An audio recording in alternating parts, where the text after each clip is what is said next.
Please note, in order to comply with YouTube policy, this free version of the audiobook has bedroom scenes and curse words redacted. If you would like to read the full text, please get the ebook or print version of the story. Chapter 1. Alex. Everyone in my beloved hometown thinks I killed my wife. I never imagined what a lonely place picturesque Brunswick Bay Harbor could be, until I became a social outcast. I grew up in this quaint seaside town in Maine, and never once felt the desire to move away. I have always known how lucky we were to live in such a naturally beautiful location. Even the extra long winters have never bothered me because they toughened us and made us fully appreciate the rare warm sunny days. This lovely town is the perfect place to raise our sweet and sensitive daughter, Hannah. Well, it was until Claire went missing. Now the locale is tarnished beyond repair, just like my reputation. The townspeople have known me my entire life. They watched me grow up. They cheered me on at wrestling matches when I went all the way to the semi-state finals. They watched while I fell madly in love with and married my high school sweetheart, Claire. And now they think it's my fault she's gone. Clanging bells from the weather-beaten wooden boats rocking at their docks, along with the high-pitched shrieks of seagulls circling the morning's lobster catch, hoping for a handout, made the perfect background noise as I walked towards Mimi's Diner, the only place left in town where I felt remotely welcome. The plump, grandmotherly woman who ran the restaurant that boasted her name was a no-nonsense downeaster. Mimi wasn't afraid to shake her finger in your face if she felt the need to teach you a lesson. She was also one of the only people in town, outside of my immediate family, who didn't automatically assume that I killed Claire. Mimi gave me the benefit of the doubt, which was a lot more than I could say for most of the people I thought I knew. The briny air assaulted my nostrils as I walked around the corner onto Blueberry Cove Street. The fresh scent of the sea breeze, mixed with decaying fish and pine trees, created a unique odor that was distinct to Brunswick Bay Harbor. Some might turn up their noses at the seafood stench, but to me, it simply smelled like home. The young couple that passed by on the sidewalk refused to make eye contact with me, but I noticed that the young man tightened his grasp on the young lady's arm as they moved to the right and as far from me as possible, without actually stepping off the curb and walking in the street. Their reaction was nothing unusual, but that didn't keep it from hurting. It was almost as if they thought I was going to jump out at them with a weapon in the middle of town. I wondered if local parents told their frightened children scary bedtime stories about the lonely author who murdered his wife and hid her body. As cautious as everyone was around me, I feared it might not be too far-fetched to believe they warned their kids to stay far away from me. The strange part is that I can't bring myself to blame them. The spouse is always a prime suspect, sadly. Since Claire's disappearance remains unsolved, I shouldn't be surprised that everyone thinks I did it, or at least was involved. If it were someone else, I would probably wonder the same thing. Understanding it doesn't make it hurt any less, though. At a time when I'm grieving the disappearance of the one person who meant more than anything to me, hoping beyond hope that she's somehow okay, and when I most need someone to lean on, the people of my town have turned their backs on me. People who praised me and gave me high fives as I strutted through town when I was a high school wrestling star, now actively avoided me by dodging into shops or across the street when they saw me coming. Just ahead of me on the sidewalk, I noticed a tiny leather shoe. A baby had obviously kicked it off. Smiling as I remembered those days with Hannah, I stooped to pick it up so I could return it to the likely harried parents. Spying a woman pushing a stroller up the steep hill a block ahead of where I was, I began jogging to catch up to her. When I got within hearing distance, I yelled out to her, "Ma'am? Excuse me, ma'am?" I made it almost all the way up to her before she turned back. Recognition immediately dawned in her eyes as they widened with surprise before she took an involuntary step back, trying to ease away from me without being openly rude. She looked vaguely familiar to me, as the faces of people who live in the same small town often do, but I couldn't recall a time when we had directly interacted with each other. It was obvious by her frightened expression that she recognized me from the news, which wasn't anything unusual. There wasn't a person in mid-coastal Maine, or quite possibly in the entire state, who didn't recognize me. Although I hid my true identity behind a top-secret pen name for my writing, I had always assumed that any notoriety I received would be as an author, not as a potential killer. The jog up the hill had my out-of-shape, butt-in-a-chair-all-day body panting, but I gave her my best non-predator smile. I held the shoe out towards her and said, "Here, I think your little one dropped this." She bugged her eyes out at me, frozen in place, and I began to wonder if she might refuse to take her child's missing shoe from me. She must recognize it, but she seemed too frightened to even reach her hand out in my direction to accept it. The thought entered my mind that I could slowly reach forward to place it on the stroller, but I feared coming any closer to her baby would make her mother's instinct kick in. I wasn't up for getting kicked in the nuts while trying to do a good deed, so I merely stood there, smiling like a dope, and holding the tiny shoe out towards her. When the silence dragged on, I finally offered sadly, "I'll set it down on the sidewalk and walk away so you can feel safe enough to retrieve it." The young mother's chin lifted stubbornly. Obviously making a decision to be polite, she held out her hand and said, "No, that won't be necessary." She looked me directly in the eyes as she accepted the shoe from my hand. Her gaze was still wary, but steady when she said crisply, "Thank you, Mr. Biggs." "You're welcome." I turned quickly and headed back towards the diner, not wanting to make her regret her decision to be polite to me. For me, it had been a great interaction. With a sad sigh, I realized it was one of the best conversations I'd had with anyone outside of Mimi or my family in months. My isolated existence couldn't continue forever, but I didn't know what to do to fix it. Moving away would rip Hannah away from all of her family and friends, at a time when she's already dealing with her mother being missing. Besides, I needed to believe that Claire was still alive and would someday find her way home. When she did, her daughter and I would be there waiting for her with open arms. Chapter 2. Josie. I stared at the white plate topped by a grilled cheese with bacon sandwich and greasy french fries and tried to remember which table had ordered it. When I pulled the tickets from the pocket of my apron to see which table the food belonged to, I somehow managed to drop them all. Aunt Mimi scooted past me effortlessly holding 2 full drinks and several plates piled high with breakfast foods. "The grilled cheese for table 16, hon." "Thanks," I told her as I stooped to pick up the mess of receipts. Shaking my head at my own ineptitude, I decided that I could mark waitress off my list of potential long-term jobs. If Mimi hadn't raised me as if I was her own child for the past few years, she probably would have already fired me.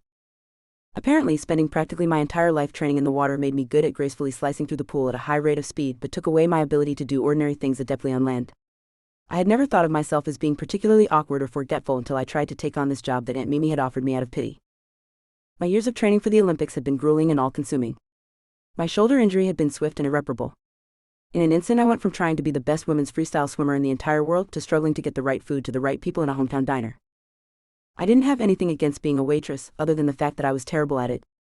It just wasn't at all what I thought I would be doing at this juncture in my life. In all honesty, I had thought I would soon be standing at the top of an Olympic podium, tipping my head down and accepting a gold medal around my neck. It wasn't just a random daydream or wishful thinking. I had worked my butt off with laser focus for the vast majority of my life. I envisioned it so hard I could feel the cold, heavy metal pressing against my chest. That goal had been the only thing that mattered till it came crashing down around me. The most devastating part of all of it was that I knew deep down in my heart that my parents must be looking down on me with disappointment. They had sacrificed so much in both money and time to secure me a fantastic swim coach and make sure I had access to the training pool and workout facility every day. When a tragic car accident took their lives far too soon, I doubled down and worked even harder to make my dreams of earning an Olympic gold medal come to fruition. Last time around, I had barely missed making the Olympic team. I had planned to use every moment of this 4-year gap to shave down my time to make sure I made the U.S. team and brought home the gold. It was the only way that all of our sacrifices would have made any sense. Almost good enough was not even close to being acceptable. I needed to be the best. Even Aunt Mimi had jumped on board with my Olympic dreams. I hadn't wanted to leave my friends or move to the small coastal town in Maine where she lived, but she had agreed to use the money from my parents' life insurance policy to fund my continued training. Watching as my short, silver-haired plump aunt flitted around her restaurant making each patron feel like a valued guest, I decided that this was just as much her domain as the pool had always been mine. There were probably 1,000 things that needed to be done at the diner, but I was watching my aunt lost in thoughts about what could have been. I had wanted nothing more than to make my family and friends proud, so I had done my best to ignore the shoulder bursitis at first, thinking it was simply pain I needed to push through. When I finally went to the doctor, it was so bad that she recommended immediate surgery. The surgery was what the medical profession considered to be a success, but it stole away my chances of becoming an Olympic athlete. The 6 weeks I spent with my arm in a sling immediately following my rotator cuff repair were the longest of my life. After years of spending every free moment in the pool, I felt at a complete loss for what to do with all of my extra time. I remember sitting at the edge of the pool, dipping my feet into the cool water and sniffing the chlorinated air as I waited for my shoulder to heal. It never crossed my mind that even after it healed, it might not be what it once was. I pushed myself to the limit at physical therapy. That was my path back to the pool, and I didn't intend to let anything get in my way. I kept a good attitude, and I did everything right. If the therapist asked me for 20 repetitions, I did 30. When I finally got back in the pool, it felt like coming home. I was ready to work back up to where I had been, and I wasn't going to let anything stand in my way. After spending an entire year post-surgery giving it my all in the water, I finally had to admit that over 98% range of motion was great for a typical patient, but it was not enough for an Olympian. My trainer and I had said our tearful goodbyes last week, and now I was trying to figure out what to do next. When you base your entire life on one dream, it's practically impossible to move on when that dream comes crashing down around you. Can you pick up table 20, Jojo?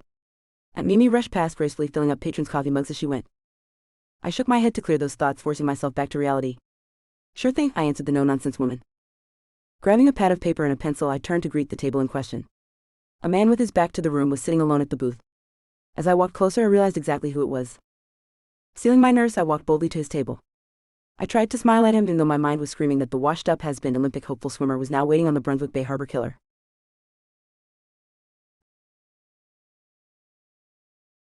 Chapter 3. The pretty waitress's step faltered as she approached my table. Recognition flickered in her eyes as she made a valiant effort to smile, but ended up merely grimacing in my direction. I recognized her too. I'd read a lengthy article about her in the Brunswick Bay Gazette. It had been a relief not to have my own face sprawled across the front page of the weekly paper again, but I felt bad for the aspiring athlete. She'd given it her all and had fallen short of her dreams. Lifting my lips but careful not to show my teeth, I gave the young woman what I hoped was a friendly, reassuring smile. She had been given a tough path where things that were completely out of her control had effectively ruined her life. I could certainly understand that. "What can I get you to drink?" she asked, making an obvious effort to seem normal, despite the crack in her voice. "Just tap water with no ice, please." I tried to keep my response casual, wanting nothing more than a polite, normal interaction, but I barely remembered what normal felt like anymore. As quickly as she appeared, the waitress whirled away to retrieve my drink. While she was gone, I pretended to peruse the menu, even though I already knew exactly what I was getting. Staring down at the plastic-coated pages kept me from having to make eye contact with any of the gawkers. I knew from experience that the second I caught them looking, they would dart their eyes away. The diner's owner, Mimi, shuffled quickly past my table on her way to deliver plates piled high with fried, delicious food. My sweet niece Jojo will take good care of you, Alex. I gave the matronly woman a genuine smile over the fun nickname she used for her niece, and nodded to acknowledge her kind promise.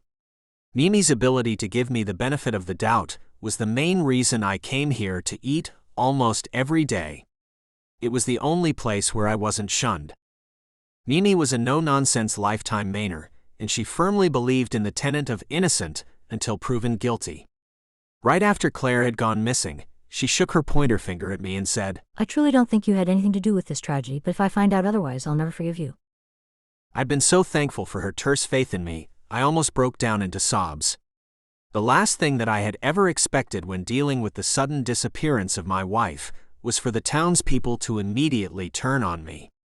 Even the police, who were supposed to be focused on finding Claire, spent much of their time investigating me, convinced that I was the culprit. Before long, my waitress, whose name tag read Josie, returned with my water glass. I ordered the BLT with onion rings. She took too long to write down the simple order, but then she made eye contact with me, nodded, and politely said that it would be right out. It was a relief to see that the young woman was as open-minded and kind as her aunt. Normally, Mimi waited on me herself because the other waitresses seemed fearful of approaching my table. They, like most of the other residents of this tiny town, had already accused me, tried me, and found me to be guilty in the unfair courts of their own minds. I took out my cell phone to glance through emails while I waited for my food. It was a distraction that made me look busy, rather than shining a spotlight on how pathetic and alone I felt. Several times in the past, I had brought my laptop with me to pull out and work on my current manuscript, but this was supposed to be my lunch break. I always walked here, no matter what the weather, to get some fresh air.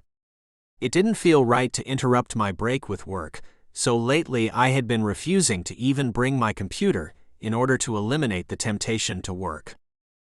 Justifying the decision, I reminded myself that I occasionally needed mental breaks. My writing flowed much more easily after a real break than if I tried to power through.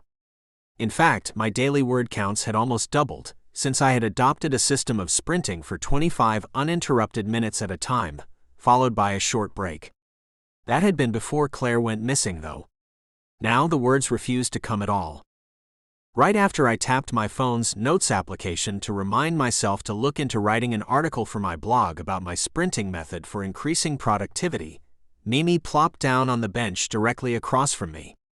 I blinked in surprise a few times because I don't remember ever before seeing the woman sit down. She was constantly working. I couldn't help but grin as I wondered if she had somehow seen the note I'd been typing about taking short breaks throughout the day. I don't know what you're smiling about, she said. My chest immediately deflated. Was it possible that this open-minded woman had finally succumbed to the local pressures to believe the worst in me? If so, I would hate losing this as a safe place to get lunch. It was my daily interaction with humans outside my family. Even though most people didn't speak, or even make eye contact with me, I still enjoyed the noises of clanging dishes and rumbling voices that this place provided. Our house was far too quiet, especially when Hannah was at school. Sometimes I feared the silence might strangle me. Forcing myself back into the moment, I stared at Mimi, waiting with bated breath for the accusations to roll off her tongue. Instead of that, Mimi's vivid, wise blue eyes bored into me when she asked kindly, "What are you going to do next week when that sweet little girl of yours is out of school?" "Oh." I sat back against the red leather booth, surprised to find that someone actually cared about my childcare situation.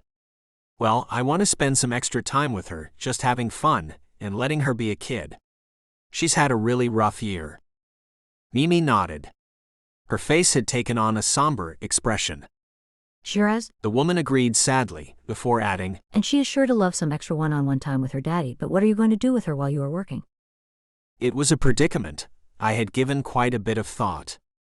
Claire's disappearance had happened right after the school year began, so Hannah had been in school every weekday since then. That gave me ample time to try to get some writing done during the day before she got home from school. I would love to be able to take the summer off to spend time with her, but I don't think that would be a wise financial decision. Our money situation was comfortable for my book sales, but it wasn't like I made a steady salary. If the economy took a downturn, people's disposable incomes would go down, and I could easily find myself making a fraction of what we've become accustomed to spending.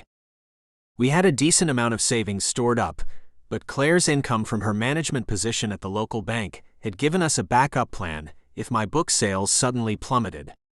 That high-profile job and Claire's kind-hearted, friendly demeanor had made her well-known and well-liked by nearly everyone in town.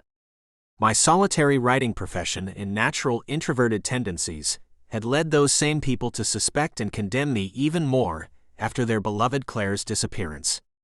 What they didn't seem to realize was that I missed her most of all. Mimi was staring at me unflinchingly, so I added, "I don't want to put Hannah in a daycare every day, so I thought she could relax and watch cartoons in the living room while I write in my study. If she needs anything, I'll be right there to get it for her." It was obvious by the woman's pursed face that she didn't approve of my master plan for the school break. "So you're planning to plop that poor child in front of a television all summer?" "No," I shook my head, suddenly realizing how awful it sounded. "We'll walk here together every day for lunch, and we'll spend the evenings together." Mimi shook her head and rolled her eyes towards the ceiling, as if I was the densest man she had ever met. "Either you're not going to get any work done, or that child is going to be bored out of her mind," she predicted. Feeling exasperated by her firm disapproval of my plan, I lifted my palms and asked, "Well, do you have a better idea?" Josie chose that moment to set down my plate. In the process, she managed to knock over my water glass, which sent water sliding across the table and dripping into my lap. The frazzled waitress apologized profusely as I used a napkin to swipe at my pants, hoping it wouldn't look like I had peed myself for my walk home. Mimi watched the entire exchange with a bemused expression, before nodding proudly and saying, "Yes, I have a much better idea." Chapter 4. I couldn't believe I spilled an entire glass of water on a customer, this customer of all people, right in front of my aunt. She had to be seriously regretting her decision to hire me. When Aunt Mimi scooted over in the booth and patted the red pleather seat beside her, I tried not to let my apprehension outwardly show, even though I knew in my gut that she was going to fire me. What other choice did she have? I was utterly useless as a waitress despite my best efforts to the contrary. Josephine? Mimi started out and I instantly knew this was going somewhere dark. She never used my full name ever. You know I love you as much as if you were my own daughter, right? Of course, I nodded, knowing there was bound to be a but coming next. And you are as graceful as a mermaid in the water. I could watch you swim for hours on end. I gave her a sad smile, still waiting for that but to come. She patted my knee to soften the blow. But you are a truly terrible waitress, honey. Even though I knew it was true, it still hurt to hear the harsh words said out loud. Surprisingly, the suspected killer who I had just doused with cold water came to my defense. It was just a glass of water, Mimi. It's really no big deal. Oh, it's not just that. Mimi shook her head, looking utterly amused by my ineptitude. She's a walking disaster as a server. As if suddenly hearing how cutting her words sounded, Mimi turned to look at me. But she's wonderful at many other things, including entertaining children. I scrunched up my face, wondering where she was going with this. It had to be the most convoluted firing ever. Seeming to be in on the secret, Alex held up his palms. Oh, I don't know. Perturbed that he knew what she was talking about when it obviously had to do with my future, I gave my aunt a pointed look. Care to fill me in on what you're hinting at? Well, it turns out that Alex needs a nanny to watch his adorable little girl this summer, and Jojo, I hate to break it to you in front of someone else, but you need a job. I'd seen Hannah Biggs both on the local news and walking by her father's side several times since her mother's disappearance. She was an adorable cherub of a little girl with long dark blonde hair and enormous sad blue eyes. Spending time with her would be a dream job, especially when compared with messing up people's orders here, but I wasn't sure about working for her father. Obviously sensing where my thoughts had gone, Mimi looked at Alex. You have my word that this young woman will take excellent care of your daughter. Shaking her bent pointer finger, she gave him a stern warning. Jojo means the world to me, and I'd be trusting her with you. If anything happens to her, the police will be the least of your worries. Alex nodded his understanding of her dire, thinly veiled threat before turning his hopeful gaze in my direction. If you aren't comfortable with this, I understand, but it would be a huge relief for both me and Hannah. It would help me be able to get some work done, and it would keep her from being stuck inside with her boring father all summer. I tucked a piece of my hair behind my ear that had fallen out of my ponytail. There was no denying I wanted this job. I just had major concerns about working for this particular man. I trusted Mimi's judgment and she seemed to have faith in him, but nearly everyone else in town believed him to be a murderer. Would I jump every time he came near me? I found myself staring at Alex. He didn't have the eyes of a killer. I'd watched a documentary on Ted Bundy, so I knew you couldn't judge a person based on his looks, but something in Alex's warm blue eyes inspired confidence. I really didn't think he hurt his wife, or at least I didn't want to think he did. In either case, my options for employment were severely limited by my lack of a college degree or viable job skills. I wasn't mentally ready to teach or coach swimming to others, and those were really the only vocations for which I was qualified. I had only a tiny sliver of doubt that I might actually be in physical danger from this man. Even if he did what he was accused of doing to his wife, hurting me would make it certain that he would be caught and punished. Besides, we all knew that my aunt didn't make idle threats. She would go after Alex like a rabid banshee if anything happened to me. Suddenly feeling more inspired than I'd been since before my shoulder surgery, I looked directly at Alex and said, I would love to take care of your daughter this summer. Chapter 5. It didn't make sense for me to be so nervous over Hannah's new nanny's impending arrival. This brave young woman and her kind aunt were both taking a chance by trusting me, and I didn't want to do anything to betray their faith. The townspeople weren't likely to turn on Mimi, mostly because she simply wouldn't allow it, but Josie was a relative newcomer. I didn't want her reputation to be tainted by her association with me. Hannah seemed anxious too, as we waited for Josie's arrival. This meet and greet had been scheduled to make sure the two got along. I had no doubt that Josie would love Hannah, how could she not? I just hoped that I didn't scare the potential babysitter away. She was likely one of the only people around who was brave enough to even consider taking the position. When the doorbell rang, our aging black lab mix Pepper barked loudly to let us know about the visitor. I smiled at the silly dog, wondering if she thought we couldn't hear the bell. Good girl, I said, letting the animal know she'd accomplished her job and could now be quiet as I passed by her to answer the door.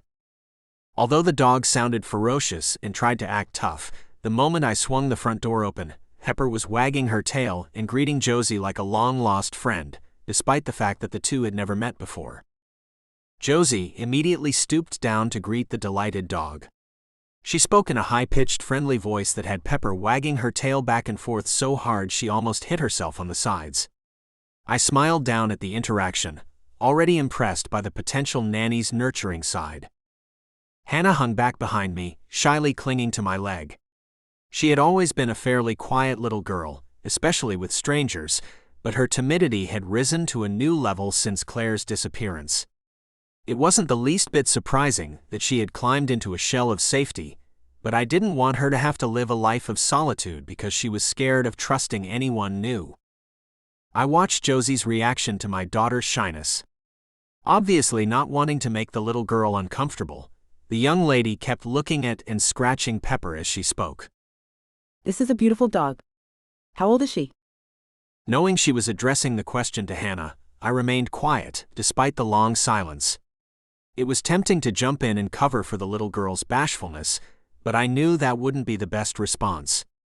She needed to learn how to deal with new and uncomfortable situations. She's 10. The words were whispered from behind my leg. 10. Josie sounded appropriately impressed. Is she older than you? Hannah nodded, snuggling her favorite stuffed animal, Snickers. A little bit, but she's a lot older than me in dog years. My daughter tentatively stepped out from behind my leg and moved forward to rub Pepper's ears. The dog closed her eyes, savoring the undivided attention from both girls. I think I heard once that every dog year is like 7 of ours. Is that right?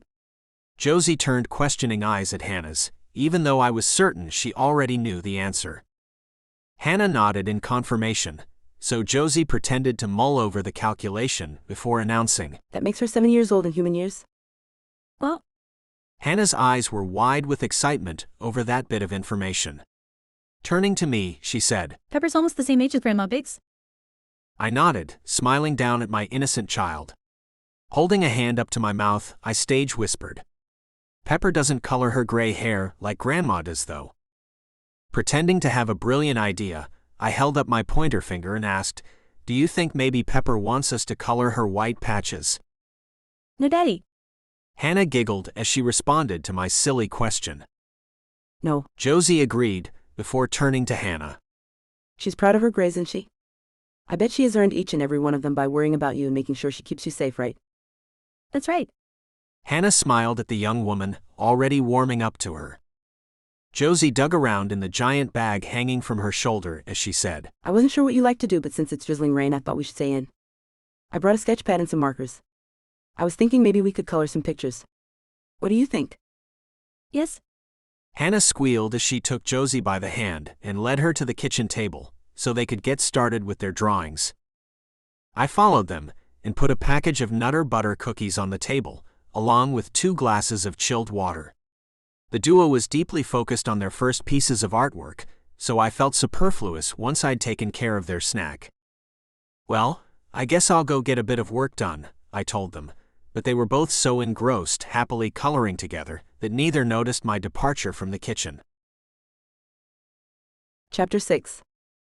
I left the Biggs household feeling like my life had a new purpose. Alex realized that his daughter and I had already bonded, so he hired me on the spot. Hannah Biggs was an absolute delight despite the shadows of sadness that darkened her deep blue eyes. I couldn't wait to spend the entire summer playing and hanging out with the lovely, reserved little girl. Although I still wasn't sure about her father's guilt or innocence in his wife's disappearance, I felt confident that he had enough sense not to hurt me. It wouldn't be at all logical, and he seemed like a practical man. Besides, Hannah needed me to keep her summer break from being a long, boring wait for her father to finish writing each day so he could spend some quality time with her. It had been a while since anyone had truly needed me for anything. I had almost forgotten how good it felt. Excited about my new job, I couldn't think of anyone I would rather talk to about it than my best friend Dean Waters. Dean had remained a steady presence at the edge of the pool, pushing me to swim faster and then later by my side encouraging me through physical therapy since my very first day in Brunswick Bay Harbor. His family lived next door to Aunt Mimi. Since I was homeschooled, he was one of the few people my age that I considered to be a true friend in town. Most of the other people in our age bracket had moved out of the area to go to college and never returned, other than for holiday visits with family. I was on a first-name basis with those who had stayed in the vicinity since our quaint town was so tiny, but I wouldn't call any of them more than casual acquaintances except for Dean. Everyone had always assumed Dean and I would become a romantic couple, but it had never happened. He was tall boy next door, handsome literally, and kind-hearted. He truly cared about my swimming career and my emotional well-being after I lost my chances of being the best of the best. He provided a broad shoulder for me to cry on, and he listened patiently as I flailed around and tried to figure out what to do with my life post-Olympic dream crumble. But the two of us never had that spark of physical attraction to nudge us into a relationship beyond dear friendship. Dean raised his eyes skyward in exasperation over my enthusiasm about my new job. Then he angled his face down and peered over the rim of his smart-looking glasses at me. Are you sure about this? The guy is quite possibly a homicidal maniac. Oh, come on. I inserted more confidence into my voice than I actually felt. You don't really believe that, do you? Oh yeah. Dean splayed his hands as if I was being utterly dense about this. Aunt Mimi trusts him. It was the best defense I could think of. Aunt Mimi was a well-respected institution in this town. Her belief in Alex's innocence counted for much more with this town's people than my opinion ever would. Although Dean was my friend, he was likely to trust Mimi's judgment over mine on this since she was practically revered by the locals. No matter how long I lived here, I would always be considered an outsider. That realization had stung at first, but I had long since gotten used to it. Dean studied me, gauging the truth to my assertion that Mimi was on board with this. Evidently finding me to be sincere, he said, If anything happens to you, I'll kill him. I took my head back and laughed at his protective streak. The perturbed expression on his face let me know that he didn't find the situation to be nearly as funny as I did, so I smiled and told him he'll have to get in line behind Aunt Mimi. Chapter 7. My hands were clammy, and my stomach felt jittery as we waited for Josie to arrive on Monday morning. Hannah was up, dressed, and sitting with her hands folded together on the sofa beside me. She seemed as excited about this new arrangement as I was nervous about it. I had never dreamed that I might be anxious about impressing a new nanny, hoping that she wouldn't be frightened, and secretly thinking that I might jump out to kill her at any moment. Yet here we were. In a quiet voice, Hannah asked, What if she doesn't like me and decides she doesn't want to stay with me? She had been sitting so calmly by my side, I hadn't realized that her nerves had kicked into overdrive too. I smiled down into her angelic face. How could anyone not like you, Hannah Banana? It was a silly nickname I had always used for our daughter before her mother's disappearance. Everything in my mind was split into two categories: before and after Claire's disappearance, BCD and ACD. The memories BCD glowed with warmth and happiness. The ACD times were a blur of heartache and loneliness. Hannah didn't seem to notice that it was the first time I had called her that in months. Instead, she clasped her hands tightly together around Snickers, the ragged stuffed giraffe that had been her constant companion since she was a toddler. I wanted nothing more than to comfort my anxious child, but I didn't want to make her a promise that I couldn't keep. There was a good chance that Josie would decide she was too frightened to work for me, and considering my tarnished reputation, I couldn't blame her for it. Trying to reassure my daughter, I said, If Josie decides not to continue with us, it won't be because of you. Wide blue eyes blinked up at me as she tried to gauge my sincerity. I'll do my best to be a good girl so she won't stay. I hated it that my little girl felt the need to be perfect to make up for my supposed sins. That was the worst part of all of this. Even though no one blamed her for what they thought I did, she still suffered repercussions from it. It wasn't fair at all to either of us.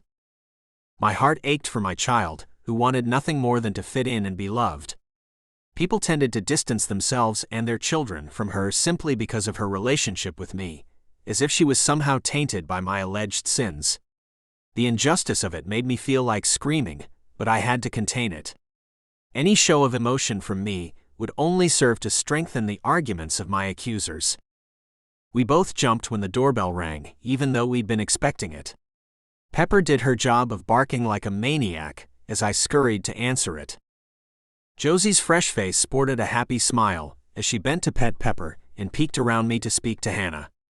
Good morning. I was wondering if anyone here might be willing to go to the park with me today. I will. Hannah volunteered, smiling wide to reveal the new gap in her front teeth. That gaping hole was yet another reminder of how much we both needed Claire. I hadn't even considered my new tooth fairy responsibilities the night after Hannah lost that tooth. The crocodile tears that had trailed down my little girl's freckled cheeks the following morning when her baby tooth was still in the pouch under her pillow made me feel like a complete and utter failure as a single parent. Luckily, my storytelling talents came in handy as I told her all about the frantic message I had received from the tooth fairy, indicating that she'd been overwhelmed with teeth to collect the previous night, but that she would make it up to Hannah with an extra special surprise. Hannah's eyes had lit up with excitement. Really, Daddy? I knew it was wrong to lie, but her wonder at the prospect of the fairy bringing her something special made me not want to reveal the truth. Deciding to let her enjoy being young and save that crushing reality for a later date, I said, Yep, plus she asked me to take you out for ice cream after dinner tonight. The only thing that beat Hannah's squeals of excitement over that was her utter joy the next morning when she found a $5 bill and personalized note from the Tooth Fairy under her pillow. That pretty dress is a little fancy for the park, Josie said uncertainly, pulling me out of my memories. Hannah looked down and swiped her hands over the pink and lavender striped fabric. Her tiny face was scrunched into a mask of concern. Proving that she was intuitive and kind, Josie quickly alleviated the little girl's worries. It's a beautiful dress and you look absolutely lovely. I just don't want to take a chance on getting it dirty. The surge of relief that brightened Hannah's expression over Josie's approval of her outfit was immediate. I'll go change into play clothes. She offered before zipping off towards her room. You're really good with her. I smiled at Josie as I realized belatedly that she was still hovering on the front porch. Swinging the front door wide open, I invited her inside. After Josie thanked me and walked inside, we stood awkwardly staring at each other. I could tell by the way she shifted her weight from foot to foot that she was uncomfortable being alone with me, but I wasn't sure what to do to ease her concerns. My manners finally kicked in. Would you like a cup of coffee or tea? No thanks. She gave me a closed lip, half smile before turning her eyes back down towards the green tile floor. It seemed like an eternity before Hannah finally returned. She was now dressed in practical black leggings, a long t-shirt that said LOL in red sparkly letters, and tennis shoes. She had also pulled her hair back into a messy ponytail, obviously trying to emulate Josie's sleek one that cascaded in soft waves down to the middle of her back. You look perfectly park ready, Josie informed her enthusiastically. I do. My daughter's face lit up at Josie's approval. Absolutely. Let's go. She held her hand out to the little girl. Hannah only hesitated for a moment before accepting Josie's outstretched hand. Barely turning back to look over her shoulder, my daughter waved tattered snickers in my direction and said, Bye, Daddy. With that they were gone, and the house was filled with deafening silence. Chapter 8. Hannah and I walked together to my favorite park by the sea. The little girl was quiet, but after a few questions about school and her friends, she began to open up a little. We stopped to talk to some seagulls waddling along the sand at Brink's Beach. Hannah thought it was hilarious when I spoke to the birds as if I was fully expecting them to answer. What is on the menu for lunch today, Mr. Seagull? Perhaps a bit of mackerel with a side of cod? Hannah put her hand over her mouth to contain her giggles. By the child's sad eyes, my guess was that she hadn't laughed nearly enough over the past several months. No one could blame her for being sad, but I wanted to do whatever I could to ease some of the child's heartache. Goodbye, Mr. Seagull. Why don't you deliver dinner to Mrs. Seagull tonight so she doesn't have to cook? Hannah added to my suggestion by saying, And take Mama and baby Seagull out for ice cream after dinner. I like the way you think, I told her, giving her a high five before we set off again towards the park. Once we reached the pristine play area that was nestled next to the rocky coastline and had a better view than most million-dollar homes, Hannah suddenly seemed wary. Kids were squealing and playing together, but rather than running towards them, Hannah slowed her steps. Not wanting to push her into anything she wasn't ready for, I pretended not to notice and slowed my own pace to stay even with her. When she finally slowed to a stop, I smiled down at her. When she looked up and spoke, her voice was so quiet I had to bend my knees to squat down to her level in order to hear her words. Although it was barely above a whisper, I was able to pick out the words, Make fun of me. and They think Daddy hurt Mommy. my heart ached for the innocent little girl. Her crestfallen expression told me all I needed to know about why she was wary of joining her peers on the slide and swings. I knew that kids could be mean to each other, but this type of hatefulness was appalling. Are you brave? The short, brash woman's voice drew my attention from Hannah's anxiety-riddled expression. I recognized her immediately. She had been very vocal on the news about her belief in her brother-in-law's guilt surrounding her sister's disappearance. Her face was a mirror image of her sister's, except the photo the newscaster showed when they spoke about Claire revealed a happy woman who appeared to be full of zest for life, while Meg's features were drawn down and weary. Aunt Meg. Hannah's big blue eyes lit up with excitement seeing the woman. The little girl wrapped her arms around the woman's hips. Meg's harsh features softened as she smiled down at the little girl's enthusiastic greeting. Hi, sweetheart. She murmured as she gently patted Hannah's tiny shoulders. I've missed you so much. Her voice sounded sincere, and I suddenly felt a surge of sympathy for the thin woman. Her fragile frame made her appear easily breakable, as if she had lost her best friend. It dawned on me then how it must feel for Meg to believe that Alex was behind her sister's disappearance and see him go unpunished. Seeing him as a free man would make the bitter pill of losing her sister that much harder to swallow. Harper is over on the swings. She'll be so excited to see you. Meg told the little girl. Harper's here. Hannah practically squealed. I couldn't help smiling at the little girl's excited question. She must have thought her aunt would come to the park without a child in tow. At Meg's confirming nod, the little girl started to dart off, but she stopped and turned back to us after just a few steps. Looking down at the bedraggled stuffed animal she constantly clutched, she said to me, I can't hold on to the swinging Snickers. I'll watch him, I promise. Her giant blue eyes searched mine, obviously verifying my sincerity. I smiled and tried to convey confidence in my ability to keep her precious toy safe. Hannah thought it over for a long time as she held the animal to her chest and looked up at me. Finally, she decided that I might be trustworthy enough to watch it because she tentatively pushed the patched creature in my direction. I accepted it from her outstretched hand as if it were a precious gem. The worn toy was missing an eye and had lost most of its stuffing. It had several holes that had been patched back together. To anyone else it would look like trash, but it was obvious that Hannah considered it to be a great treasure. Hannah seemed uncertain about leaving Snickers with me as she stood there staring up at me, so I promised her I'll take very good care of him. She nodded solemnly. I feared she might start to cry when I saw her chin wobble, but she steeled her resolve and turned to head towards her cousin in the swings. Whoa. I thought for a minute there that I wasn't going to be found worthy of watching Snickers. I let out an exaggerated whoosh of breath, trying to lighten the mood a little with Meg. Meg gave me a half smile and nodded. She must really trust you. She always has loved that stupid giraffe. I bugged my eyes out at her as I held up the toy for inspection. This is a giraffe? I never would have guessed. It once was. Meg chuckled. Now it's more of an empty, threadbare blob, but she's been even more attached to it since her mother's disappearance. Our brief moment of levity was weighted down once more by the gravity of her missing sister. Meg's face morphed back into a drawn, weary mask of unhappiness. Narrowing her eyes as she looked up at me, she asked, How can you work for him? She spat the word him as if it physically pained her to say it. I wouldn't do either of us the disservice of pretending like I didn't know what she meant, but I didn't appreciate her accusatory tone. I wasn't positive if Alex had done anything wrong, but I knew without a doubt that I hadn't. My temper flared, but I kept it in check by reminding myself that she was likely only lashing out because she was in pain. Instead, I shifted the conversation to what should be everyone's focus in all of this mess. Hannah needs someone on her side, wouldn't you agree? The woman's face puckered as if she was chugging undiluted lemon juice, but she couldn't find fault with my reasoning. Yes, she does. She finally agreed before adding, Just please be careful. As she turned and walked away, her warning words swirled around in my mind, poking at my brain and trying to create dents of fear and doubt. She obviously believed Alex was a monster, but I couldn't bring myself to see it. I just hoped my blind faith in him wasn't putting me in danger. Chapter 9. The house was quiet while Hannah and Josie were at the park. It should have been the perfect environment for writing, but it was too serene. The silence hung heavily in the air, threatening to suffocate me, and the words refused to come. Some days the characters in my head refused to shut up. Today was not one of those days. In fact, I hadn't had one of those glorious days in months. It was tempting to take a field trip down to the park to join Hannah for some fresh air and playtime, but that would defeat the purpose of hiring someone to watch her so I could work. Besides, mothers would grab their children and run the other direction if they saw me approaching the park. No self-respecting mom wanted her kids to be near a suspected murderer. What most people didn't realize was that Claire's disappearance had ruined my life on every possible level. Not only had I lost my best friend, who was the love of my life, but I was also being blamed for it. My career was stalled. The words that used to flow so easily for me had stopped coming. I couldn't even make a simple trip to the grocery store without seeing the concerned stares and whispered gossip as the other patrons went out of their way to keep from being on the same aisle as me. They wanted to watch me, but only from a safe distance. My existence had become lonelier than I could have ever imagined.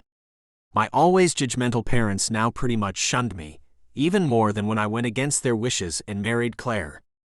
They were more worried about the damage the scandal had done to their reputations than the devastating emotional scars to their son. My little sister Avery and Hannah were the only ones who steadfastly stood by my side, but they were both suffering unfair repercussions for their loyalty. Hannah was ousted from her usual lunch table at school, and Avery was downsized from her job. The law firm where she had been a rock star paralegal for 2 years claimed they simply didn't have enough work to keep her on staff at this time. Even though Avery would never admit it to me, I knew that tired line was a load of bull. It was all because of her relationship with me. If she had publicly distanced herself from me, she would still have a job, and we both knew it. Avery was a firecracker in every aspect of her life, so I could only assume she wasn't fighting for her job because she didn't want to embarrass me further. She was the kind of sibling who would call me every name in the book, including killer, her recent favorite, but then fight to the death with anyone else who dared speak against me. It gutted me that she was facing chastisement for my sake, but I felt helpless to safeguard her. Apparently, I could add Big Brother to my long list of recent failures. Since I wasn't able to write, I busied myself in the kitchen. When I sat alone with my thoughts for too long, they inevitably turned dark. Of the numerous scenarios swirling in my mind of what might have happened to Claire, none of them were pleasant, so I preferred to distract myself in any way possible. Even something as simple as chip dip could make me sad. Claire used to beg me to make my special ranch dressing concoction, but I was often too busy. Now I would gladly make her gallons of it every day, if only she would come home safely to us. I was flipping over Hannah's grilled peanut butter and jelly sandwich in the pan when I heard the girls at the front door. "Lunch is almost ready," I yelled out in greeting. Hannah came running to the kitchen and pumped her fist when she saw what I was making. Yum. My favorite. Smiling at her, I said, "Go wash the park germs off your hands before we eat." After she darted off towards the guest bathroom, Josie stood awkwardly at the kitchen threshold, as if she wasn't sure what to do with her hands. It was obvious that I made her nervous, but I had no idea how to alleviate her fears. Verbally assuring her that I wasn't a crazed murderer would likely only cause her to doubt me more. Besides, I couldn't bring myself to directly address the proverbial elephant in the room. The awkward silence evidently got the best of Josie, because she tucked away a stray curl that had blown free of her ponytail as she looked down at the pristine plank wood floors Claire and I had installed ourselves and said, I could have made us lunch. "It's okay." I like the busy work when the words aren't flowing. I tried to keep my response light and non-threatening. It was so strange sending my planned words through a mental filter to see if they sounded in any way predatory. Being viewed as a monster was a relatively new and wholly unwelcome phenomenon. When Josie merely nodded and continued staring at the floor, I tried to pretend like everything was normal.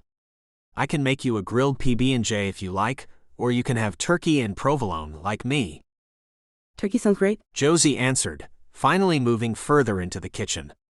I'll help get out the ingredients if that's okay. I hated the uncertainty in her voice. Pausing to look her directly in the eyes, I said, "Josie, I want you to feel at home here this summer. Help yourself to anything you want or need, okay?" Okay. She nodded as she moved to the kitchen sink to wash her hands, but I could tell she was still wary. She probably feared that I would yell and attack if she opened the wrong drawer. I just hoped that at least some of her anxiety would dissipate as the summer progressed. Hannah chose that moment to return, and the atmosphere in the room lightened perceptibly. Can we eat out on the patio, Daddy? Her eyes were lit up with excitement. I was surprised by the request, but I tried to hide it. Claire loved eating outside, and she had been with us the last time we did. Granted, the long Maine winter hadn't been conducive to dining al fresco, but it didn't feel right to do something that was special to Claire without her in attendance. Unable to deny the child's simple request, I tried to keep my voice from cracking or betraying where my thoughts had gone when I responded, "Sure." At my affirmative response, Hannah jumped with joy and ran to the sliding glass door to show Josie where we would be eating. The duo left the door open as they carried plates, napkins, water glasses, and other supplies outside for lunch. Once we were all settled at the outdoor table with our food, I began swirling my mayo, ketchup, and mustard together on the thick Italian bread. Once I had it mixed to perfection, I looked up and found Josie staring at me with disgust clear on her face.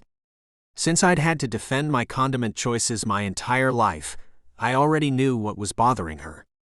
"Don't knock it till you've tried it." I think I'll pass. She scrunched up her perky nose in a look of pure distaste. Looking down at her own sandwich, she asked, Do you have any lettuce?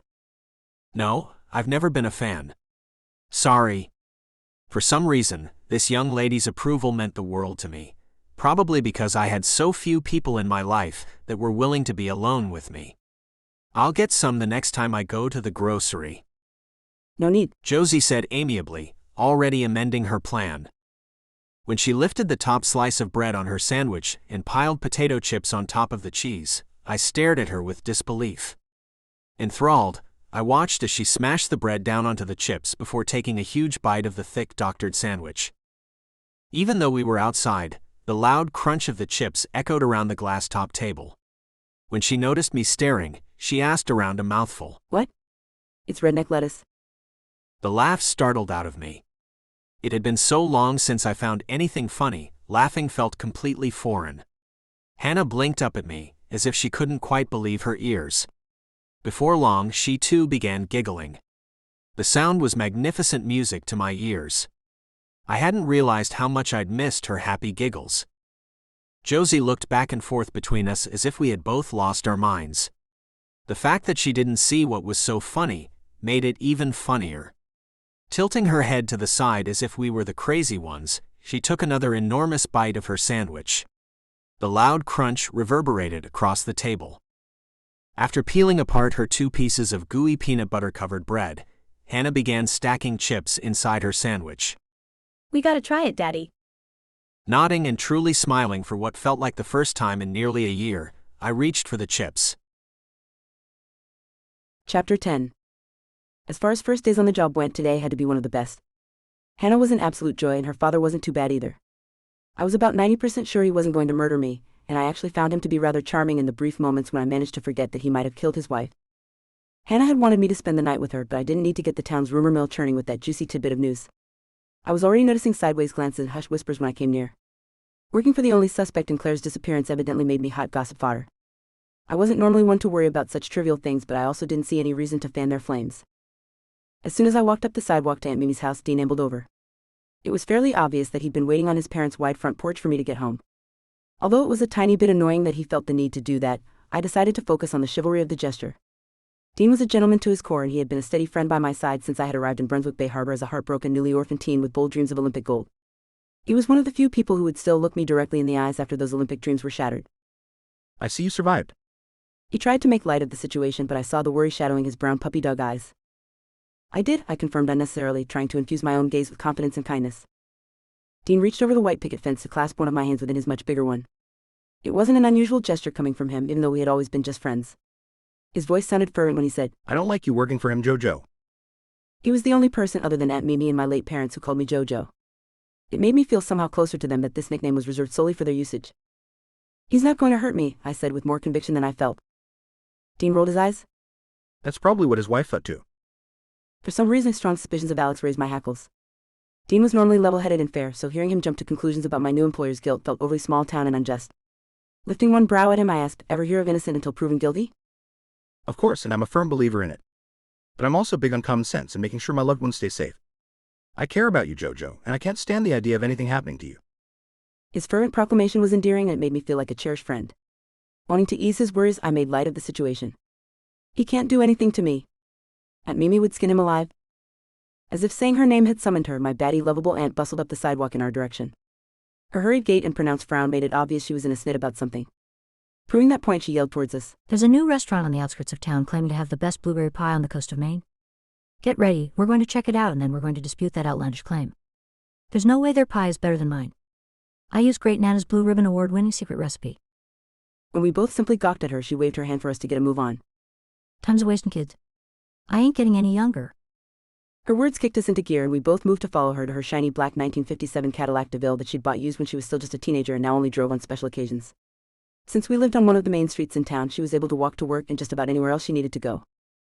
As she headed for the driver's side of the classic car, I wished for the 1,000th time that I'd taken the time out of my rigorous swimming schedule to learn how to drive. The one time I had tried, Aunt Mimi had screeched, Just take the wheel? And held on for dear life. The only thing worse than my singular failed attempt at driving was Mimi's wild driving skills. She believed in 2 speeds, yes, pedal to the floor and stop. She was too easily distracted to be bothered to pay attention to the road or other drivers. I bugged my eyes out in Dean's direction, silently begging him to do something. Proving that he was as frightened of Aunt Mimi's all-or-nothing approach to driving as I was, he held out his hand for the car keys and offered, I'll drive. Aunt Mimi glared at him, obviously trying to determine if he was implying that she wasn't a good driver. Despite how confident and spunky she was about most things, she was hypersensitive about her lack of driving skills. Dean gave her a reassuring smile. If I drive, you'll be able to get a better look at the exterior conditions of the restaurant as we pull up. Good thinking. Mimi nodded before tossing him the keys. I smiled at Dean and tamped down the urge to give him a bear hug for saving us from what was sure to be a near-death experience with Aunt Mimi behind the wheel. Chapter 11.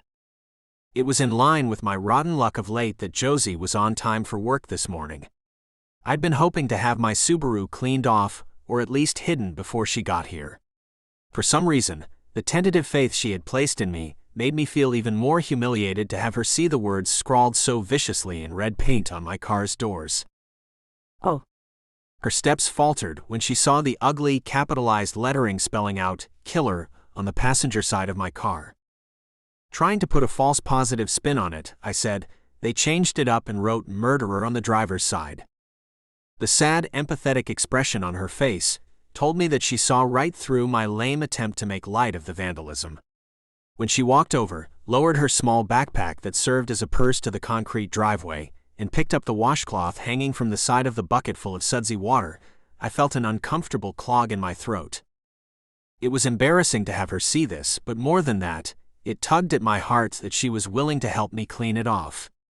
People I'd known my entire life had turned their backs on me, yet this brave young woman was willing to risk her own reputation to stand by me. Hasn't anyone in this town ever heard the concept that people are innocent until proven guilty? Her outrage on my behalf made my lips turn up into my first genuine smile of the day. Knowing that it was a lost cause, I tossed the scrub brush into the soapy water. "It's not coming off." I stated the obvious, to make her stop her vigorous scrubbing. After gently taking the washcloth from her, being careful not to touch her arm and risk frightening her in the process, I dropped the rag into the bucket and said, "It was about time for a new paint job on this old jalopy anyway." They'll just do it again, she said sadly. We both knew it was true, so I decided, I'll clear out some stuff to make room for it in the garage. The hoodlums wouldn't dare break into my garage for fear that I might murder them and hide their bodies. It was the first time I had verbally acknowledged the horrible crimes that so many people in town believed me to be guilty of committing. When I saw Josie's eyes go wide with what was quite possibly terror, I instantly feared that I had gone too far with my lame attempt at dark humor about the dire situation. She stared at me for a long moment. We both remained suspended in time as we each waited for the other to move or say something. When she covered her mouth with her hand and burst out with laughter, sweet relief coursed through my veins. I even responded with a light chuckle of my own. I guess one benefit of everyone believing you to be a murderous lunatic is that you don't have to worry about anyone breaking in, Josie decided. I tried not to let her see my wince at her murderous lunatic word choice. Suddenly, the air outside felt damp and heavy in my lungs, despite the cool morning breeze coming in from the shoreline. My voice betrayed that heaviness when I murmured, "That's the only benefit." After I picked up the bucket and walked toward the house, leaving Josie standing in the driveway, I silently cursed myself for ruining the brief moment of levity. It seemed that even when I was quietly offered a chance for tentative friendship, I didn't have the good sense to accept it. Stopping on the sidewalk, I turned back to face Josie, who was following a few steps behind me. I hate being so gloomy. It's just that I miss her so much. It was tough being vulnerable. Men weren't supposed to show their softer sides, but it had been so long since I'd had anyone to talk to, I couldn't seem to stop myself once I started. Looking up at the crisp blue sky, I went on. Claire created bright, wonderful light, like rays of sunshine everywhere she went, and I just wanted to be near her warmth always. I feel the loss of her presence in every single second of every day. It's like all the heat has been vacuumed away and all I'm left with is cold, damp darkness. Josie had frozen mid-step on the sidewalk and was staring up at me with giant hazel eyes. I couldn't tell if she was appalled, frightened, or touched by the raw emotions of my revelations. I wondered if I had revealed too much, too soon, but it was too late to suck it back in now. The fact that I didn't have any real friends left probably made me inflate her small, kind gestures out of proportion, taking them for more than they actually were. While I viewed her as a much-needed ally and open-minded ear to listen, she probably viewed me as simply her creepy, quite possibly homicidal employer. Since we were only a few feet apart, Josie's gulp was audible, breaking up the morning quiet. Guilt swelled up in my chest as I realized that I must have frightened her by unloading some of my constant, aching burden on her. After silently vowing to keep our relationship on a strictly professional level going forward, I started to suggest we go inside to find Hannah, but Josie's sudden movement caught my attention. Her hand fluttered up to her long neck as if she was suddenly struggling to breathe. Her eyes were shuttered and bereft as if she had just heard terrible news.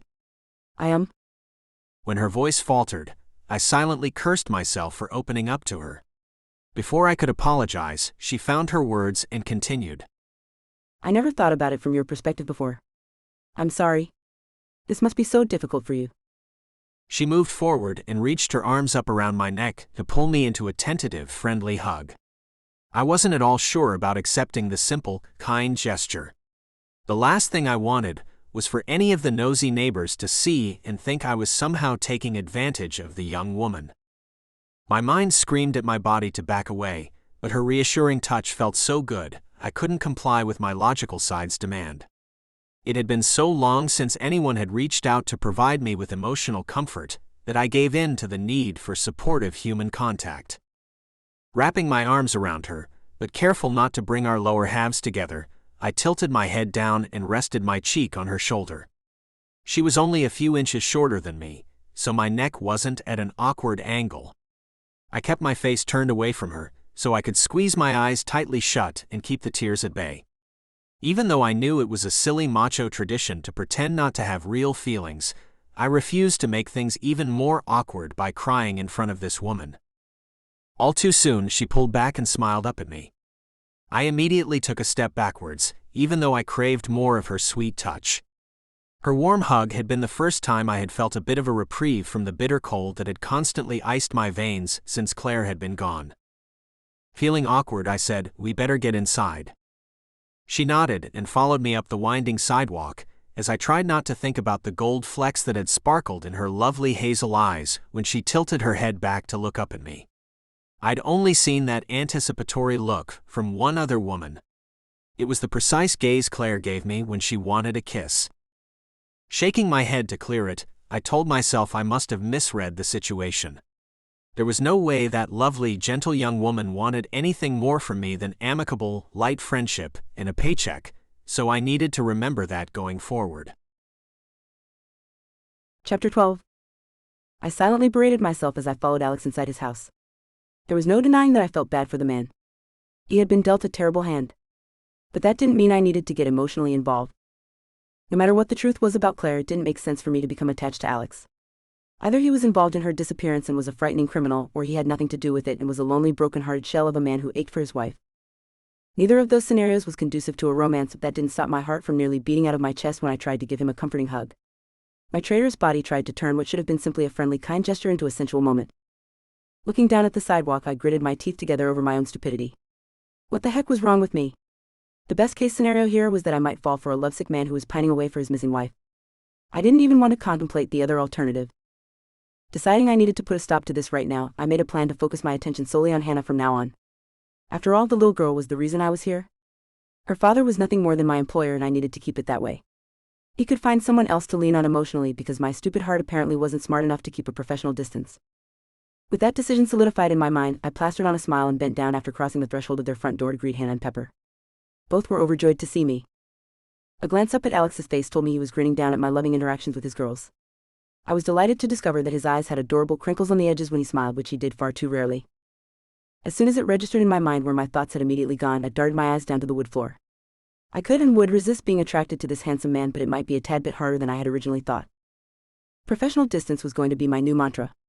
Proving that, I looked at Hannah and said, "I thought we could walk into town to see what's happening along the docks today. Does that sound like fun?" Enormous blue eyes beamed back at me. Really? That sounds great. Can we take Pepper with us? My gaze shifted to Alex's face to check his reaction to that request. At his quick nod, I said to the little girl, "Sure, grab her leash." Hannah ran to the mudroom with the excited black lab hot on her heels. Left alone with Alex in the entryway, I stood to my full height, rolled my shoulders, and shifted my weight from one foot to the other as I wondered what was taking my companion so long. Alex filled the awkward silence by making a suggestion for lunch. How about if you guys head back here to bring Pepper home when you start getting hungry, then we can all walk into town together to eat at your aunt's diner. Having a relaxed yet public meal with my handsome employer and his adorable cherub of a daughter was hardly conducive to my plan to keep a professional distance, but I wasn't sure how to politely decline his gracious offer. I evidently dithered over my response too long because Alex's expression suddenly fell. His lips turned down and he nodded as if fully comprehending my apprehension. "Oh, you don't want to be seen in public with me." He ran a hand along the back of his neck. When he spoke again, his words were so quiet that I had to lean in to hear him. "I don't blame you." Guilt surged in my gut that this was the conclusion he had drawn from my silence. As he reached into the back pocket of his low-slung jeans to retrieve his wallet, I shook my head and tried to think of the best way to explain my trepidation. Words failed me as I scrambled for a way to reassure Alex that I wasn't frightened of him or worried about my reputation without revealing the spark of attraction I felt for him. When Alex pulled several crisp bills from his wallet and held them out in my direction, he offered kindly. You girls go to lunch on me. I'll just make myself a cold cut sandwich here and have a working lunch. That's probably better anyway. Feeling like I was tiptoeing on eggshells where his feelings were concerned, I refrained from accepting the offered money and instead said, "You need to get some writing done, I understand. But if you have the time, we'd love to have you join us for lunch in town." The relieved expression that lit up his face at my invitation made my heart squeeze tight inside my chest. The fact that simply being included in our lunch plans for the day could make him so happy made it painfully obvious how lonely and sad he must be. Really? He asked, not even bothering to hide the hopeful gleam in his vivid blue eyes that so closely mirrored his daughter's. We're all eating lunch together at Mimi's diner. Hannah's questioning tone was almost as excited as her father's. I had been so focused on Alex that I hadn't heard the little girl and dog return to the tiled entryway. At my confirming nod, both father and daughter beamed with joy as the little girl raised her fist in the air and said, Yes? "You two are easy to please," I teased them, smiling and thinking they were making it extremely difficult not to become too attached. Chapter 13.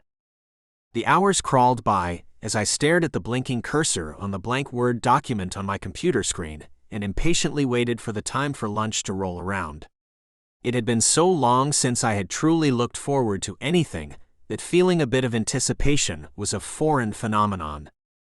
Josie had somehow managed to bring a spark of life back into our little family. Hannah's sweet little face visibly lit up with excitement in a way that it hadn't since last fall, BCD, whenever Josie was near. If I was completely honest with myself, I had to admit that the young lady managed to brighten my days as well. I hadn't realized how lonely my existence had become, but having an adult to regularly interact with, other than my sister, was remarkably uplifting. When I heard the trio returning from their adventures in town, it was all I could do to keep from running to meet them at the front door. Having spent the morning hours typing and deleting potential opening lines to my book, trying and failing to come up with a riveting and compelling hook, I was ready for a break. Hannah's eyes brightened when she saw me coming down the hallway towards them. Did you get lots of words in this morning, Daddy? Josie and I exchanged amused smiles over the child's usage of writer lingo. Not wanting to dash Hannah's hopeful expression, but unwilling to fib to her, I replied, "It was more of a plotting and planning than writing morning, but I'm working through some tough spots." Like the first sentence, I added silently. Great. Hannah enthused, not sensing my dismay over my prolonged writer's block. Obviously anxious to spill the details of her exciting morning, the little girl said, We walked along the docks and watched the lobster boats come in with the morning's catch. One of the captains said a keeper bug, it's what they call the lobsters on the dock, for us to see. Pepper barked and pounced at it like she couldn't decide if it was food or a toy. She made us all laugh. I grinned down at my daughter as she spoke. She was growing up so fast, too fast. I couldn't imagine the myriad of changes Claire would see in the little girl if she suddenly returned to us. The burning lump that had slowly churned in the pit of my stomach for nearly a year decided to kick into overdrive as I realized how much my wife was missing. As much as Claire loved Hannah, I couldn't bring myself to believe that she had intentionally ran away from us, but the alternative that she had been forcibly taken was unthinkable. As I had so many times over the last several months, I tried to devise a plausible scenario where she was safe, but unable to return to us for some valid reason. My current favorite fantasy was that she had slipped and hit her head, causing temporary amnesia. Perhaps a kind, grandmotherly woman had picked her up and was nursing her back to health, which would explain why she wasn't in a hospital. In my daydream, Claire's memories would come back any day now, and my loving, beautiful wife would walk through our door to complete our family once more. Even in this best-case scenario, I hated the realization that Claire had missed almost an entire year of Hannah's life. She would be devastated about it, but there was nothing we could do to change it at this point. Even in my daydreams, we couldn't turn back time, but we could at least move forward, cherishing each and every moment we were given together. Josie's pretty smile pulled me out of my rumination. "We're starving? How about you?" I could go for a big old cheeseburger and some of those delicious crinkle-cut fries from Mimi's. I smiled down at my daughter, knowing this was one of her favorite meals. Yes, me too. Hannah nodded her head. Can we get chocolate milkshakes today? I don't see why not, I answered, unable to deny the adorable child's request. Not wanting to spoil her too much, I said, "Go wash your lobster hands before we go." They are called bugs, Daddy. She reminded me. Chuckling over the fact that she seemed to think she knew more about these things than I did, even though I'd spent my entire life in Maine, I said, "Okay. Go wash your bug hands." You bugs don't have hands. She giggled as she took off towards the guest bathroom. "Neither do lobsters," I called out after her. Turning and giving me an exasperated look, Hannah said, Bugs are lobsters. "Oh, right," I responded, pretending like I was finally comprehending what she was telling me. Once she disappeared inside the bathroom, Josie said, You're really great with her. It's wonderful to see a father so involved in his daughter's life. "It's not like I had a choice since I've been forced into being a single parent this year, but I cherish my time with her. It's already becoming obvious by the daily changes in her that she won't be little for long." Josie busied herself by stooping to unhook Pepper's leash from her collar. She didn't look at me when she said, You're smart to enjoy every moment with her.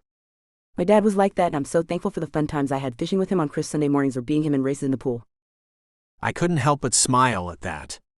Thanks to the tiny size of Brunswick Bay Harbor, I knew enough of Josie's story to realize that she'd lost her parents at a young age due to a horrific car crash involving a drunk teenage driver.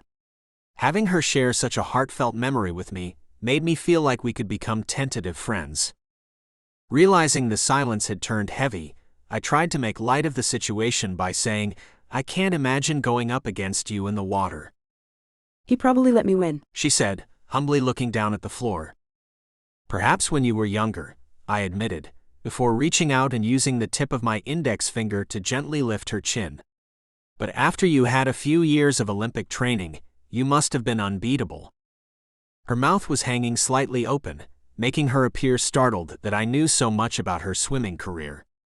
It was obvious that she still wasn't used to the dynamic of small-town living, where everyone knew everyone else's business and liked discussing it ad nauseum.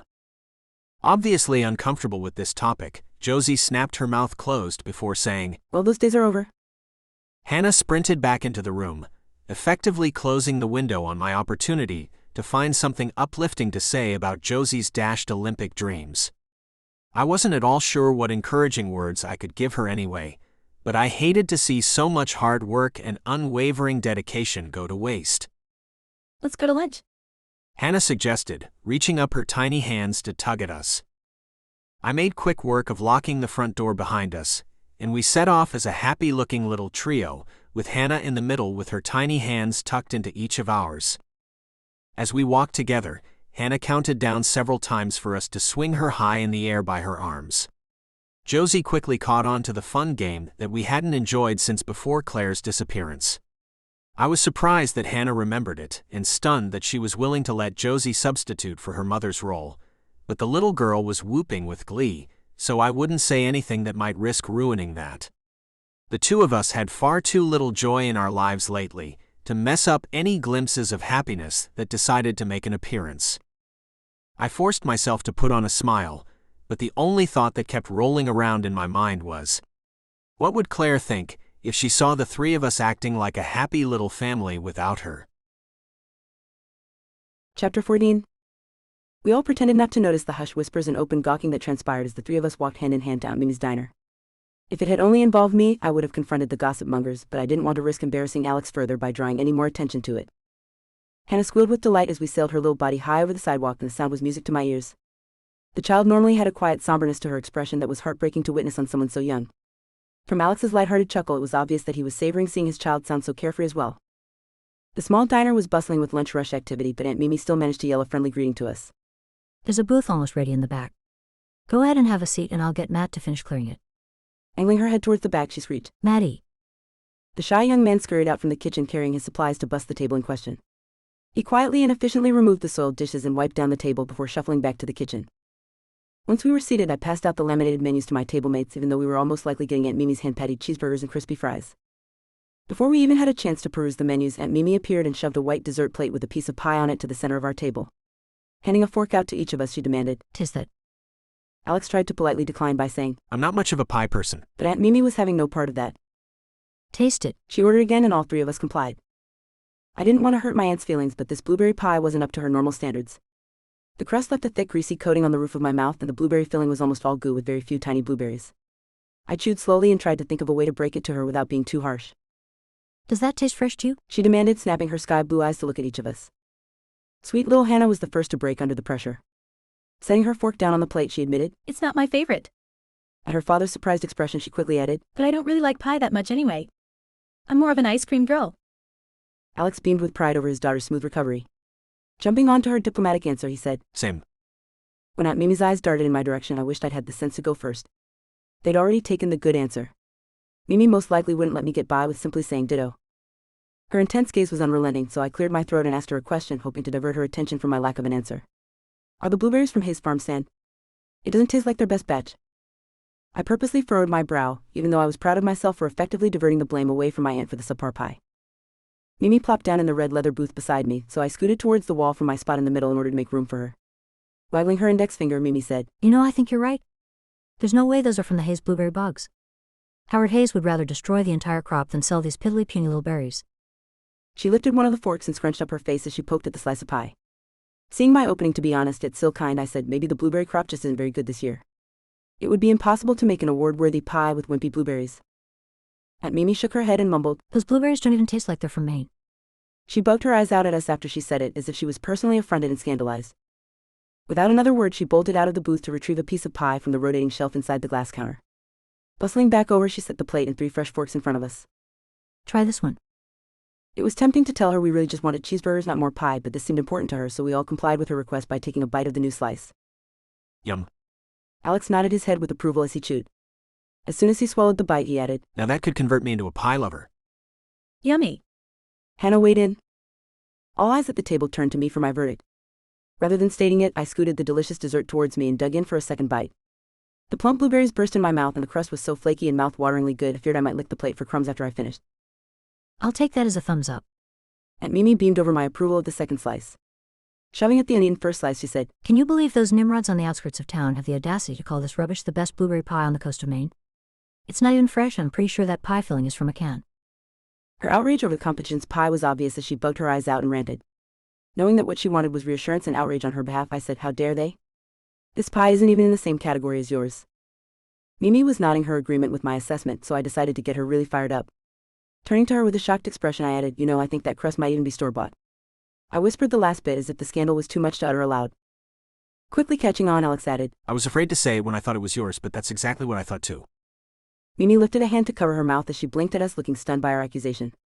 Leaning in, she lowered her hand and said quietly, I think you might be right. The locals aren't going to put up with that kind of laziness for long. Alex shook his head. I predict they'll be out of business in 3 months. The thrilled expression on Aunt Mimi's face was undeniable. I wanted to hug Alex for saying exactly what she needed to hear to alleviate her concerns about the new competition, but that would completely go against my vow to keep our relationship professional. Instead, I grinned at him and tried my best not to notice the gorgeous sparkle that lit up his pupils when he smiled back at me from across the table. Chapter 15. The girls were chatting about hair when our lunch plates arrived, and we all dug into our cheeseburgers. It hadn't dawned on me until then how much Hannah was missing by not having a constant female presence in her life.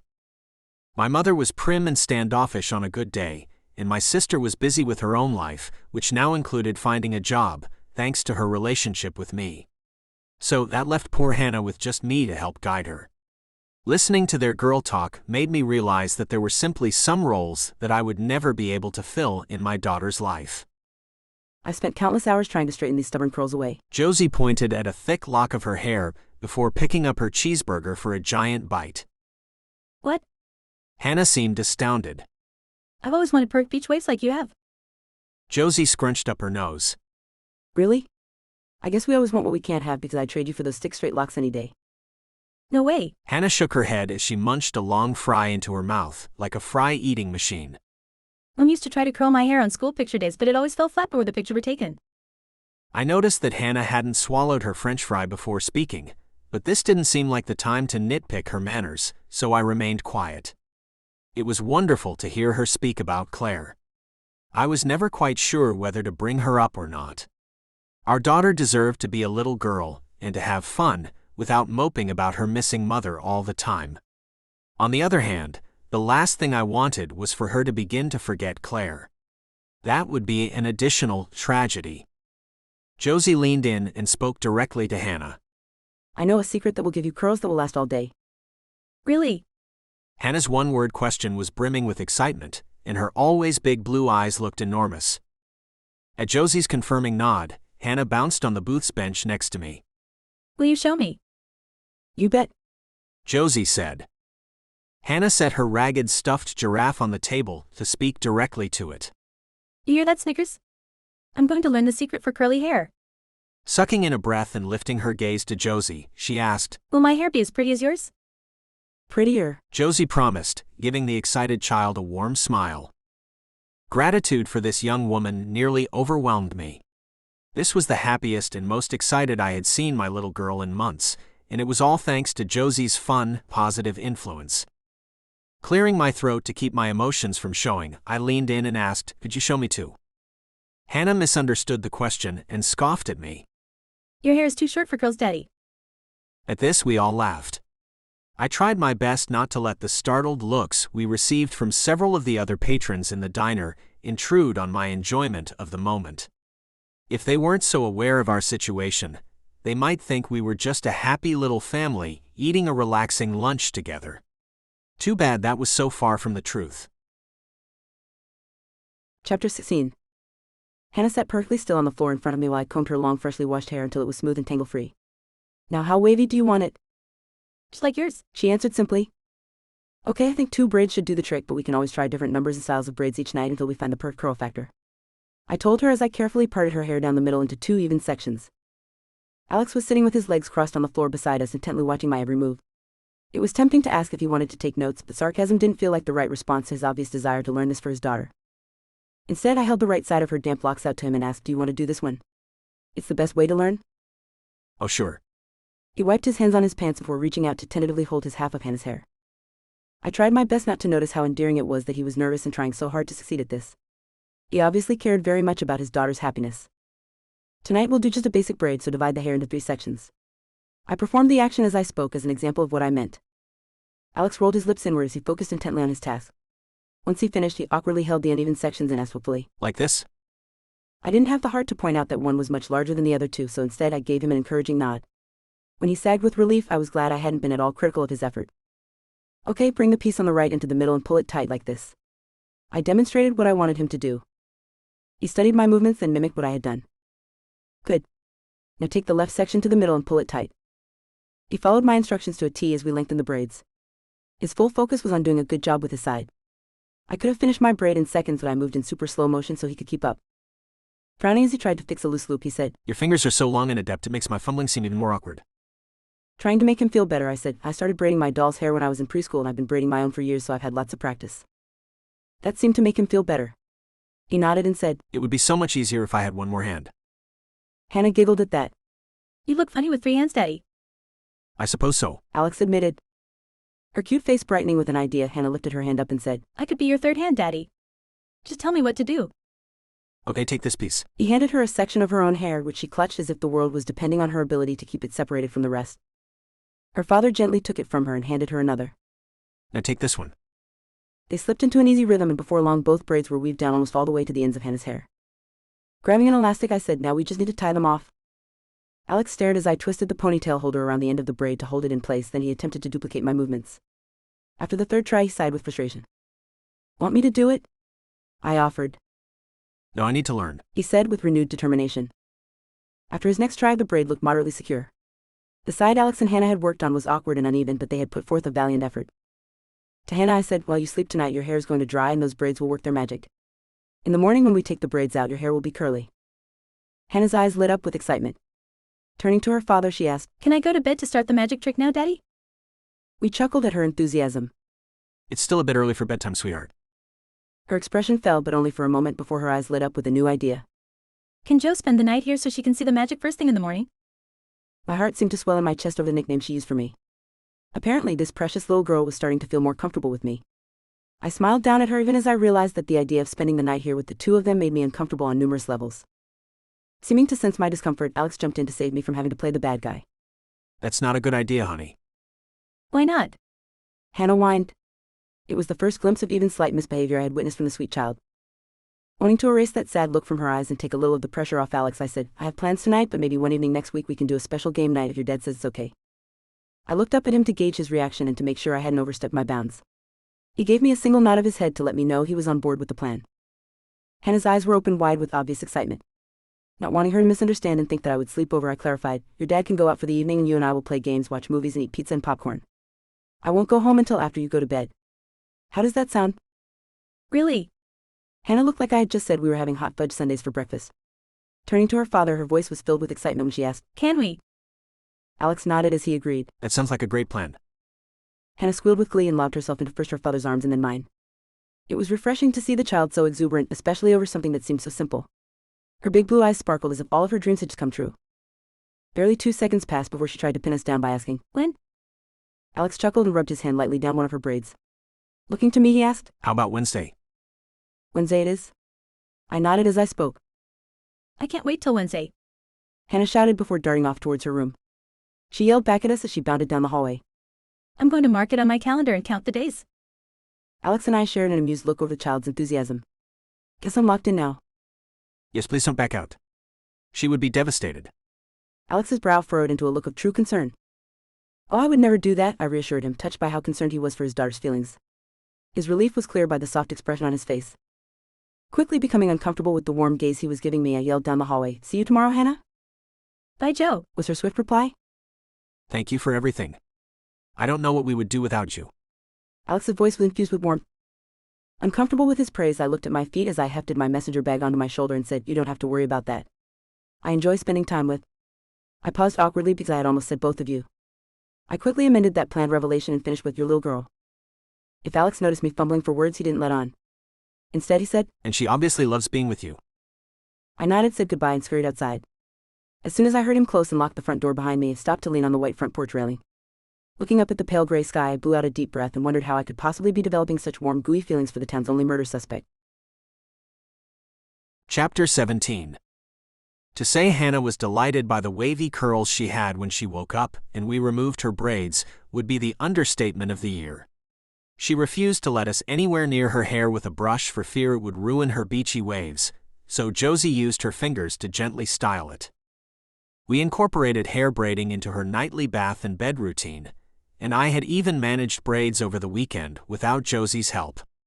When Josie was there, she dazzled Hannah with complicated braids like French and fishtail. I stuck to the basics.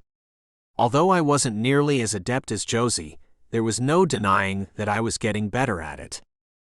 On Monday morning, when Josie arrived, Hannah came running out to announce that it was only 2 more days until game and movie night. I know, and I can't wait. Josie's eyes lit up like she was truly excited by the prospect of spending extra time at work. I wondered if she was really looking forward to it, or if she was just putting on an extremely believable act for Hannah's sake. Me neither. Hannah practically bounced with anticipation. When she froze, it was like she was getting a good look at Josie for the first time this morning. Oh, it's raining out? She sounded disappointed. The little girl was gazing up at Josie's bright yellow rain slicker as Josie shrugged out of the wet jacket. Nodding, the woman answered, Afraid so? But the rain will mess up my curls? Hannah's hands shot up to clasp her braids that we hadn't yet removed from the night before. Josie went to hang her rain jacket in the coat closet as she came up with a solution. If we decide to go outside this morning, we can leave your braids in until the rain stops. I heard it's supposed to be sunny later this afternoon, so we'll undo your braids then. Great. Hannah nodded, obviously agreeing wholeheartedly with the plan. I was smiling over Josie's easy ability to appease any of Hannah's concerns when I saw it. Clutching the back of the chair, I stared into the closet, feeling like someone had just punched me in the gut. Josie paused in her movement to close the closet door when she caught sight of my face, which felt like it had been drained of its blood. A woozy feeling overwhelmed me as I wondered if this was what it felt like to pass out. Alex? Are you okay? Josie ran to my side and took a hold of my arm to steady me. I stared at the closet, stunned that this was affecting me so much, but unable to stop it. The pink hanger swayed lightly in the middle, mocking me, with Josie's rain slicker hanging on it. Shaking my head, I tried to find words, but they failed me. Hannah quickly took in the situation and turned to Josie. The pink hanger is Mommy's, she said simply. Oh, Josie said, before quickly returning to the closet to move her jacket to another hanger. After she moved her coat and closed the closet door, I struggled to catch my breath. Seeing Claire's special hanger in use had gutted me. Even though I knew it was a silly thing to have such a strong reaction over, I couldn't seem to gain control over it. Josie folded her hands together and shifted her weight awkwardly from foot to foot. I stared at the floor, ashamed that I had made her so uncomfortable, but unable to do anything about it. I'm sorry, Alex. I didn't know. Josie offered. I nodded, but my gaze remained glued to the floor. You couldn't have known. Needing to escape, I tried to keep my voice casual as I said, I'd better get to work, and scurried to my office to hide from their scrutinizing, worry-filled gazes. As I walked down the hallway, I heard my sweet little girl trying to explain my irrational reaction. There was one pink hanger in the coat closet at their school, so Daddy always saved it for Mommy. When they got married, he gave her a pink hanger so she'd have a reminder every day of how special she is. After a short pause, she added in a hushed tone, I'm not even allowed to use it. Josie's dreamy response wafted down the hallway towards me. Well, that's so romantic. Chapter 18. I had been startled by Alex's strong reaction to my usage of the single pink hanger in their hall closet, but when I found out the reasoning behind it, my heart burned hot in my chest. I couldn't even imagine how glorious it must feel to be that special to someone. The scenario played through my mind of a young Alex fighting off anyone else who dared to try to use Claire's pink coat hanger at school. It must have made her feel so unique and cherished. Sighing, I realized that is exactly what I wanted, for someone to make me feel like I deserved the only pink hanger in the sea of plain brown ones. It was such a simple thing, yet it was powerful, and it obviously meant a great deal to Alex and most likely Claire. I wondered as Hannah and I played our 5th round of Old Maid that morning if there was any way a man who obviously cared so much about his wife could have hurt her. It didn't seem possible. The heartbroken husband who hyperventilated over seeing my coat hang on Claire's hanger did not align with the image of the dangerous murderer the townspeople considered him to be. It simply didn't make sense. Hannah was down to 2 cards. She lifted one of the cards higher than the other. Even though I knew exactly what she was up to, I chose it. Pretending to be upset when I saw it, I said, "Oh no? I picked the Old Maid again?" The little girl giggled with delight over having tricked me once more. I grinned at her, then presented the backs of my 2 cards to her with the Old Maid sticking up just like she had done. She went back and forth between the cards and hovered over the Old Maid for a moment. I did an exaggerated snicker as she pretended like she was going to pick it. At the last moment, she proved that she was already onto this trick by selecting the other card. I blustered and pretended to be outraged as she gloated over having beat me yet again at this silly game. Alex chose that moment to come out for a break from his writing. He beamed down at us as Hannah delighted in telling him about beating me at so many rounds of cards. He gave me a knowing smile before properly reacting to his daughter's winning streak. The awkwardness of this morning's hanger fiasco seemed to be forgotten as Alex said, It looks like the clouds have broken up and the sun might be trying to peek out at us. Do you two want to head over to the beach shack for lobster rolls for lunch? A bit of his normally squelched down east accent emerged when he said the word lobster. It came out sounding like lobster. Yes? Hannah nodded her head rapidly like this was the greatest idea ever. My stomach was filled with dread over what I had to admit. Telling a Mainer that you don't like lobster is like telling a Vermonter that you don't like pure maple syrup, or a Georgian that peaches aren't your favorite fruit just isn't done. Rather than directly admitting to my lobster-hating taste buds, I asked, do they have anything besides lobster? Both father and daughter froze and stared at me as if my hair had suddenly burst into flames. Alex was the first to regain his wits and speak. You're joking, right? Used to this reaction of utter disbelief to my aversion to the crustaceans, I shook my head. Aunt Mimi and Dean had both tried, separately and together, to get me to give their favorite seafood another chance. But I couldn't hardly even stand to look at or smell it once it was boiled, so eating it was absolutely out of the question. Alex's brows were furrowed together as he shook his head at me as if he was completely perplexed. His expression brightened with an idea just before he said, Have you ever tried a lobster roll from the beach shack? They are the best. I've never heard of anyone not liking them. His unwillingness to accept my distaste for the food his beloved state was most known for made me grin. Shaking my head, I said, no, and it's not going to happen because they look and smell disgusting. I'm sorry. I wasn't sure why I tacked the apology on at the end, because I really wasn't sorry at all. Just the thought of eating what was inside one of those crunchy red shells made my stomach churn. Proving that he was on the same wavelength, Alex said, It's nothing to apologize for. before turning to give his daughter a mischievous grin and adding, It's not your fault that your taste buds are crazy. Hannah covered her mouth with her hand in a failed attempt to suppress her giggles over her father's teasing of me. I laughed with her and enjoyed the lighthearted moment with the duo. It was wonderful to see the dark cloud that perpetually hung over their heads lift more frequently for short bursts of levity that they both so richly deserved. Claire's disappearance had nearly broken them both, so I was willing to do anything I could to alleviate some of that pain. Turning toward the door, Alex said, Let's go. We'll stop on the way and pick up a cheeseburger for the one with no taste. He lifted a hand to shield the fact that he was pointing at me, even though I knew exactly what he was up to. Hannah and I walked out to the sidewalk to wait while Alex locked the front door behind us. While we stood there grinning from ear to ear, I couldn't keep the thought at bay that we were starting to feel very much like a happy little family. Chapter 19. I hoped Josie didn't mind my teasing about her dislike of lobster. She seemed to accept it with her typical laid-back, kind nature, so I didn't think it bothered her. Besides, Hannah seemed to love the light-hearted banter that we so naturally fell into. It had been a long time since I had been around anyone, other than Claire, that I got along with so easily.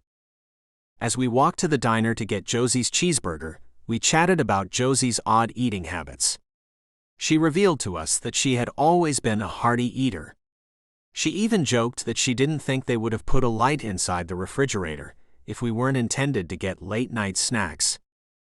Hannah giggled at the woman's misguided logic. When her chuckle ended with a tiny, undignified snort at the end, the feeling of déjà vu almost overwhelmed me. My child's laugh perfectly emulated the one her mother burst out with when she was so tickled about something that she failed to contain it. Not wanting to ruin the happy moment with sadness, but needing to acknowledge it, I grinned down at Hannah and told her, "You sounded exactly like your mother just then." Really? Hannah's bright blue eyes sparkled up at me. She was obviously excited by the prospect of doing anything like her mom. I nodded and added, only when she was so overwhelmed by laughter that she forgot to be ladylike. I used to try all the time to get her to lose control like that. It was the best sound in the world, and I've been aching to hear it again, so thank you, Hannah Banana. You're welcome, Daddy. Hannah's voice was serious, as if she knew how important this was to me. We walked in silence for a long while, each of us lost in our own thoughts. Seeming to sense the need for a different topic, Josie said, I guess I need to stop eating so much now that I'm not swimming all the time or I'll blow up to the size of a hot air balloon. I had wondered if she spent any time at the pool, but figured it was a sensitive topic, so I'd waited for her to bring it up. Since she had opened the door, I turned to look at her and asked, "Do you miss being in the water all day, every day?" Sometimes? She answered simply, seeming unperturbed by my nosiness. Her eyelids lowered as if she was ashamed to speak the words out loud, before she admitted, I haven't gone swimming once since that dreadful day when my physical therapist said my rotator cuff was as good as it was going to get. Accepting the reality that I will never win a gold medal was the hardest thing I've ever had to do. I'd been so laser-focused on that goal for my entire life that the possibility that it might not work out like I hoped had never entered my mind. I knew I was destined for gold. It was a much more honest and raw answer than I had been expecting, so I wasn't sure how to respond.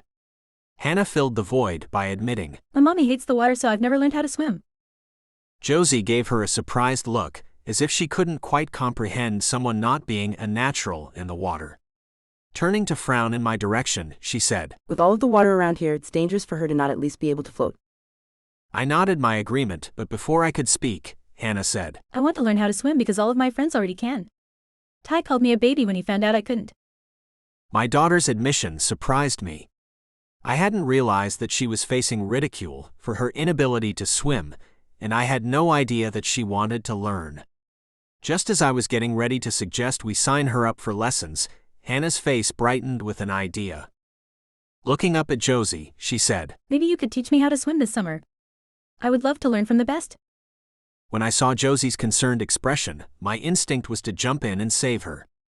Before I could, she started shaking her head. Oh, It was obvious that she didn't want to dash my little girl's hopes, yet she was searching her mind for a valid reason why she couldn't teach her. Not wanting to put the woman in the awkward position of having to turn down Hannah's suggestion, I said, How about if I sign you up for official swimming lessons at the gym? Although I had been hoping that my usage of the word official would make it sound appealing, there was no denying the disappointment in Hannah's expression. We rounded the sidewalk's corner to head up the hill towards the diner, and our attention was diverted from the topic of swimming by the diminutive woman we almost slammed into. Oh, She started before her face pinched into the sour glare that she reserved solely for me. Aunt Meg. Hannah squealed, either not sensing or not wanting to acknowledge the woman's stark hatred of me. Claire's sister's mouth turned up into a slight, brittle smile when she looked at her niece. hi, sweetheart. I just dropped Harper off at karate class if you want to run up there and peek in the window. Hannah's eyes widened with excitement as she turned to look up at me. Can I, Daddy? Knowing the karate studio was just a few stores ahead of us, I nodded my head and said, Sure. As my daughter raced up the hill to watch her cousins practice, I felt Meg glaring up at me. It was the first time we had been in close proximity since before Claire's disappearance. She had been actively avoiding me, but I knew from her vicious outcries on the news that she thought I was responsible for her sister being gone. Once Hannah was safely ensconced in front of the picture window at the karate dojo, I tore my gaze away from her to look down at my sister-in-law. Meg's weary appearance startled me. The twin dark circles under her eyes and the sallowness in her cheekbones made it appear like she had aged many years in the months since I had seen her. Obviously not wanting Hannah to overhear her, Meg hissed, How dare you show your face in town like everything is great? "It's not great," I answered her honestly.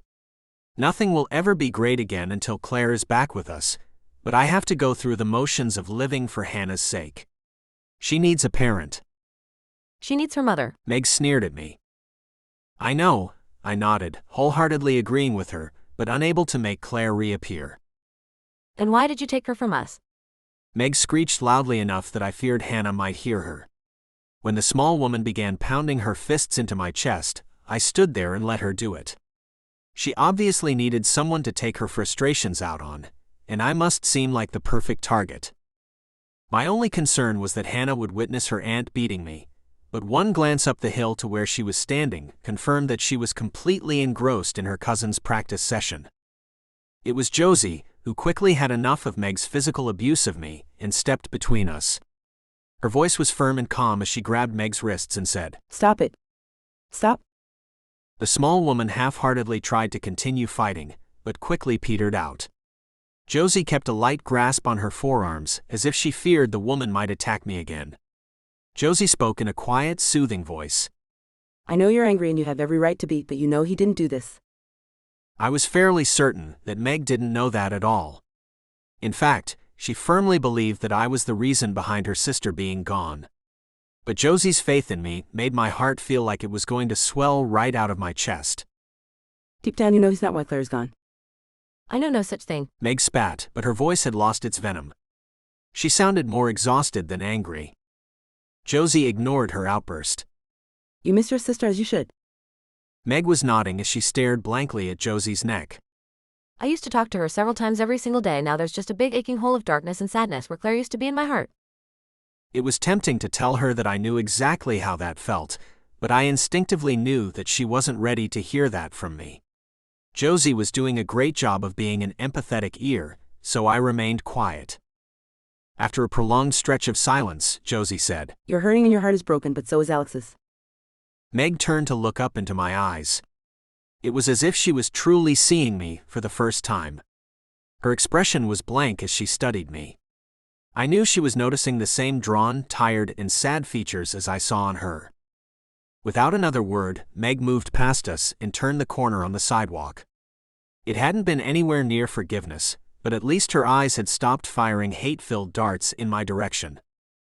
Josie had managed to bridge a gap of tentative peace between us. Turning to her, I said, "Thank you."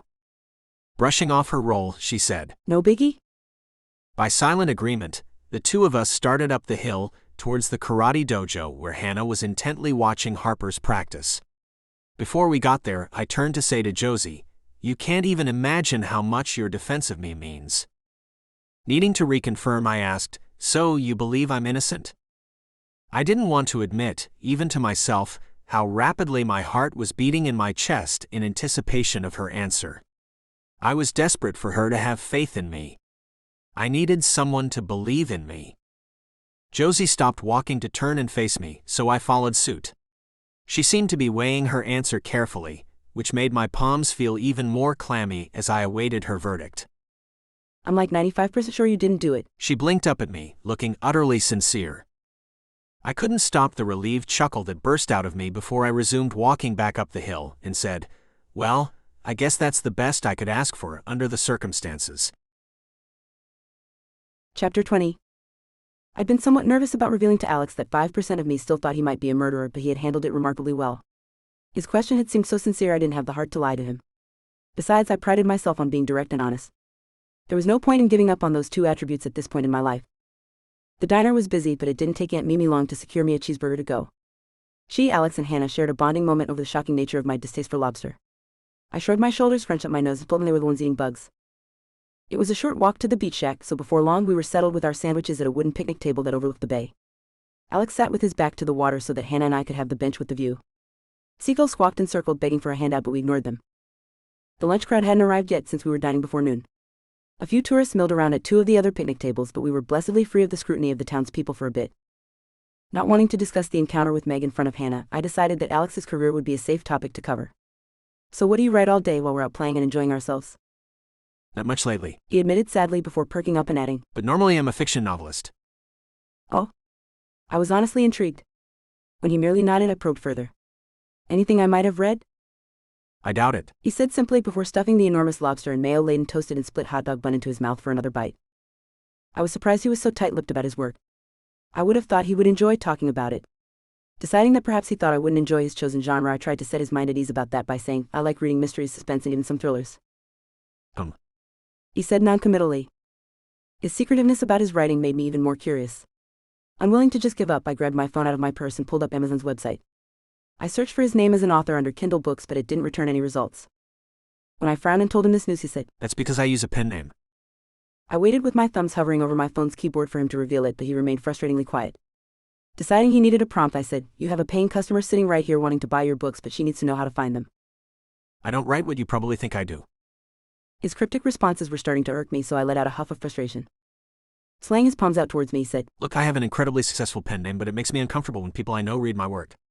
That's why I chose to go the top secret pen name route. I knew I should probably let it go, but I just couldn't seem to do that. "Are you James Patterson? Or Stephen King?" My eyes widened as I realized I had heard before that the horror author lived in Maine. Alex chuckled and shook his head at my guesses. No, nothing like that. Deciding to be silly, I guessed again. "Nora Roberts?" His chuckling morphed into a smile that tipped up slightly further on one side. Seeming to make a snap decision, he leaned across the picnic table and whispered, You're getting warmer. I felt my eyes widen in surprise as I said a little too loudly, "You write romance?" His single confirming nod was so small it was almost imperceptible. Turning serious, he said, That's why I've been struggling with writer's block so much lately. Claire was a constant source of inspiration for me, but now my muse's gone. The bereft expression on his face made my heart ache for him. It was obvious how much he loved and missed Claire. Clearly misunderstanding the meaning but wanting to help, Hannah offered, I'll be your muse, Daddy.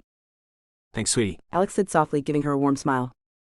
My mind couldn't explain it, but in that moment my heart desperately wanted to take over the role of being Alex's muse. Chapter 21.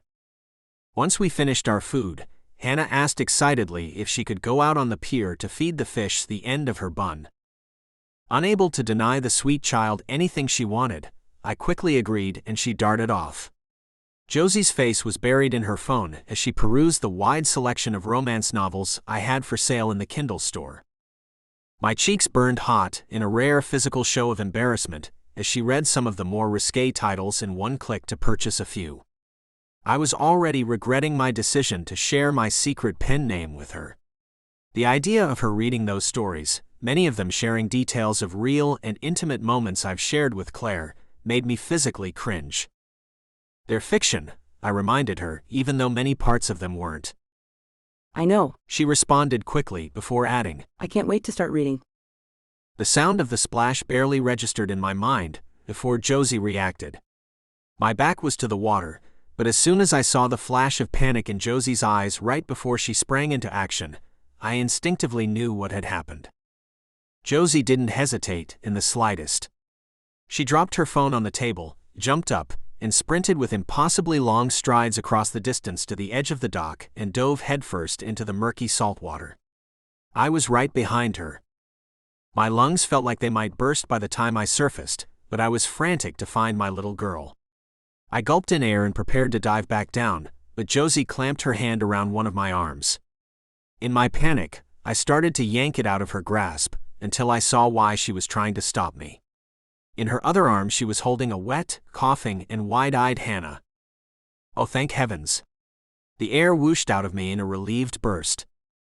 Josie used her free arm to swim to the dock, and seemingly effortlessly lifted my daughter up to safety. We both then quickly swam to shore and ran to meet the frightened little girl. I lifted Hannah into my arms and squeezed her a bit too tight. My entire body began shivering as the gravity of how horrific this could have been started to sink into my mind. Josie stood dripping just behind us. Realizing that I had her to thank that I had the ability to hug my little girl, I released one of my arms from Hannah and pulled the surprised woman into our embrace. She stiffened momentarily, but quickly recovered and wrapped her arms around the two of us. "Thank you," I whispered, feeling more overflowing gratitude than I ever had before. The three of us stood there for a long moment, shaking and embracing each other. I didn't care if the townspeople saw or whispered about me hugging the nanny. All I cared about was that my little girl was safe, and it was all thanks to this woman. Once the adrenaline rush began to subside a bit, I said to Hannah, "What happened? Why were you so close to the edge of the dock that you fell into the water?" Hannah's lip quivered as tears streamed down her cheeks, intermingling with the seawater. Wailing, she answered, I dropped Snickers. Immediately understanding, Josie pulled back to ask, Is he still in the water? The little girl's face crumpled as she nodded. Josie jogged to the end of the dock and gracefully dove into the greenish water. Unwilling to leave Hannah alone, I sat on the edge of the dock and snuggled the little girl in my lap. Josie surfaced and dove over and over again, even though the visibility in the water was less than a foot. When she surfaced empty-handed after what seemed like her 100th dive, I shouted to get her attention. You've tried your best, but it seems like a lost cause. Why don't you get out and we'll go put on some warm, dry clothes? I'll buy Hannah a new toy that she'll grow to love just as much as Snickers. Right, sweetheart? I looked down at the little girl in my lap. She made a valiant effort to be convincing, but the wobbly little nod she gave us didn't fool anyone. Just a few more tries, Josie said stubbornly, before diving as gracefully as a mermaid back below the surface. After 8 more dives, I knew the woman had to be exhausted and freezing. I was getting ready to insist that she give up on the search and get out of the water, when she surfaced and smiled up at Hannah. I found someone down there who misses you. She held the drenched, ragged toy giraffe up above the surface of the water as she dog-paddled with her free hand. Snickers. Hannah squealed, jumping up off my lap and bouncing with excitement. Josie beamed up at the little girl as she made short work of swimming to the dock and handing it up to her. Feeling super cautious, I held on to the belt loop of Hannah's shorts as she bent down to retrieve her beloved stuffed animal. After a quick, emotional reunion with Snickers, Hannah ran towards the water's edge and hurled her arms around Josie's legs once she emerged from the water. Thank you. The little girl looked up at the woman like she was a superhero, and the woman beamed back down at the girl. I felt superfluous, yet filled with relief as I watched the sweet exchange. Our shoes squeaked as we sloshed our way back through town towards home. We must have looked like a trio of wet rats as we dripped dry, but no one dared to ask us what happened. Instead, they simply stared and backed away as if I was going to lunge out at them. These types of cautious reactions were my new norm, but I hated it that Hannah and Josie were now being treated in this standoffish manner due to their association with me. Hannah reached up and felt her sopping wet hair. Sounding disgusted with herself, she said, I messed up my curls. It's okay, I promised her. After you have a bath to wash off the salt water and sea goop, we'll put new braids in and you'll have fresh curls when it dries. Hannah gazed up at Josie. She didn't bother to hide the envy in her voice when she said, Your hair is already starting to curl. Yes, and it's going to be a frizzy poof ball if I don't rinse out the salt and put some product in it.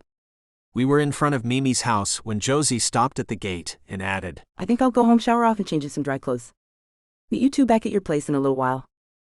I knew I wasn't going to be able to get any writing done after the stress of Hannah's near-drowning experience, so I decided to give Josie some much-deserved time off. Why don't you take the rest of the day off? Hannah made a whining noise in her throat, obviously not on board with my idea for some quality daddy-daughter time. Although I was relieved that she and Josie were getting along so well, I couldn't stop the little surge of jealousy that my little girl preferred spending time with her nanny rather than me.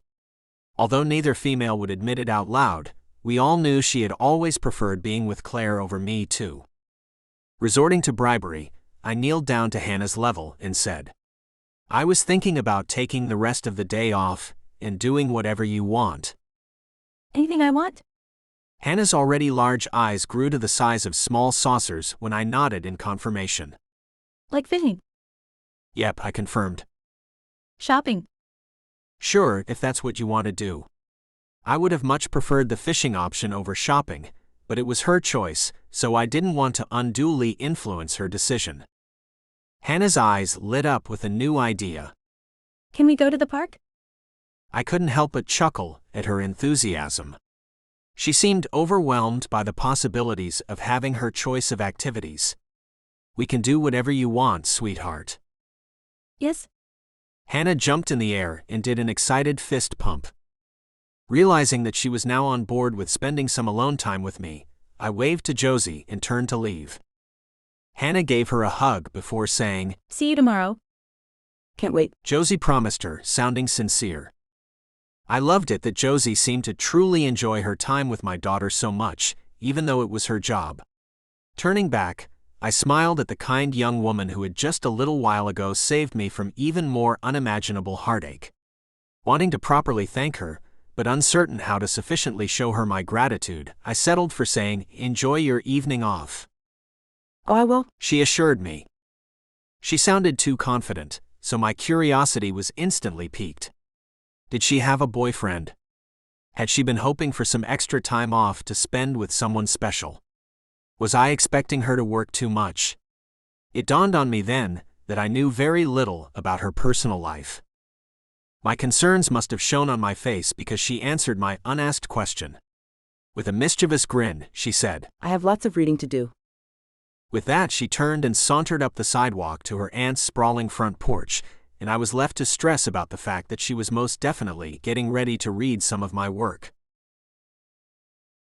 Chapter 22. The more I read of Alex's books, the more I wanted to read. He had a natural and vivid way of describing his characters' lives that made me feel like I was seeing, touching, and feeling everything right along with them. I'd never been much of a romance reader, but his books were far from the predictable boilerplate bores I expected them to be. They were riveting, filled with surprises, and overflowing with raw, passionate emotions. I could tell by his clarity and his loving word choice that many of the intimate scenes were snippets from his personal love life with Claire. The mysterious lighthouse that the young virgins in his first book stole away to for their first time together simply had to be Captain's Point Lighthouse, the rumored to be haunted bright red landmark that stood at the edge of our town's harbor as a beacon in the night to ships on the sea. Was that where the two of them had first made love? Had that scene been a recreation of their first time? If so, Claire was one lucky woman, up until the whole disappearing without a trace thing, of course. The spicy scenes in his books were filled with lingering touches, loving embraces, soft gasps, and passionate moans rather than the smashing of body parts that I had assumed would be detailed in a steamy romance novel, especially one penned by a man. I frantically swiped my e-reader to the next page again and again as my heart raced and my own breath quickened while reading about Alex's fictional star-crossed lovers. As soon as I finished one novel, I started another. It was like taking an intimate peek inside the secrets of Alex's brilliant mind, and I couldn't get enough of it. Finally deciding that I would be useless at work with Hannah if I didn't try to get some sleep, I closed my Kindle cover at 2:47 a.m. Rather than the peaceful oblivion of sleep that I craved, I spent the next couple of hours tossing, turning, and thinking about my boss in completely inappropriate ways. The blaring of my alarm startled me out of a racy dream that closely mimicked the lighthouse scene from Alex's first book. In my sleep, I had conjured Alex as the dashing hero, but the feisty heroine hadn't been Claire. It was me, and I had basked in being the recipient of Alex's tender, loving ministrations. My dream version of Alex was a talented and giving lover. When I awoke, my back was arched as I fully gave myself to him, body, mind, and soul. I flopped back on the mattress, my limbs shook.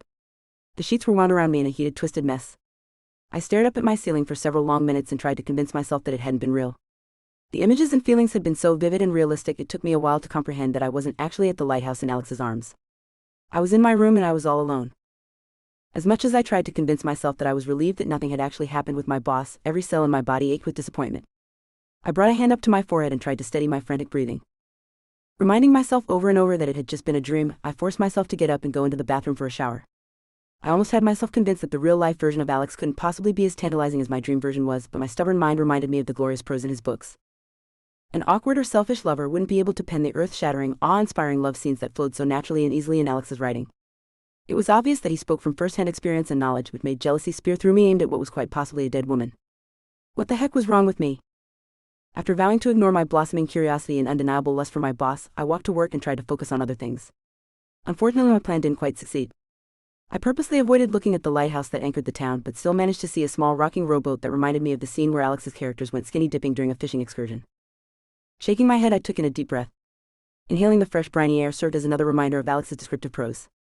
Everything from the bright azure color of the morning sky to the way the shadows from the faded wood plank boathouses slashed across the sidewalks reminded me of Alex's written words. His books gave me a fresh perspective of the streets I walked each day. Walking through this town was like stepping directly into one of his books. It made sense since he had grown up and lived his whole life here, but it didn't help my efforts to get him out of my head. Everything reminded me of him. It was like my mind had been invaded by him. I just hoped no one else could tell. As if I had summoned him, Dean called out, "Morning, Joe." The first thought that entered my mind as I turned to smile at him in greeting was that he might be able to somehow read my thoughts on my face. Trying to act normal, I walked the few steps to meet him halfway and said, "Morning." I was hoping to run into you. He handed me one of the steaming to-go cups of coffee he was holding. At my questioning look, he said, You can have caffeine now that you're not training all the time. Besides, you'll be glad to have a coffee addiction once winter rolls back around. Although the brew smelled delicious, I was wary of the bitter taste. I took a tentative sip and was pleasantly surprised. Not bad, I weighed in, since he seemed to be anxiously awaiting my verdict. Dean beamed a bright white smile at me. I added 3 sugars and a generous splash of cream to it. Once you get used to that, we can start weaning you off the additives until you like your coffee so black and strong it could stand without a cup, as God intended it to be. I don't know about that, I grinned back at him. He wrapped a friendly arm around me and I burrowed into his warmth to help ward off the morning chill. It wasn't until he leaned down to press his lips against my temple that I began to wonder if Dean might be developing more feelings for me than simple friendship. The last thing I wanted was to hurt my kind-hearted sweet friend, so I guess my plan to discuss my unwanted dream and surprising new feelings for Alex with Dean would not be a good idea. Hopefully the spark of attraction I felt from Dean was just a misunderstanding on my part. An unrequited attraction lingering under the surface of our friendship would make us both uncomfortable and awkward. Dean was my closest friend in this town and I wasn't willing to risk my relationship with him. Wanting to make sure he knew we needed to keep things platonic, I gingerly eased out of his embrace as we walked together. His face fell for a moment when I physically distanced myself from him, but he quickly recovered and we both acted like nothing was askew. As we reached the turnoff where I knew he should make a left to head toward the elementary school where he worked as a substitute teacher, I purposely stopped and said, "Have a great day and thanks for the coffee." My polite dismissal made it abundantly clear that he didn't need to escort me all the way to the Biggs household. The flash of disappointment in his expression was so quickly masked that I could almost convince myself that I had imagined it. Any time. He smiled down at me with a warm look. Deciding to scoot away before things turned awkward, I raised a hand to wave as I resumed my walk down the sidewalk. Not wanting him to feel like he needed to make this a regular thing, I turned back to him and said, "I'll buy next time." He had been standing there watching me walk away, so he nodded to let me know that was agreeable. Resuming my brisk walk to work, I found myself hoping that he had turned away and wasn't still watching me, but I refused to turn back and check for fear that he might still be gazing in my direction. My back prickled with heat, telling me that my sense of intuition believed that he hadn't budged. I tried not to worry about it too much, which wasn't a problem because as soon as Alex's faded brick red shaker-style home with black shutters and white trim came into view, my thoughts were invaded by memories of my boss's tantalizing writing. Biting my lip as I turned onto the sidewalk that led to Alex and Hannah's house, I tried my best not to think about how hot my boss's smooth broad chest that tapered to a V at his waist had looked last night as he looked deep into my eyes and redacted in my dreams. Cringing as my teeth nearly drew blood from the tender flesh on my lip, I took a deep breath and realized it might just be the longest day of my life. Chapter 23. There was no way I was going to admit how anxious I was to hear Josie's verdict about my writing. I had tossed and turned most of the night. It had been all I could do to keep from texting her around 2:30 a.m. The only thing that stopped me was the fact that she was starting to place a bit of tentative trust in me. I didn't want to make her regret that by becoming a pushy, needy, and insecure author who craved her approval of my work. Instead, I did my best to hide my desire for her to praise me prose. I had awoken with the sun, not well rested, but unable to remain in bed another moment. Since then, I had been busying myself around the house as I anxiously awaited Josie's arrival. I'd even made blueberry pancakes for breakfast, which Hannah was scarfing down now. My fingers drummed nervously on the countertop after I glanced out the window over the kitchen sink and realized that Josie was finally almost here. This torture was about to come to an end. Even if she hated my writing, it would be better to know it than deal with this anxiety-riddled wondering, right? When she stopped at the gate and bit her lip, I felt my body fold in on itself. It must have looked like I physically deflated, as if I was a 2-day-old balloon. Her obvious anxiety could only mean one thing: she hated my work and didn't know how to tell me. I wasn't sure why this young lady's approval meant so much to me. After all, plenty of readers had left my books glowing 5-star reviews. A few had also blasted them with scathing 1 or 2-star reviews, and I was perfectly fine with that. I had a tough outer shell and knew that my work wasn't for everyone, which made it even more difficult to comprehend why I was so worried about what Josie thought. When she finally resumed her walking after her long pause, I went to the front door to greet her. She was just raising her finger to press the doorbell when I swung the door open. "Morning," I said, trying to keep my voice casual and normal sounding. "Good morning," she responded. Her cheeks flushed a lovely shade of pink, making me even more confident that she was nervous to tell me she hated my books. Josie, Hannah rushed over and wrapped her arms around her nanny's legs. Daddy made blueberry pancakes and they're delicious. The woman and I shared secret, amused smiles over Hannah's adorable mispronunciation of the difficult word. The little girl evidently didn't notice our adult moment because she quickly asked, Want some? Sure. That sounds great. Josie told her as she stooped to give excited Pepper a quick greeting. Hannah darted off towards the kitchen. Josie followed her. That left me with little choice except to go too, even though I would have preferred to have a moment alone with Josie to get her impressions of what she had read so far. Josie doctored her pancakes with generous portions of butter and maple syrup before tucking in. While the first large bite was still in her mouth, she nodded and made robust sounds of approval. I was glad to hear that she was enjoying my homemade pancakes, but I was desperate to hear her opinion of my books. Unable to keep from asking any longer, I tried to sound casual when I asked, Did you get any reading done last night?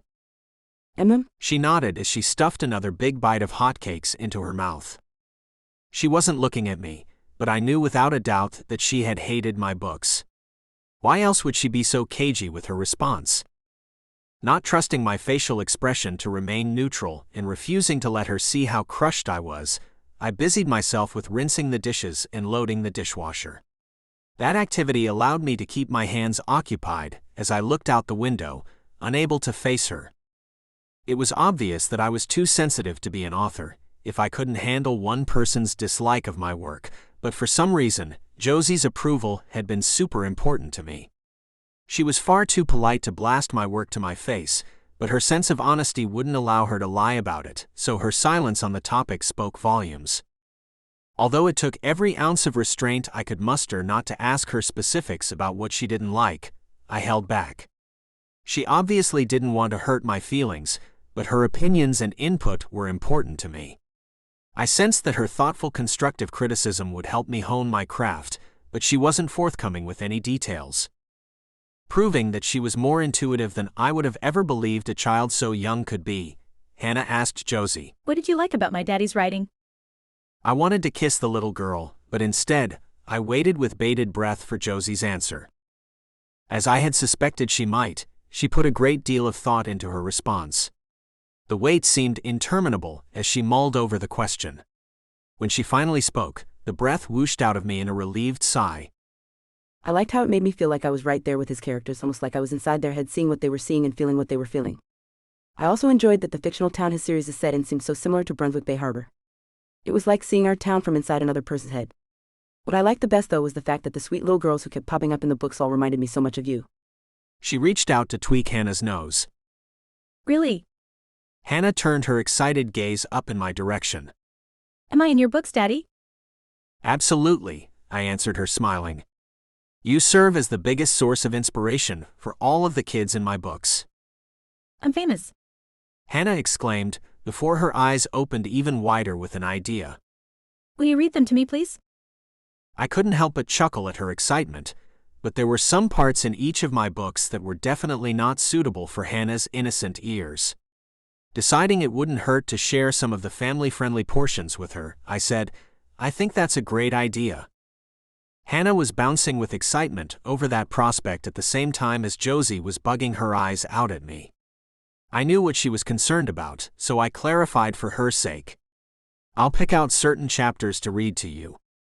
How does that sound? Great.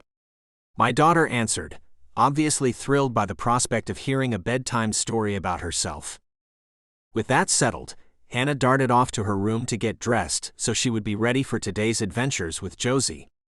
Left alone with Josie in the kitchen, I found myself craving more of her opinions of my work, but she wasn't forthcoming as she chiseled away at her tall pile of pancakes.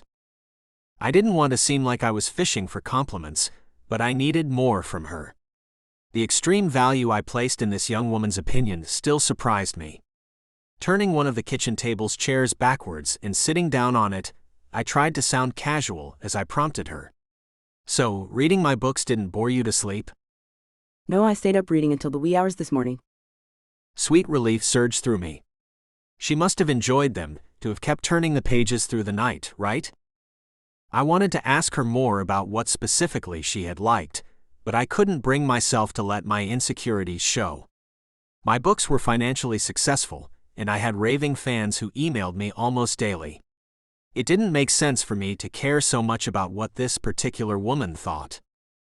Seeming to sense that I wanted more, Josie kept her gaze locked down on the kitchen table as she said, Your writing is filled with heart. It's so raw and emotional. I had to keep reminding myself that it was fiction as I laughed and cried with the characters. Parts of it are real, I revealed quietly. Josie's eyelashes fluttered, and I wondered if she had guessed which parts were the truest to life. Finally, she said, I could tell that some pieces were based on real-life experience, and that made them even more riveting to read. Your books give someone like me hope. Someone like you. I furrowed my brows together, wondering what she could possibly mean. Josie was young, beautiful, smart, and kind. Why wouldn't someone with so much going for her have hope? When she answered, she finally lifted her eyes to look at mine. Someone who is lonely and aching for the kind of heartfelt emotional and physical connection that your characters have with each other. Her expression was so bereft, the urge to reach out and caress her cheek nearly overwhelmed me. Reminding myself that a heartbroken, lonely, and married man was the last thing this vibrant young lady needed, I quickly stood and took my empty coffee mug to the kitchen sink. After staring out the window for a long moment while I forced my autonomic nervous system to calm down, I finally said, I'd better get to work. As I made my quick escape down the hallway to my office, I couldn't help but wonder if she was watching me go. Chapter 24. I stared blankly at the microwave as it heated my mug of tea that had gone tepid. When Alex and I were sitting together at his kitchen table, I had been convinced he was about to kiss me, and I desperately wanted him to. My mind must be playing tricks on me. There was no other explanation for my delusional fantasies that my boss was at all attracted to me. Alex loved Claire whether she was here or not, and I would be wise to remember that. As much as I wanted to go home tonight after work and dive back into more of his books, I silently vowed to stop reading them. They created too intimate of a window that peered directly into his heart. It made it so easy to believe that I was the heroine he craved so much that his breath hitched when I came near. My imagination ran wild with his beautiful words swirling in my mind, and I needed to put a stop to it before I completely fell for this emotionally unavailable man. His heart had already been irrevocably claimed by another, so I wouldn't give him mine. I couldn't. Hannah's pattering footsteps pulled me out of my rumination. With just one look at her scraggly stuffed animal, I knew what we needed to do this morning. She wasn't going to like it, but we really didn't have a choice. I gingerly took Snickers from her grasp as she blinked up at me with growing concern. The normally ragged toy was stiff and foul-smelling from its dip in the sea. He needs to be washed. How long will that take? Her voice was squeaky with panic. Not too long, I promised her. At her solemn, downcast expression, I added, we can stay in front of the washer and dryer to keep him company while he gets his salon treatments if you'd like. Yes? She nodded her head exuberantly. Speaking directly to Snickers, she said, Did you hear that? You are going to get clean and beautiful, and I'll be right by your side the whole time. I didn't know about the beautiful part. The worn-out fabric had definitely seen better days, but a spin through the laundry cycle was bound to be an improvement over his current state. Hannah watched closely as I put her beloved toy and a few damp towels in the front-load washer. I popped in a detergent pod, slammed the door shut, and started the gentle wash cycle. When I saw her chin begin to wobble as she watched the tub fill with water, I knew I needed to get creative in order to keep her from having a complete meltdown while her beloved toy was being scrubbed clean and puffed dry. Inserting extra enthusiasm into my voice, I said, how would you like to have an indoor campout while we wait for Snickers? I can't leave him, she said solemnly as she crossed her legs and sat on the floor in front of the glass door. You don't have to, I told her, thinking on the fly. At her wary look, I decided, we'll build our camp right here in the laundry room. For the first time since I had announced that Snickers needed to be washed, Hannah looked hopeful. Latching onto that bit of enthusiasm, I said, let's go find pillows, blankets, and books to build our fabulous fort of fun. At that prospect, Hannah darted off to find supplies, and I breathed a huge sigh of relief. Maybe I was starting to get the hang of this child-watching business. Now if I could just get a handle on my wayward feelings for her father, life would be grand. Chapter 25. It took me a while to find the girls when I came out for my mid-morning break and coffee refill. I was almost convinced they had gone out without telling me or leaving a note when I heard the giggling coming from the laundry room. I stood in the doorway, quietly listening as Josie read one of Hannah's favorite Fancy Nancy books. The woman used special voices for each character and had the little girl laughing hysterically at precocious Nancy's antics, even though Hannah had heard the story dozens of times. The duo didn't see me because they were ensconced in a blanket fort that attached to the laundry machines. My guess was that Josie had taken one whiff of odoriferous Snickers and insisted that he needed to be washed. I had tried rinsing him in the bathroom sink yesterday afternoon, but that hadn't done much to erase the smell of the sea from his salty, stiff fur. It was tempting to join the giggling girls in their secret hideaway, but I didn't want to intrude. They sounded so happy and carefree as Josie finished the book and began talking to Snickers inside the dryer as if he were a real giraffe. It's nice and warm in there, isn't it, Snickers? Pretending the stuffed animal had answered, she went on. Yes, you're going to be more handsome and fresh-smelling than ever when you emerge. I can't wait to see the results of your visit to the beauty parlor either. Hannah sounded in awe when she asked. You can hear him? Of course, can't you? Josie answered. Yes, but I thought I was the only one. Hannah's voice was filled with sincerity. I quietly crept back down the hallway to return to my office. Josie had been an amazing find for entertaining Hannah this summer. That laundry room fort was the kind of fun, creative solution that Claire would have devised. I almost felt jealous of their easy, relaxed relationship, but the sharp edges of my envy were dulled by the relief that my daughter was obviously so happy when Josie was around. It seemed that I wasn't the only one who immensely enjoyed the young lady's company. The urge to include Josie in every facet of our lives was almost overwhelming. She could slide so effortlessly into the vast void that Claire's absence created. Of course, she would never be able to completely fill that empty spot in our lives, but she could certainly dull the pain if we let her. That wouldn't be fair to Josie, though. She deserved to be the one whose natural effervescence lit up the world for her family, not to be a substitute for someone else's bright light. Although it would be easy to let her stand in for Claire's vital role in our family, I knew that I couldn't allow it, for any of our sakes. All that really mattered in all of this was making sure that my daughter grew up with as little damage from her mother's disappearance as possible. I was torn over how best to accomplish that, though. Hannah obviously needed a mother figure in her life, and she had already grown to love Josie. But I couldn't stand the idea of Hannah starting to forget Claire. My wife's heart would be broken if she ever found out that she was being replaced in her daughter's life. When Hannah's giddy laughter echoed down the hallway to my ears, I shook my head, realizing that trying to avoid giving our hearts to Josie was getting harder with each passing day. Even though I tried to work, my mind kept wandering back to Josie and how seamlessly she fit into our little family. Finally, I gave up and emerged from my office to see what the girls wanted for lunch. Hannah excitedly ran up to me in the hallway. Look at Snickers. He looks like a new man. I couldn't help but chuckle at her exuberance and her reference to the stuffed animal as a man. Unfazed by my laughter, she shoved the toy in my direction. Look, Daddy. He's clean and he smells good. I inspected the toy and took a big whiff. Fresh as a daisy. Hannah giggled at my assertion. He doesn't smell like a flower, silly. He smells like April Fresh fabric softener. Turning serious, she added. He ripped in the laundry and some of his stuffing came out, but Josie and I sewed him back together and he's good as new. Crisis averted. Josie gave me a warm smile. It was obvious she understood how important the threadbare, nowhere near new toy was to my daughter. You two make a great team. I spoke to Hannah, but I couldn't seem to take my eyes off Josie as her cheeks blushed a pretty shade of pink. Seeing that rosy shade bloom under the light smattering of freckles on her cheeks made my redacted for the first time since last September, when my entire world fell apart.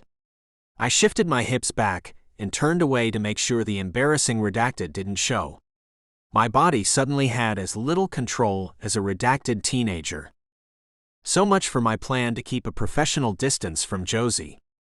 Apparently my mind was on board, but my traitorous redacted had other ideas. Chapter 26. Spending the afternoon at the pool with Hannah was oddly invigorating. I had been afraid that it would make me too sad to be near the water, but the familiarity of the echoing voices, the burning scent of chlorine, and the cool caress of the water against my skin felt like coming home after a long time away. The little girl was a champ despite her fears of getting her face wet. By the end of our first lesson in the pool, I had her floating on her back and was able to move my supporting hand away for a few seconds at a time. She focused on following my instructions precisely as she practiced kicking and slicing her arms through the water. After we worked for about an hour, I gave her my honest assessment. I think you'll be swimming on your own after just a few more lessons. Really? Hannah's mouth hung open. At my confirming nod, she said, I can't wait to tell Daddy. I couldn't wait to see her daddy's reaction to the news either, but I couldn't tell her that.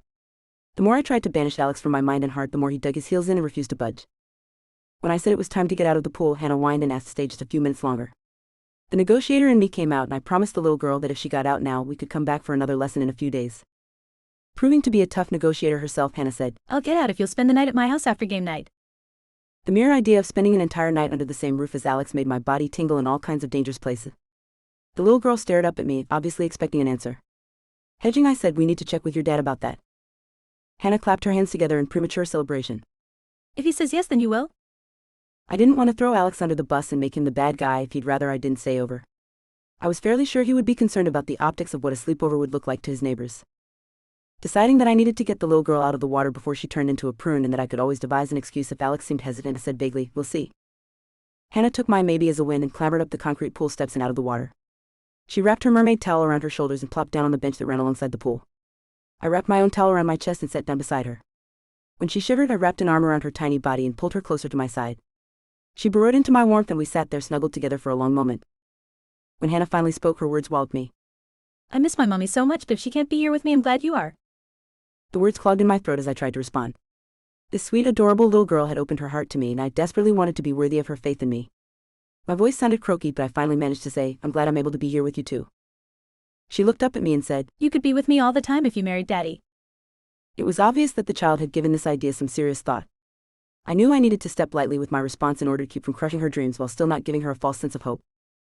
Her face brightened and excitement filled her eyes when I said that would be wonderful, so I quickly tempered it with, but your daddy is married to your mommy and he's hoping she'll find her way back to you both. This was uncharted territory for me, so I needed to tread very carefully. I couldn't make any promises to Hannah about the potential for her mother's return, but it didn't seem right to let her completely give up hope. It was tempting to latch onto her idea and refuse to let it go. After all, I already loved this precious little girl, and my feelings for her father had stretched far beyond the conventional employer-employee relationship. They were both missing Claire, and they needed someone to fill that enormous void in their lives. It would be so easy to slide into the role, but it didn't seem right to take over Claire's life, especially since it was most likely stolen from her against her will. My ethical dilemma came to the forefront as Hannah blinked her large blue eyes up at me, silently begging me to accept a more solid and permanent place in her life. I wanted what was best for both Alex and Hannah, and they needed someone to complete their little family. If that person couldn't be Claire, then why shouldn't it be me? I firmly tamped down that thought and the rush of guilt that came along with it as soon as it surfaced. An enormous crocodile tear breached the surface of Hannah's eyelid and blazed a winding trail down her plump pink cheek. My heart broke in two as I stared down at the sad little girl. Even though I wanted the same thing she did, I couldn't promise it to her. Instead, I settled for, I care about you and your father a great deal and I'm not going anywhere. That vague reassurance seemed to appease her because she stared up at me and asked in a hopeful tone. Really? Really? I nodded to visually confirm my answer. I didn't add that she and her dad had carved their own special place inside my heart in a spot entrenched so deep I hadn't realized it existed, or that I feared I might be becoming too attached to the lovable pair to ever let them go. Those were twin concerns that I needed to deal with rather than burdening a child with them. Sighing as I gazed out at the crystal-clear turquoise pool water shimmering, I realized that my poor sheltered heart had already fallen head over heels for this cherub of a child and her handsome, funny, smart, kind-hearted, sexy, and most definitely not a murderer father. The line of professional distance hadn't simply been crossed by my wayward feelings, that standard of social conduct had been absolutely obliterated. Chapter 27. I'd been surprised Josie was willing to spend the night at our house. It was difficult for me to deny my adorable daughter anything she wanted, but I had assumed Josie would be too worried about the town's gossip mongers to stay here with us all night. When Hannah burst in the door and excitedly asked if Josie could stay over, I gave the woman a long look to gauge her honest reaction. I would have gladly played the bad guy if she didn't want to stay over, but also didn't want to hurt the child's feelings if it wasn't absolutely necessary. If I didn't know better, I would think the look in Josie's pretty hazel eyes was filled with hope. Did she actually want to stay here with us? Shaking my head and deciding I needed to give the woman an out, I said, I'm sure Josie has friends she'd prefer to be with rather than spending the entire night working. I couldn't keep the curiosity from arising in my mind over whether any of Josie's friends were male, but I had enough sense to know I had no right to ask her such a thing. As soon as I saw Hannah's crumpled expression, I realized I'd said the wrong thing. But we are going to play, not work. Looking up at Josie, she asked, Are we just a job to you? Of course not, honey. Josie bent her knees to squat at the child's eye level. I love spending time with you. In fact, I forget it's a job at all until your dad gives me money. It's the best job ever, where I get paid to spend time with one of my very favorite people.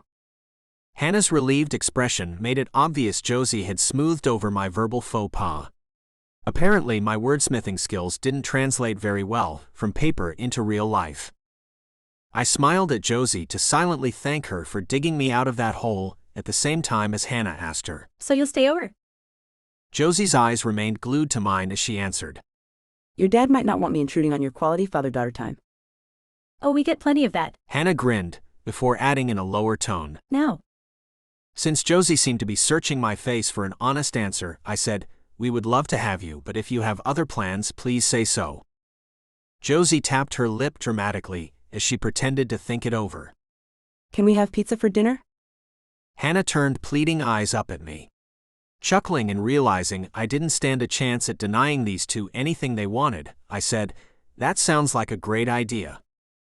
Whipping her head back around to face Josie, Hannah asked impatiently, So will you stay? Do you have plenty of games to keep us busy? Josie asked her, still pretending to ponder her answer. At Hannah's exuberant nod, Josie said, Okay, I would love to have a sleepover with you. Yay. Hannah squealed and jumped in the air before announcing she was going to find some fun games and darting off down the hallway with Pepper hot on her heels. Josie stood back up to her full height. She and I shared a long look and warm smile over my little girl's excitement. Wanting to make sure she knew this wasn't a job requirement, I said, "If you'd rather not face any scrutiny over this sleepover from nosy neighbors, I'll explain it to Hannah in a way that she'll understand." I don't see that it's anyone else's business. Josie said primly, before her brows pinched together, and she added, Unless you're worried about your reputation. I looked down at the oak wood floor, unable to face her as I admitted, I don't think my reputation can get much worse at this point. She seemed uncertain how to respond to that, so I filled the awkward silence. But I certainly don't want to ruin yours by having you be seen here outside of normal working hours. Tongues will be sure to wag about that, and I don't want to cause you any embarrassment. Spending extra time with my favorite little girl is nothing for me to be embarrassed about. If people jump to the wrong conclusions about it, then they are the ones who should be ashamed for having dirty minds. I was impressed by her mature attitude. Most young women I knew would be concerned about their reputations and what other people thought more than making a child's wish come true. As much as I didn't want to bring it up, it felt like the giant elephant in the room as we tried to ignore it. After trying unsuccessfully to swallow down the awkwardness I felt, I opted to be direct about it. So you're not frightened to stay here? My main hope was that my voice didn't betray the desperation I felt. Having this woman believe in me was so vitally important, my heart burned with the ache to hear her say the words. I haven't been afraid of the boogeyman in a long time. She gave me a wide smile that let me know she knew exactly what I meant. I appreciated her attempt at lighthearted teasing, but this topic and the heartache surrounding it was too raw and tender for me to make jokes. Shifting my weight to my other foot, I said, Lots of people think the boogeyman that lives here is very real and incredibly dangerous. Well, I'm not one of those people, she assured me. Her voice was filled with sincerity. Matching her genuine tone, I revealed, You can't imagine how much it means to me to have someone outside of my immediate family believe in my innocence. Evidently tiring of the heavy tone of our conversation, Josie gave me a teasing grin and said, I'm not quite 100% on that yet. I loved it, that she felt comfortable enough to tease me about something so sensitive. That had to mean she truly believed me to be innocent, right? She wouldn't be so light-hearted with someone she thought was guilty. Returning her grin, I asked, still about 95% sure I didn't have anything to do with it. She pouted her pretty pink lips and tapped them with her index finger as if she was really thinking it over. Finally deciding, she held up that finger as she said, I think I'm up to about 97% sure you're innocent. I couldn't stop the surprised chuckle that burst out of me, despite the inappropriateness of our conversation. That's an improvement. I'll take it. Her cheeks flushed hot, proving that she found our taboo flirtation to be as scintillating as I did. I ignored the rush of hot blood that shot to my redacted when the tip of her tongue flicked out to nervously wet her lips. Yelling loud enough that Hannah could hear in the other room, Josie called out, Did you find some super fun games? As she eased past me and sauntered down the hall towards Hannah's playroom, my eyes felt like they were magnetized to her rear end as it swished and swayed away from me. It was no way to be looking at the babysitter, but I couldn't seem to help myself as my redacted twitched to life. Shaking my head to try to clear it of where my thoughts had gone, I realized that this might be a very long night for the dull, throbbing ache in my pants. For the first time in months, I found myself truly looking forward to something, even though I knew it was for all the wrong reasons. Chapter 28. The pepperoni pizza was greasy and had extra cheese just the way I like it.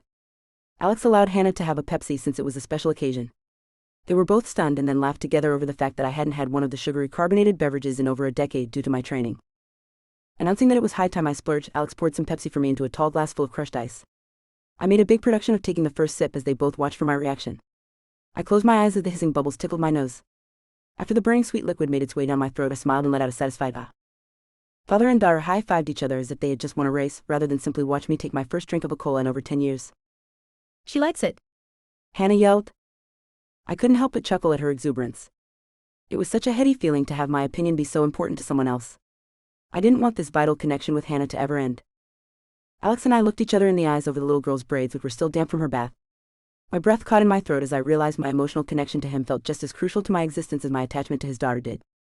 If he could summon a fraction of the warmth for me as I felt for him, we could easily morph into a perfect little family as long as Claire didn't return. As soon as that shocking thought occurred in my mind, I temped it back down and tucked it safely away. What kind of horrible person would even think such a vile thing? I certainly didn't want to be that awful. I wanted what was best for Alex and Hannah, and my mind knew that having Claire return would complete their world in a way that I never could as her stand-in. My brain just needed to remind my rebellious heart that these two lovable, irresistible humans weren't mine. My heart refused to be shut down so easily, though, as I watched Hannah rejoice over winning another round of Crazy Eights. Claire wasn't here, and with each passing day, the chances of her returning lessened. These two deserved to latch on to any degree of happiness they could find. If that contentment happened to be with me, who was I to deny them? I stared at the television screen where The Little Mermaid was playing as Alex dealt out the cards for a new round. I couldn't tell if I was just rationalizing my ever-growing feelings for this dynamic duo or if I really had a right to accept a place in their family. Deciding that I desperately wanted to belong here with them and they seemed to need me just as much, I grinned and picked up my cards. We had changed activities and were now in the midst of a raucous game of 5-second rule. Alex was trying to convince us that lemon lime was a perfectly acceptable flavor of chewing gum, for having listed it as one of his 3 in the panic-inducing timed 5 seconds. Scrunching up my face, I said, I'm fine with watermelon and strawberry, but I've never heard of lemon lime gum. Me neither. Hannah weighed in on my side as she shook her head. Alex pulled out his phone and did a Google search. Ah. Found one? He turned his phone display around for us to check as he did a raised hand happy dance over his verification of the odd choice. Grumbling but accepting the answer, I growled. I'm going to find a pack of lemon lime gum and make you chew it all. Great. Alex grinned, still savoring the win. It was my turn again, so Alex read the card and flipped over the timer. My body tensed as I tried to come up with 3 kinds of dog food in 5 seconds. Something that would be so easy any other time became incredibly stressful as the sand dwindled away. My fists were clenched and I looked up at the ceiling as I said, oh. Alpo? Kibbles and bits? And My eyes darted to the timer. The time was almost gone and my mind was blank. Right as it ran out, I shouted, Fancy feast?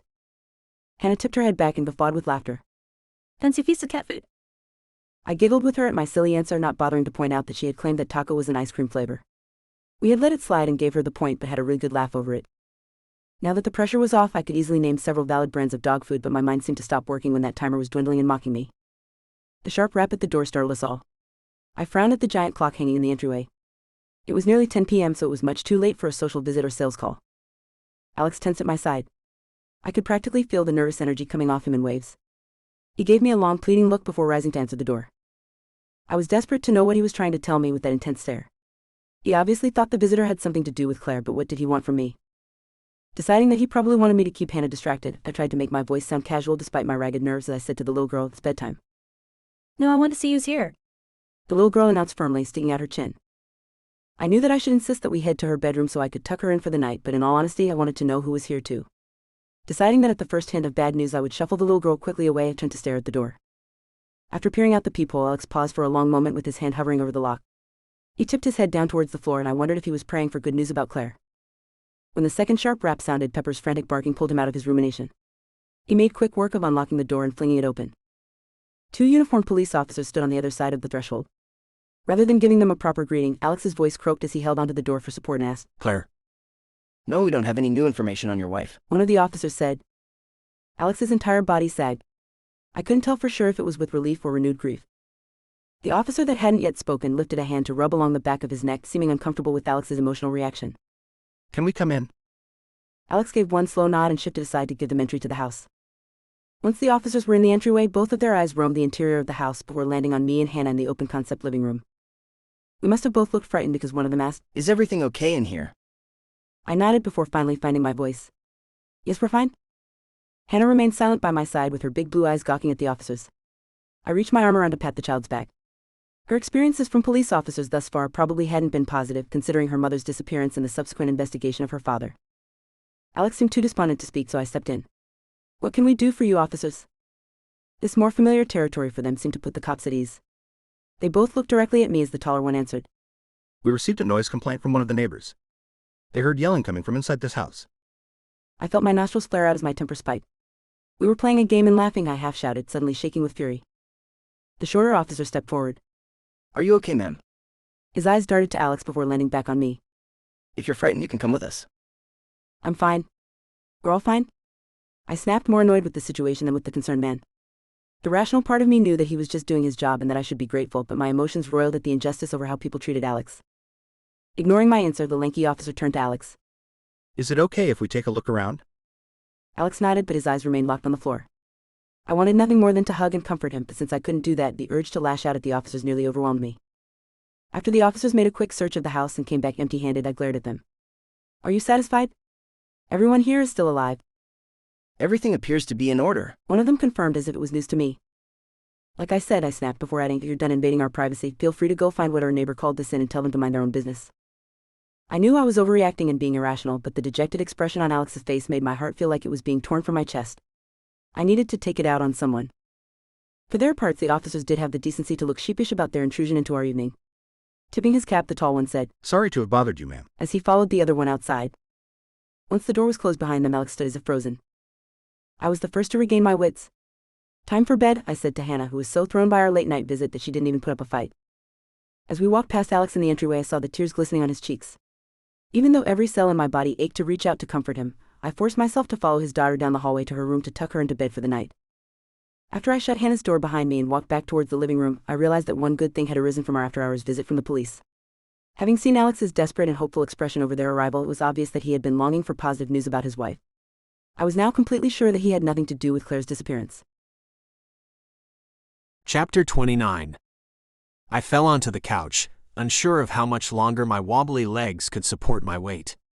So many emotions had flooded my system when I saw the police officers standing on my front porch. I'd been certain they were here about Claire, but their expressions had been too unreadable for me to know if it was good news or the unthinkable. The realization that their visit had nothing to do with Claire, at least not directly, left me feeling as emotionally and physically spent as if I had just run my first marathon. Josie's quiet footsteps brought me out of my stupor. I had almost forgotten the kind-hearted spitfire of a woman was here. Even though I wanted to go tell my little girl goodnight, I didn't trust my emotions to remain in check for long enough to get in and out of her room without upsetting her further. I tried to smile in Josie's direction to silently thank her for taking care of my parental duty tonight and for having my back with the cops, but the gesture likely emerged looking more like a grimace. She sat down right next to me on the sofa. The heat from her leg radiated into mine. Both her physical nearness and her obvious belief in me were so soothing, I had to force myself not to lunge into her arms seeking solace. This feisty woman had put her reputation on the line to stick up for me. Gratitude for her faith in my innocence nearly overwhelmed me, but I wasn't sure how to relay that appreciation to her. When she tentatively reached her arm around my shoulders, I leaned into her embrace. It felt foreign to be the one leaning on someone else. I was supposed to be the big, strong man offering comfort to the downtrodden, not the one receiving it. Your nosy neighbors need to learn how to mind their own business. The anger was practically emanating off her in waves. I appreciated her getting so fired up on my behalf, but there was something she didn't know. Barely able to make my voice work, I said, they had every right to be concerned. They were jumping to conclusions and poking their noses into something that's absolutely none of their business. She fired back. Knowing I needed to confess to someone before I went insane from keeping it bottled up inside, I said sadly, the last time they heard raised voices over here was the night before Claire disappeared. Josie's arms stiffened, but she didn't move away from me. Needing to explain, I went on in a rush. We hardly ever fought about anything, but we yelled at each other that night. I'd been wanting for months, well, years, to start trying for another child, but Claire refused to even consider it. Our disagreement that night got pretty heated. After a loud swallow, I forced myself to go on. One of my biggest fears during the past year has been that my anger drove her away from us. Josie pressed her lips down onto my head. Her tender touch made heat tingle on my scalp. She sounded confident, even though there was no way she could know for sure when she said, That can't be what happened. She didn't choose to leave you and Hannah. Gently lifting my chin with her finger and forcing me to look into her pretty eyes, she continued, It simply isn't possible that she wants to be away from you. I couldn't stop the blasted tear from sliding over my lower lid and trailing down my cheek. Feeling the urge to justify my show of weakness, I said, When I saw the police through the peephole, I was sure they had news about Claire. I know. It's okay? She shushed me and rubbed her hand along my hair, pulling me closer to lean on her shoulder. Believing her, I allowed myself to rest there, absorbing the comfort she so willingly offered. We stayed there like that for a long while. When Josie finally said, I know you didn't have anything to do with whatever happened to Claire. I sucked in my breath. She sounded so confident in her assertion. I doubted my own sister had as much faith in my innocence, although she probably wouldn't call me killer to my face if she truly believed I'd hurt Claire. I wanted to believe Josie was sincere, but I needed to see her expression to be certain. Forcing myself to lift my head, I gazed into her beautiful hazel eyes. The look she returned to me was clear and assured. It was obvious that she no longer had any doubt about my innocence. Relief surged through my veins. I could handle any vandalism or nasty words the townspeople threw out in my direction, as long as Josie believed in me. She reached a finger up to swipe the dampness from my cheek. A trail of heat followed in its wake. Shame that I had let her see me cry made me break her gaze and look down at the floor. Alex, don't be embarrassed. Her voice sounded steady and confident. I wasn't at all sure of mine, so I remained quiet while she continued. You love Claire and you thought they had news about her. When she went on, her voice was so quiet I had to strain to hear it. I've never witnessed anything sexier than seeing you get emotional about that. My eyes darted to hers then, and it was her turn to look away. The word sexier had caught my attention. Of course, I knew that Josie was a gorgeous, smart, and vibrant young woman, but I had never dreamed that she might look at me as a virile, attractive man. I had always assumed she would have numerous 20-something studs chasing after her. What on earth would she see in a heartbroken single father whose wife's disappearance had left him as a mere shell of a man? I stared at her, trying to assess her sincerity, until she forced her eyes back to lock with mine. It was obvious by her frequent blinking that she was uncomfortable with her admission, but her gaze didn't waver again. Seeming to make a decision, she flicked her tongue out to wet her lips before tilting her head up towards mine. She stopped her forward motion, and we stayed suspended there with our lips a fraction of an inch apart for several long seconds. My breath hitched as every nerve ending in my body ached to close the gap between us. I heard her take several deep breaths, but she didn't bridge the distance. It was almost as if she had made her desire known, but now she was waiting for me to make the final call. I hovered there, uncertain what to do. My mind screamed that I couldn't take advantage of her like this, but all of the other parts of my body were demanding that I lean in and accept the beautiful gift that was being so freely offered. When I made my move, she met me halfway, as if she had merely been waiting for my permission. Her lips were soft, and they molded against mine in a tantalizing display of need tempered with submission. She moaned into my mouth as I lifted a hand and raked it through the long hair at the nape of her neck. I tilted my head further to the side and delved my tongue between her lips. She met it with hers, and I gasped as our mouths danced together in a rhythm my lower extremities ached to mimic. Josie tasted so delicious and mesmerizing. I felt fully alive for the first time in almost a year as I kissed her. The result was dizzying. I wanted to keep kissing her forever, yet I needed so much more. My body longed to redact it, to claim her and to make her mine. She ran her palms along my back inside my shirt, making me suck in a breath from the radiating heat her hands created in their wake. It had been so long since I'd been touched like this. She made me feel desirable. Desire coursed through my veins as her hands smoothed along my bare skin. I broke our kiss and leaned back to pull her shirt up over her head. She tilted forward to unhook her bra before sliding the straps down her arms and tossing the undergarment away.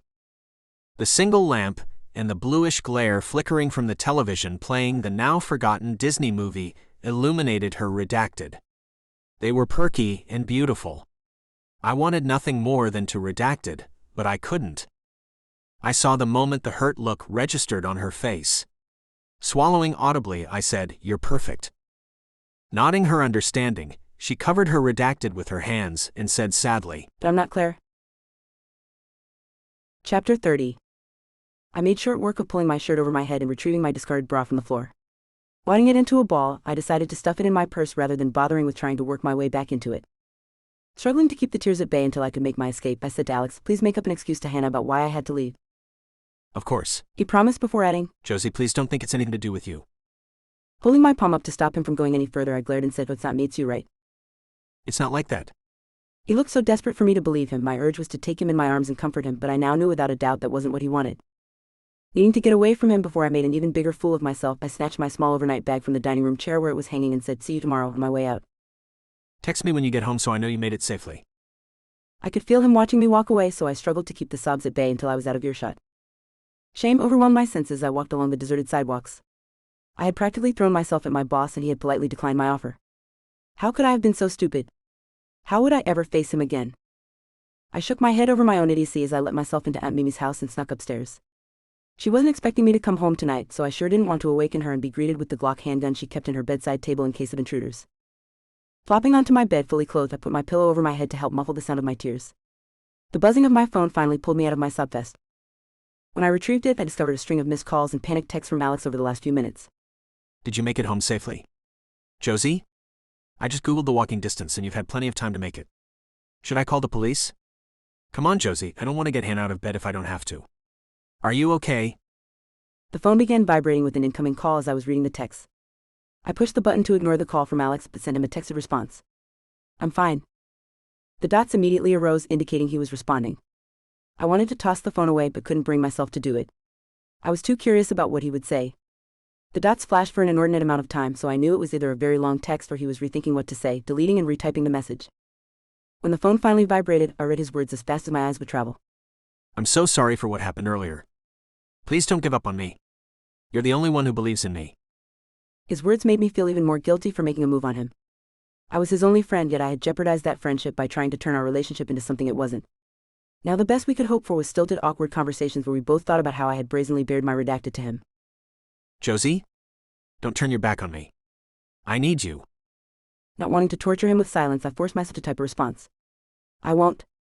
I agreed to watch Hannah all summer and I would never break that promise. She's too important to me and she's been through too much turmoil for me to add to it in any way. "See you tomorrow." Even though I had tried to briskly yet politely sign off, I saw the blasted dots again. I knew I should put my phone into sleep mode, roll over and ignore it. Instead, I stared at the flashing dots, anxiously awaiting his response. When it finally came, tears once more burned in my eyes. I blinked them back as I stared at his words. "I need you in other ways too." Shaking my head and silencing the phone for the night, I flopped back on my bed and tried to convince myself that he was just talking about my friendship. But why had he said ways? The plurality had to mean something, right? I flipped over and tapped my fingers on the cool cotton sheet that was covering me. The desire to text back to ask him for clarification on what ways was almost overwhelming, but I forced myself to refrain. My mind couldn't stop whirling with the word ways. The context made it clear he wasn't referring to me being Hannah's nanny. He'd said he needed me as a friend, so that was one way he needed me. But what was the other? I tried to convince myself that he was referring to needing me as a champion with the townspeople. After all, I had stood up for him to Meg and the police. I also intend to give his nosy neighbor a piece of my mind as soon as I find out who called the cops on a fun-filled family game night. Although my heart was desperate to believe that he needed me as something more than a listening ear and fervent defender, our intimate scene on the couch had proven that he had no intentions to move our relationship to a deeper level. He was a hot-blooded male, so some lust-driven parts of him might want me in that way, but his heart and soul belonged to another. I would be wise to remember that. Flipping my pillow over to the cool side and huffing out a breath, I stared at the ceiling. Remembering to protect my own fragile heart and tender feelings was a nearly impossible task when it came to my blasted sexy as the devil boss. His desperate gaze and sad smile practically made my knees wobble. Gritting my teeth together, I silently vowed to keep Alex at no less than arm's length distance going forward. I developed the willpower to control every bit of food that went into my body for well over 10 years. Resisting one unavailable man should be as easy as making toast, right? Chapter 31. The more I tried to move beyond and not think about the almost tryst on the sofa with Josie, the more it came to the forefront of my mind. The last thing I wanted was for things to become awkward between us, but everything I attempted to make us both more at ease only seemed to increase the tension. I was thinking we could go to your aunt's diner for lunch today, if that sounds good to everyone. I tried to keep my voice light and normal, but it still came out sounding stilted. Yes? Hannah said, already seeming to have forgotten Josie's so-called headache and need to leave during their planned sleepover. Josie nodded, adding flatly, That sounds fine. Not seeming to sense her nanny's sour mood, Hannah looked up at the woman with wide eyes. Remember how you said yesterday that we could work on my bedroom to make it more grown-up looking? Josie nodded, so Hannah went on. I had a dream last night about mermaids, so I want to make it look like an underwater mermaid castle. Can we do that? The woman's overly pale complexion made her look a bit overwhelmed by the suggestion, so I tried to let her off the hook. That sounds like a really ambitious project. Maybe you could start out with some small changes, and we'll work on your room all year to get it exactly how you want it. No, Josie said. I think that sounds like a great idea. We need something to keep us busy, and that will be perfect. Almost as an afterthought, her eyes darted to mine. If it's okay with you? Sure. I inserted a little too much enthusiasm into my voice. Hannah bounced with excitement over the prospect of a room makeover project with Josie. Can we start today? Josie looked down at her outfit. I don't see why not.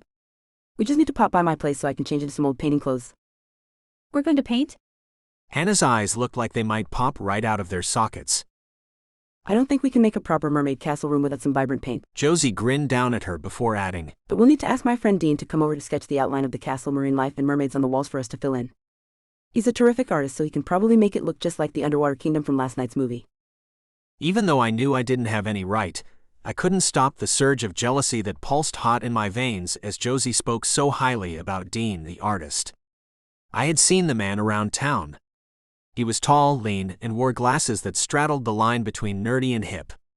The fact that he was a talented artist made me fear that he was more hipster than geek. Were the two of them more than friends? It wasn't my place to ask, but I was desperate to know the answer. Is it okay, Daddy? Hannah's gaze pleaded up at me. As if I could turn down that sweet face. I tweaked her pink cheek before reaching for my wallet. Pulling 2 crisp $100 bills out and handing them to Josie, I asked, Is that enough to get you started? Hannah's mouth fell open at the sight of the money. As Josie nodded, the little girl wrapped her arms around my middle and said, Thank you, Daddy. Returning her hug, I decided I would pay 10 times that amount every day to see my daughter look so happy. It had been far too long since the dark shadows under her eyes had lifted. Let's get started? Josie suggested. Her tone was dripping with enthusiasm, but it sounded false to my ears. I couldn't help but wonder if I was the reason behind her foul mood. Hannah evidently didn't pick up on the negative vibe, because she darted off towards her room with Pepper hot on her heels. Josie, come on. Let's go look around and decide what we want to do. When Josie moved to go past me to follow Hannah, I moved at the same time. I tried to shift the other direction to get out of her way, but she had the same idea. Shall we dance? I asked in an awkward attempt to ease the tension crackling between us. It fell flat as Josie blinked up at me, before slowly and silently easing around me to follow my daughter to her room. Once she was out of earshot, I looked up at the ceiling and mumbled, So much for keeping things from being awkward. Feeling extraneous, I went to my study to try to get some work done. The giggling and excited chatter coming from Hannah's room made my heart swell inside my chest. This fun project was exactly what my little girl needed, but I hadn't been able to see that. Josie was the one who came up with the idea and was now making it a reality. She was filling a vital role in my daughter's life, so I needed to make sure my raging hormones and subsequent guilty conscience didn't ruin that for her. Josie was here for Hannah, not me. I needed to remember that, but it was difficult when my mind kept replaying the scene from last night. In my imagined version, I followed my urges and redacted. Looking down, I shoved my chair back from my desk in a frustrated huff. Getting words down had been enough of a challenge lately, but trying to write with redacted was practically impossible. Annoyed with my lack of willpower, I stared out the window and forced myself to think about Claire and how frightened she must be, if she's still alive. As I had suspected, thinking of my missing wife's predicament was the perfect redacted. Blood gradually returned to other parts of my body, so I turned back to my desk and tried to focus on my current work in progress. Chapter 32. Redecorating Hannah's room was the perfect way to keep my hands and body busy so I wouldn't have time to think about how foolishly I had behaved with her father. Alex had made it clear he was off limits, so I planned to spend the rest of the summer actively avoiding him as much as possible. My heart couldn't handle being so near him without reaching out for more, and he wasn't willing or perhaps able to give me any more. Our lunch at the diner was an awkward affair. Hannah seemed to pick up on the tension, so she chattered almost nonstop to fill the void. This must be what children with bickering parents on the verge of divorce went through. I felt guilty for putting her in this situation, but no matter how hard I tried, I couldn't seem to act normal with Alex. Our interactions were stilted and strained, even though we were both obviously giving our best efforts to move beyond what happened. Aunt Mimi visited our table periodically. Her usual friendly banter was unaffected by the obvious anxiety circling our booth. Alex and I both answered Mimi and Hannah's questions but focused down on our food when we weren't being directly spoken to. The meal seemed to drag on interminably, so Hannah dug the paint color sample charts out of my purse and presented them to her father. When an incoming text buzzed on my phone, I glanced at it as I listened to Alex attempt to drum up some enthusiasm for Hannah's tentative color selections. Smiling as I tucked my phone back into my purse, I leaned down near Hannah's ear and said, "Dean is free to come over this evening and start the wall sketches." Yay! The little girl squealed at the same time as her father mumbled something under his breath. Almost of its own accord, my body leaned in to tune into his words. If I didn't know any better, I would think he sounded jealous when he grouched. Great. Dean is coming to save the day. I glared up at him, making direct eye contact with him for the first time. Do you have a problem with Dean? Alex's head snapped back on his neck as if he was startled that I had heard him, or maybe it was because I had addressed him directly. When he recovered, he said, No. What kind of problem could I possibly have with the perfect artist, Dean? I didn't appreciate the way he sneered my friend's name, but Hannah was blinking between the two of us with way more understanding in her eyes than such a young child should have, so I didn't call him out on it. Instead, I sent a quick confirmation text to Dean. Something made me grin down at my phone, even though it was a simple, boring response. When I looked back up, I savored the fiery flash of envy that flared in Alex's eyes. Perhaps he wasn't as immune to being attracted to me as he pretended to be. When Hannah began anxiously working her hands over Snicker's ragged fur, I realized that my angry undercurrents with her father weren't nearly as subtle as I had hoped. We were making the poor child tense. The last thing I wanted was to upset the innocent little girl, and I instinctively knew Alex would be horrified by the mere prospect of adding to her stress. Deciding to draw Hannah's attention back to our fun project, I beamed down at her and asked, "Are you ready to go buy the painting supplies?" She studied the paint chip colors and worried her lower lip between her teeth. Do you think these are the right choice? Wanting to ease her concerns, I answered, "They are going to look great. Besides, if we don't like something, we can always paint over it." It was obvious the little girl had never thought of that concept before when she gasped and asked, Really? After seeing my confirming nod, she turned to her father for his reaction. When he agreed, Absolutely. she sagged with relief as if the weight of the world had just been lifted from her tiny shoulders. I made eye contact with her father and felt sure we were on the same page. No matter what kind of drama we were experiencing with each other, we both had to make sure it didn't affect this fragile, big-hearted child. Chapter 33. It hadn't been uncommon for me to feel superfluous when Claire and Hannah were spending time together, giggling at inside jokes. When Josie came along, she seemed to effortlessly fill most of the massive void Claire's absence created in Hannah's life. I curbed any jealousy I felt over their growing attachment to each other, because I knew it was in my daughter's best interest to have a female role model. Hearing the two of them cackling and having a great time as they worked with Dean in Hannah's bedroom was too much, though. Having that man in my house with two of the most important people in my life set my nerves on edge. I wanted nothing more than to barge in there and send him away, but I knew both girls would look at me as if I had lost my mind. I wasn't artistic beyond drawing stick figures, so it's not like I could take over Dean's role in their room makeover plans. Hovering in the hallway outside Hannah's closed door and listening to them enjoy their project made me realize how unneeded I was. It cut me to the quick, but deep down I knew that if I went inside the room with them, it would immediately become obvious that I was unwanted as well. Trying not to be bitter about another man in my home being where I wanted to be, I decided to make a pot of spaghetti for dinner. It was one of the few dishes that I could make really well. Maybe the smell of the simmering red sauce would entice Josie to stay for dinner. Once Dean left, I could finally have some quality time of my own with Hannah and Josie. Hopefully, they would finish his part of the project, and he would never have the need to come here again. Just after I drained the pasta and pulled the cheesy garlic bread from the oven, the trio emerged. Smiling at my girls, I said, "Perfect timing." Something smells delicious. Dean commented. I tried to keep my shoulders from folding inward like they wanted to when Hannah bragged. My daddy makes the best spaghetti in the world. Can you stay to eat with us? I had fully intended to ask Josie to stay, but Hannah's invitation had been an open-ended one to both of them. Josie's eyes darted to mine, obviously trying to gauge my willingness to have company for dinner. Dean patted his flat stomach and said, "It looks and smells marvelous, and we worked up an appetite in there, but we don't want to intrude." His voice was much deeper than I expected. The fact that he said we, as if he and Josie were one entity, made me dislike him even more.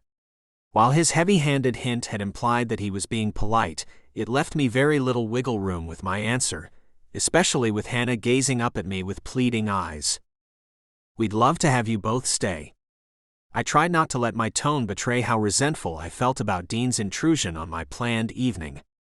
The last thing I wanted was to sit down at my dinner table with this man. When Dean piled his plate high with his second heaping helping of spaghetti, he commented on how delicious it was before grinning at Josie and saying, "It looks like I'm not the only one enjoying it." Josie slurped a long strand of pasta into her mouth. When it slapped against her chin, it left a trail of red in its wake. What? She asked innocently when we all chuckled at her exuberance. You know how much I like to eat. She was looking directly at Dean when she spoke. I felt like growling that I knew all about her voracious appetite too. It wasn't a special secret shared just between the two of them. Instead, I curbed my urge to lash out and tried not to grimace when he leaned over to swipe his napkin across her chin. It was an intimate maneuver, and it made the spaghetti strands I had eaten snarl into a tight knot in my stomach.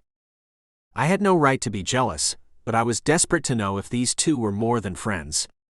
My jaw clenched as I realized that if she took her top off in front of this bozo, he would probably have the sense to appreciate the beautiful gesture rather than send her away like a dope.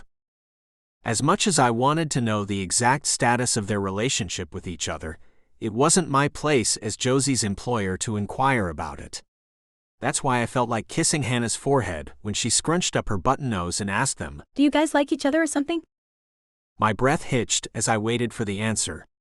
Finally, Josie grinned at the little girl and said, Of course we like each other. We've been the best of friends for years. The urge to dance a jig on top of the table nearly overwhelmed me that Josie had just wholeheartedly friend-zoned the other man. Dean's pinched expression made it obvious that the friend's response was not the answer he had been hoping for. Hannah nodded, seeming to accept that explanation. I spent the rest of the meal flip-flopping between silently gloating and wondering what made me think I had the right to feel anything at all about Josie's personal life.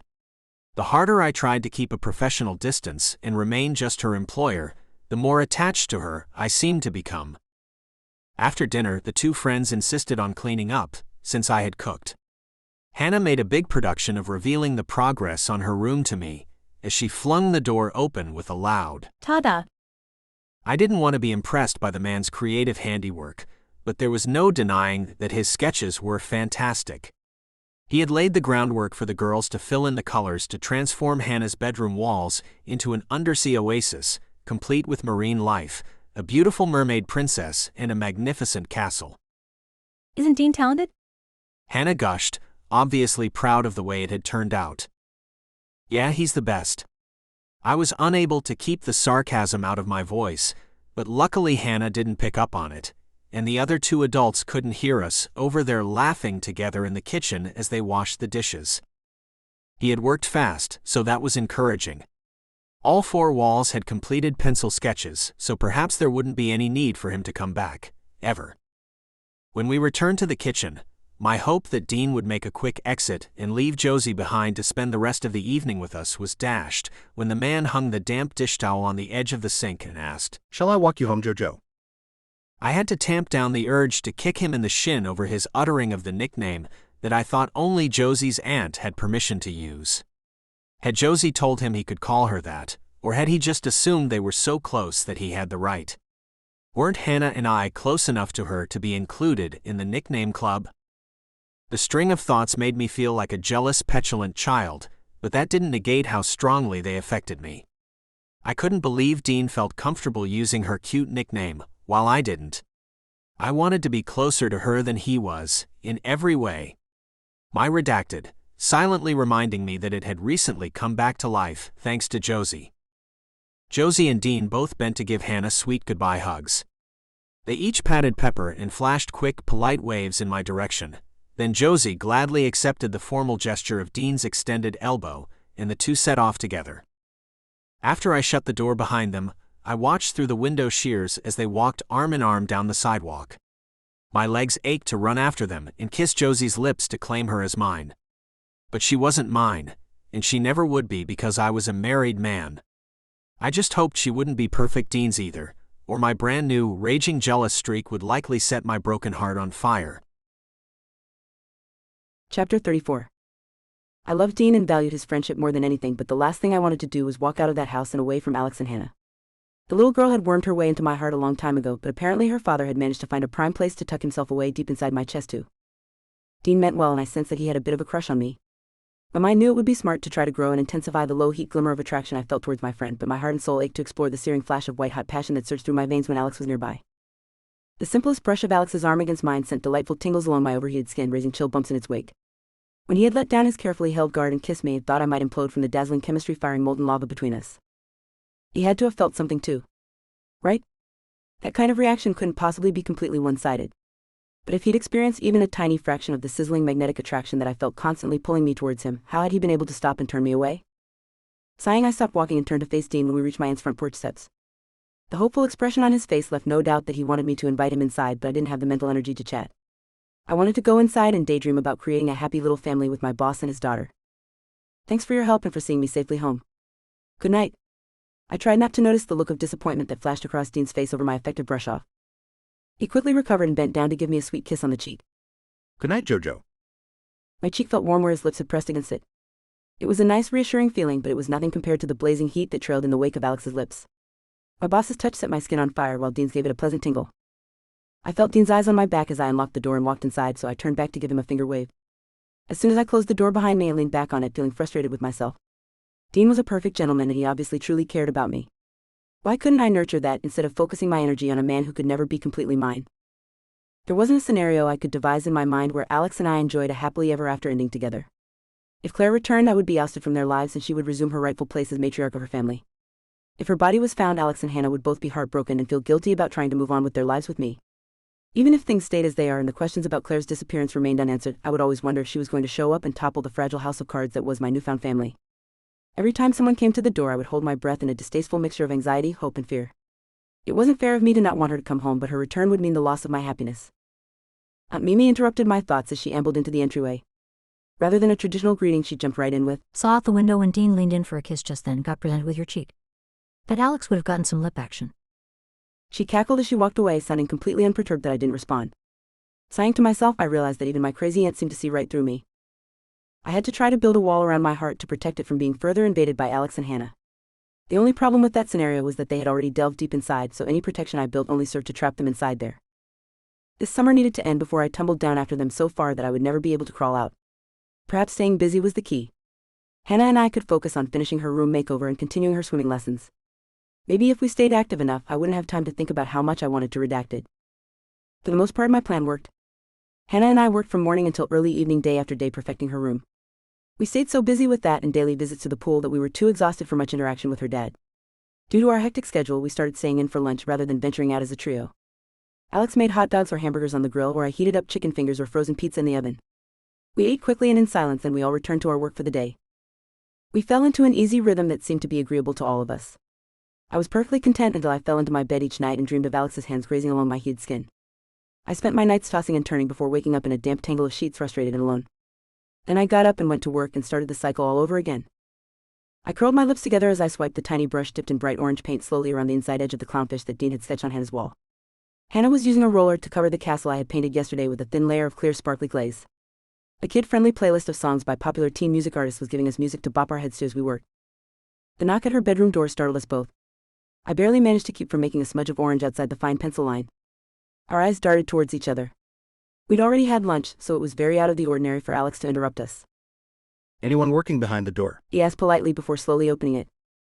"No, come on in," I invited, curious about what he wanted. He waved a small pink envelope in the air and said to Hannah, Look what came in today's mail. What is it? Hannah asked, already sounding intrigued. Alex shrugged his shoulders. I don't know. I didn't open it because it's addressed to you.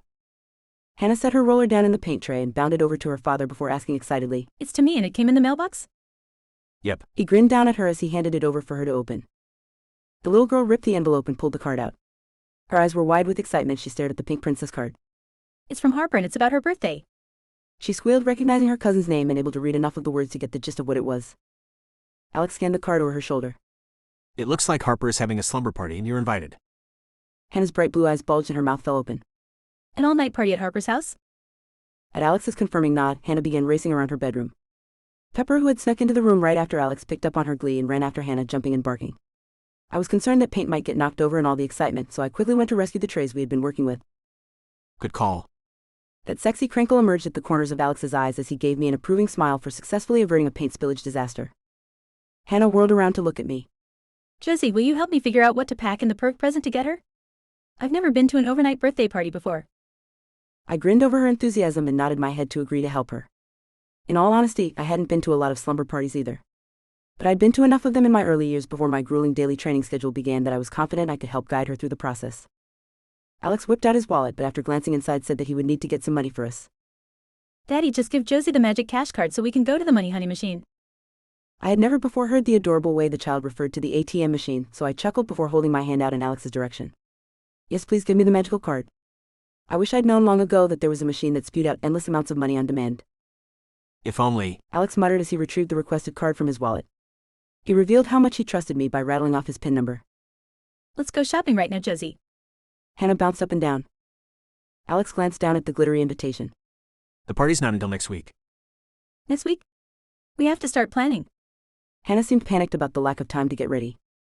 I'll let you two get to it then. Alex offered as he gently placed the card down on the dresser that we had moved to the center of the room before quietly turning to leave. I couldn't help but notice the hurt look that had surfaced on his face over being left out yet again. The urge to call him back in to help us plan was almost overwhelming, but I knew that wouldn't be in the best interest of my longing heart. Forcing myself to hold true to my plan to keep my distance from the only man I'd ever truly wanted, I forced my face into a grin and said to Hannah, maybe we should get you some new cute jammies for your big party. Yes? Hannah beamed as I tried not to think about the fact that Alex would be all alone in this big house for an entire night next weekend. Chapter 35. Superfluous was really the only word that described me lately. The girls didn't want me involved in Hannah's bedroom makeover, and I couldn't provide any sage guidance for slumber party preparation. Apparently, the only thing I was needed for was to pay the bill, but I wouldn't even be able to do that soon if the words didn't resume flowing from my fingertips. My backlist of books gave us a hefty income stream, but it dwindled each month that I didn't have something new to offer my fans. If I didn't find a way to make my pen name relevant in the publishing world again, my royalties would continue to suffer. Worrying about it only made my writer's block more severe, so I tried to refocus my attention. I kept getting distracted by thinking about how empty and lonely the house would be while Hannah was sleeping over at Meg and Harper's. I had texted Hannah's affirmative RSVP to Meg's cell and received back a simple K in response. Meg hated me with a fiery passion, so it was kind of her to make sure Hannah was included in Harper's party. It wouldn't be fair of her to punish the child for my supposed sins, but it was obvious that she didn't wish to deal with me at all. Although I hated her attitude towards me, I knew she was honestly hurting and didn't want to make it any worse for her. There was one obvious solution to both the long, lonely night alone in this house and the awkward drop-off and pick-up at Meg's house: Josie. The kind-hearted woman would most likely step in and help me out with both of these situations if I asked, but I didn't want to take advantage of her sweet, giving disposition. I also wasn't at all sure if I would be able to keep my hands off her if we were alone in this house together. Numerous times over the past couple of weeks, I had ached to rush forward and crush my lips to hers. The only thing stopping me had been Hannah's presence. The fact that I was married made me feel guilty for even thinking such a thing, but my shame wasn't enough to contain my redacted for the beautiful woman. Josie's presence this summer had created a marvelous ray of sunshine in the otherwise bleak, gray, and zombie-like existence Hannah and I had both morphed into over the past year. My entire body ached to bask in her bright, sunny warmth. The perfect solution snapped into my mind, so I texted Josie before I could chicken out. I'd like to surprise Hannah when she gets home from Harper's with new bedding, lamps, rugs, etc. to match her newly decorated walls. Will you help me shop and get it set up while she's gone? I saw that the text was delivered and read, but she didn't respond. I stared at my phone, desperate for her answer, but it wasn't forthcoming. The minutes ticked by interminably. Just as I was chastising myself for overstepping the bounds of propriety and asking too much of her, she responded simply. Yes. It was all I could do not to jump up and clack my heels together. Now, I would just have to figure out a way to keep my hands off her while she was here alone with me. As redacted at the mere thought of the two of us having some privacy, I quickly realized that remaining platonic with the fresh-faced, lovable Nanny was going to be nearly impossible. Chapter 36. To say I was excited for Friday night would be the understatement of the year. It was quite possible that I was looking forward to it even more than Hannah was, even though I kept trying to tell myself that Alex's invitation meant nothing. He most likely truly just wanted my feminine eye and advice on how to complete Hannah's room makeover, not the intense night of pleasure and passion that my heart wanted to imagine. Antsy, I found myself heading out for an early evening walk.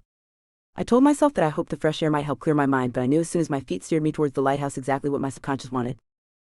My pace was brisk as I traveled the wide path of smooth rocks that led out to the point.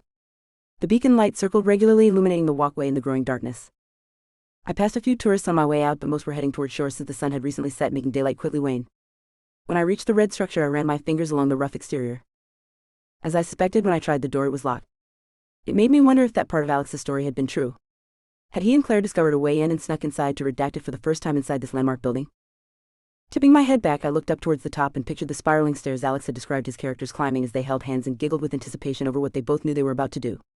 Remembering his descriptive prose, I could perfectly picture the quaint little keeper's quarters and tiny quilt-covered twin bed where they first redacted. The picturesque setting would be the ultimate place to redact it for the first time with the man of my dreams. Letting the sea breeze wash over me and blow my hair back away from my face, I stood there for a long moment, imagining Alex leading me up to that small room, slowly removing my clothes and redacted as the hero had with the heroine of his book. I remembered the sweet kisses, loving touches, and desperate cries that Alex described his characters experiencing as I leaned against the outer wall of the mystical lighthouse where it had most certainly taken place.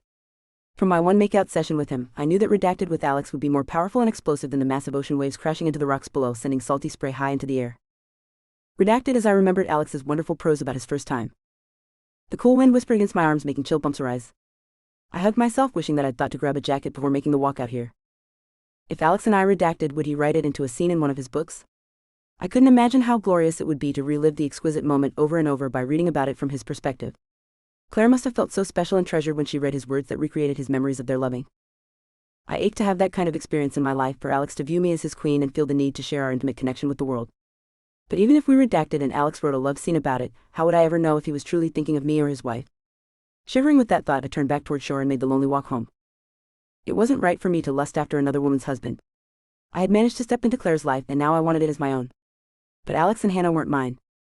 Even as I silently renewed my vow to remember that on Friday night while I was alone with Alex, a tingle raced down my spine in anticipation of what I sensed was inevitable. Chapter 37. Friday evening was finally here, and excitement practically crackled in the air. Hannah was almost vibrating with nervous energy about her big night out. Josie seemed excited too, but I couldn't be certain if she was just feeding off Hannah's eagerness. For my part, the mere thought of spending an entire evening alone with Josie had my stomach doing flip-flops and another part of me redacted. The more I told my body to simmer down, the more it reminded me that I was redacted. The base lust to redacted I could deal with on my own, managing it down to a dull ache, but the need to feel the connection of holding Josie in my arms was overpowering. The desperation to feel her redacted. Hannah checked and rechecked her overnight bag to make sure she had everything she needed. Josie proved herself to be incredibly patient as she went over for the umpteenth time the checklist of items that included pajamas, a toothbrush, and of course, Snickers. It seemed like the prescribed time for us to head out to take Hannah to Meg's house would never arrive, but when it finally did, my mouth went dry as I pondered what I sensed was bound to happen. As much as I knew we shouldn't give in to our desires, the crackling tension in the air between me and Josie tonight let me know that she was thinking the same thing I was. It was now or never. Let's go. I don't want to be late. Hannah rushed us as we made preparations to leave the house. I picked up the beautifully wrapped gift. I could tell by the pink and purple unicorn wrapping paper that whatever present the girls had chosen, Harper would love it. Josie had a natural knack for getting these types of things exactly right, much like Claire did. We had already agreed to walk the 3 blocks to Meg's house, rather than bothering to get out the car. After a quick goodbye hug for Pepper, Hannah shuffled us out the door. The little girl speed-walked several paces ahead of us, obviously anxious to get there. I tried several times to get her to slow down by warning her we'd get there early, before they were ready for guests. Each time she tried to temper her speed, but within a few strides she'd be back to practically jogging. When we reached Meg's house, I hung back. Sensing my hesitation, Josie immediately stepped in to alleviate the awkward situation. Smiling down at Hannah, she said, "Tell your daddy goodbye and I'll walk you up to their door." Either not sensing the awkwardness of having to tell me goodbye from the sidewalk, or too excited to care, Hannah gave me a quick Bye, Daddy. over her shoulder as she scurried the final steps to her cousin's house. Josie made quick work of seeing the child safely inside with her belongings, before rejoining me on the sidewalk out front. I kept my hands in the pockets of my light jacket, to help me resist the urge to wrap an arm around her. "Thank you," I said, hoping the simple words conveyed how much I appreciated everything she did for us. "Of course. She quickly brushed off my gratitude before changing the topic. Let's go get the car so we can drive around to several shops to find the perfect accessories for Hannah's room." Sounds like a plan. I smiled down at the sidewalk as we walked together back towards my house. Even though shopping wasn't exactly my thing, I was excited for this excursion. Not only would the end results thrill my little girl, but I was also getting to spend some quality time with the woman who had dominated my thoughts and dreams for months. Josie proved herself to be decisive and to have impeccable taste when it came to what my little girl would want. Where I was overwhelmed by the plethora of choices, Josie would stand back and study the shelves for a long moment before grabbing a sequined throw pillow or bedazzled lamp that I knew Hannah would love. Once we had visited every boutique and big box store that carried children's decor within a 30-mile radius of town, Josie shoved the last bag into the back of my Subaru and declared us to be finished. As I drove us back towards home, I decided it might be nice to eat dinner somewhere on the outskirts of town where every single person inside wouldn't be familiar with us and the ugly rumors about me. "Want to stop somewhere for supper?" "I'm starving," she admitted, before adding, "but I'm dying to see how Hannah's completed room is going to look. Can we just order in Chinese?" I smiled over at her. Her excitement over Hannah's room makeover and obvious love for my daughter made me care even more about the beautiful, giving woman in the passenger seat of my car. The urge to reach over and take her hand within mine was nearly overwhelming.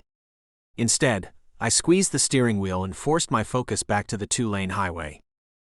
Realizing I had failed to answer her question, I said, "Anything you want, my love." The endearment slipped out before I had a chance to think about it. Josie's quick intake of breath dashed any hope that she wouldn't notice the slip-up. So much for playing it cool. Chapter 38. Anything you want, my love. Had more endearing, tantalizing words ever been spoken? My heart was still racing from hearing them ease past Alex's lips, even though I was trying my best to convince myself they had most likely only been uttered because Alex allowed himself to forget for a moment that I wasn't Claire. Was this what it was like to be Claire? Did he jump to do whatever she wished? From the glimpses I've had of his feelings for her, I sensed that she had him wrapped around her pinky finger and that he would do anything to make her happy. I stared down at my lap. The flower pattern on the pretty skirt I had painstakingly picked out for this evening swirled in my vision. As much as I wanted to believe that he had meant to say those glorious words to me, I could tell by the way he was staring without blinking at the road and taking shallow gulps of breath that it had been a mistake. Despite that knowledge, the wonderful words kept swishing around in my head. "Anything you want, my love." The response I longed to give was obvious, but I wasn't able to utter the words. "I want you, my love." We spent the rest of the ride to Alex's house in awkward silence. I yearned to reach out to him, but feared he would decline my offer since I wasn't his precious Claire. My heart couldn't handle being rejected by him again in favor of a woman who wasn't here and might never be again. The distraction of unloading the car and busying ourselves with perfecting Hannah's room helped cut the awkward tension that hung in a gray fog over us. Just as we stood back to admire our handiwork, the doorbell rang. Impeccable timing. Alex smiled before walking out to accept the delivery of our dinner. I went to the kitchen to get out plates, forks, and serving spoons. As I filled 2 water glasses from the tap, I marveled at how cold and clear the well water was in Maine. The water from the faucets in the suburb where I had grown up was practically undrinkable. After setting the water glasses on the counter, I realized Alex was right behind me, placing the bags of food beside the dinner plates. I turned and my shift placed us within inches of each other. We stood together like that, frozen for a long moment. Both of us were breathing heavily. Alex finally broke the silence. We should eat. I'm sure you're hungry. Even though his words indicated action, he didn't budge from his spot directly in front of me.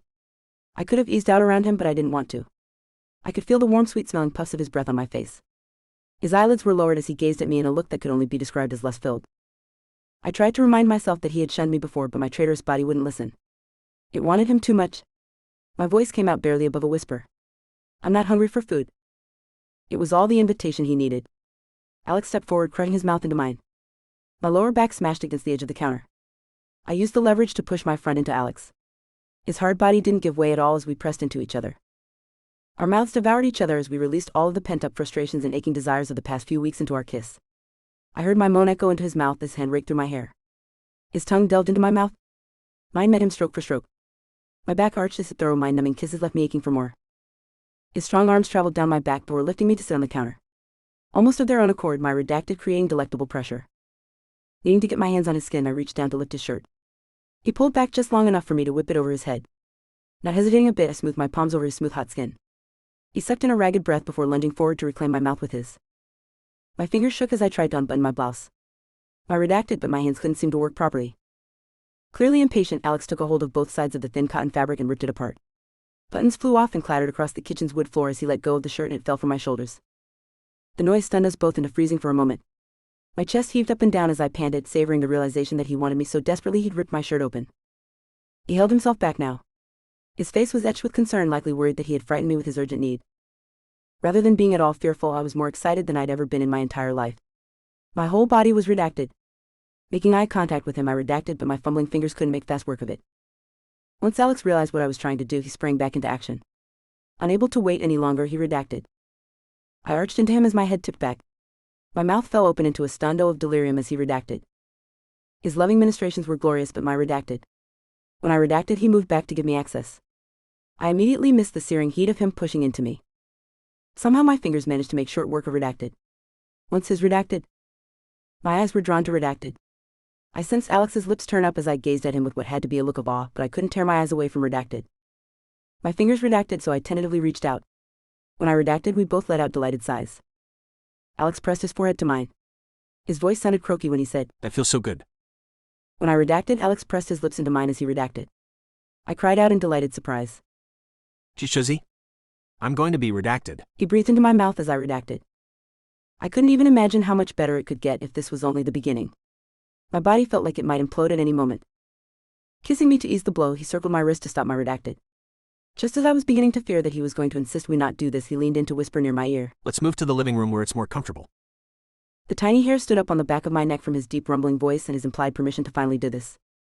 When I nodded my agreement with his suggestion and went to stand up, he instead lifted me and carried me as if I was as light as a feather. After he gently placed me on the sofa, I eased back and waited for him to join me. He stood over me and said quietly, Redacted. Any other time, the feminist inside me would get her hackles raised at being ordered around, but right now I couldn't redacted. Alex watched me mesmerized as I made quick work of redacted. He stood over me, staring at redacted as if it was the greatest prize on earth. When his tongue flicked out to wet his lips, some mysterious instinct deep inside me took over. I redacted. You're beautiful. He hissed out as he sat down beside me. I reached out to continue my exploration of redacted, but he entwined my hand with his and lifted it over my head. Leaning down to whisper by my ear, he said, Ladies first. As he spoke, he redacted. His voice was deeper than normal, almost to the point of being gravelly when he said, You're so redacted.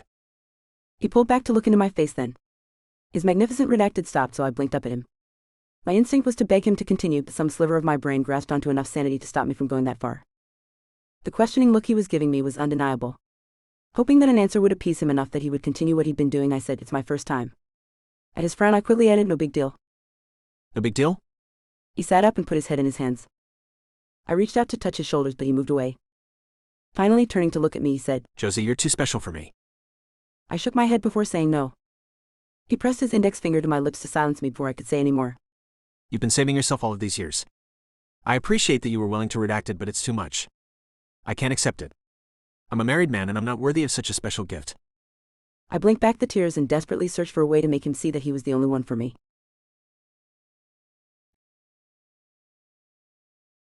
Chapter 39. I tried to still my frantic heartbeat and send some blood to other parts of my body in an attempt to think clearly.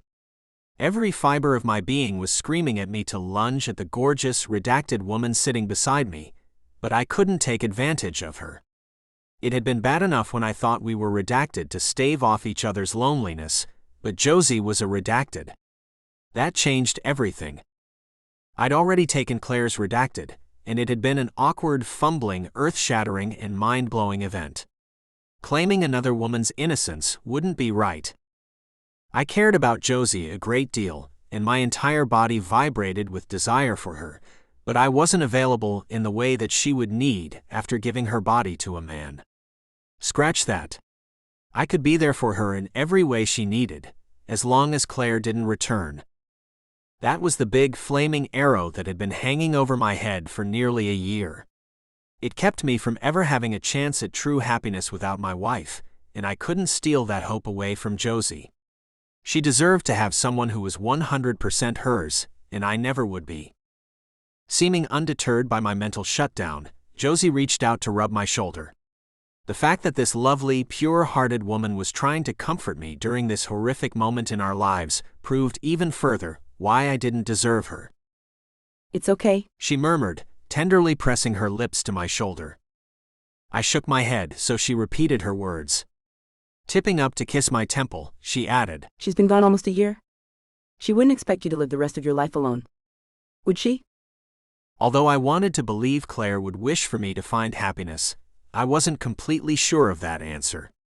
She considered me to be hers, body, mind, and soul. I felt the same possessive streak about her. Even the idea of either of us being intimate with someone else was a completely foreign concept to my mind. Knowing I wouldn't definitively figure out the answer to what Claire would want for me, I brought up my other concern. I can't take your innocence. Why not? It's not like I was waiting to be married or anything. I was always just so busy with training in the pool that I never had time for a real boyfriend. This is what I want. In a physical confirmation of her words, she pressed a kiss to my cheek, so close to the corner of my mouth that my lips fell open. I ached to believe her. I had never longed for anything so much as I wanted this to happen in this moment, but I knew I shouldn't let it. It's not right. My tone sounded anguished, even to my own ears. It is. She reassured me, sounding confident as she dropped a sweet kiss on my earlobe. I slowly shook my head before turning to face her. We can't. Oh, I think we can. She gave me a naughty, adorable grin. My redacted. She pressed soft, sweet kisses onto my shoulder and down the side of my arm. Her tender touches were making my mind weak. I struggled to remember why it was so awful for two lonely souls to comfort each other. When she leaned up to graze her lips behind my ear, I felt the smooth skin of her redacted brushing against my upper arm. My muscles tensed as I fought to deny my instincts. Her lips made a lingering trail along my jawline, angling for my mouth. My lips were open and waiting for her when she neared them. My restraint was waning as the last of my self-control slipped away. When she moved in to brush her lips across mine, my mouth captured hers. I forced my hands to stay at my sides, even though my instinct knew it was a losing battle. Josie maneuvered around and redacted. I shook with the effort of restraining myself when the redacted woman redacted. We both tipped back our heads, lost in redacted. We stared into each other's eyes. My jaw clenched as I shivered with the effort of holding myself back from redacted for the sweet relief her nubile body was offering. I knew we were in far too deep to stop now, but I wouldn't be the one to make the call. This act would shatter her innocence, so it needed to be her decision. Her eyes were half-lidded as she gazed down at me, her brow furrowed with concern. I want this? Do you? She remained still as she waited for my permission to proceed. My voice was shaky when I said, "Yes, please." The words were barely out of my mouth before she redacted. She redacted.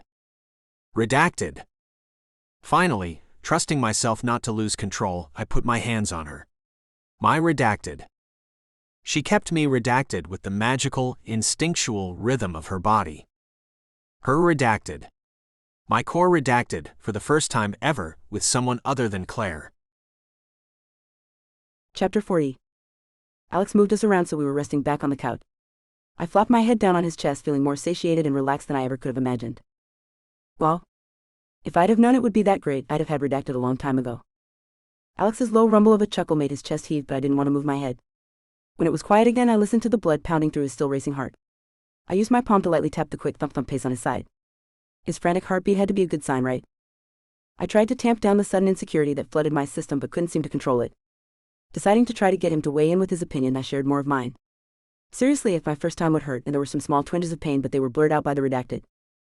My cheeks pushed against his damp chest and my mouth moved almost of its own accord into a wide smile as Alex trailed his hand lightly over the skin on my back and down redacted. I'm glad to hear you liked it.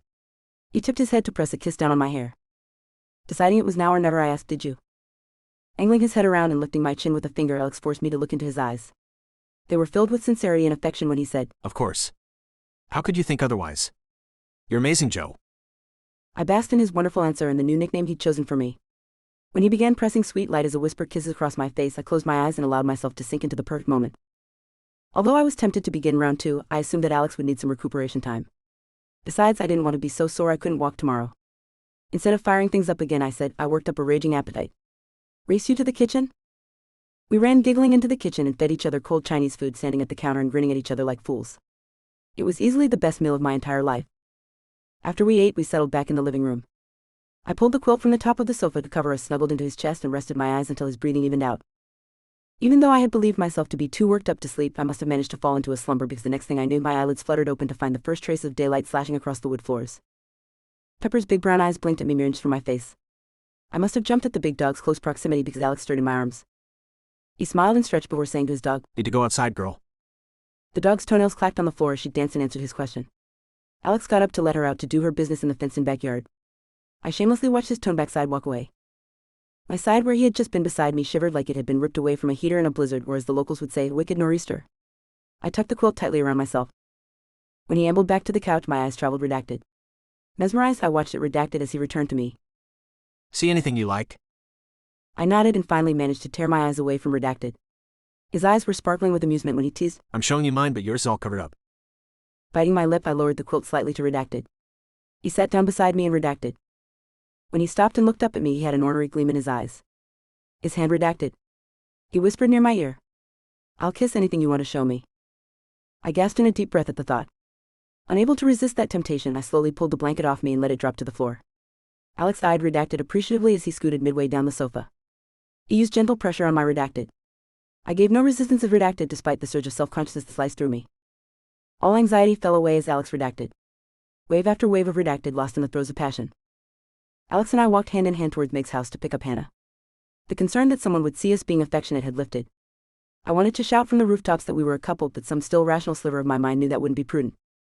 I turned to the side and a whiff of the fabric softener from Alex's comfortable gray University of Maine hoodie enveloped me. The sunny day would soon be too warm for the bulky sweatshirt, but the morning chill was lingering, making it perfect for right now. My redacted against the soft fabric, making my redacted. For as voracious as Alex and I had been with each other last night and this morning, I would have thought that my sensual appetite would have been satiated, but it seemed to have only grown. Alex smiled down at me. "You look like you're up to no good. What are you thinking about?"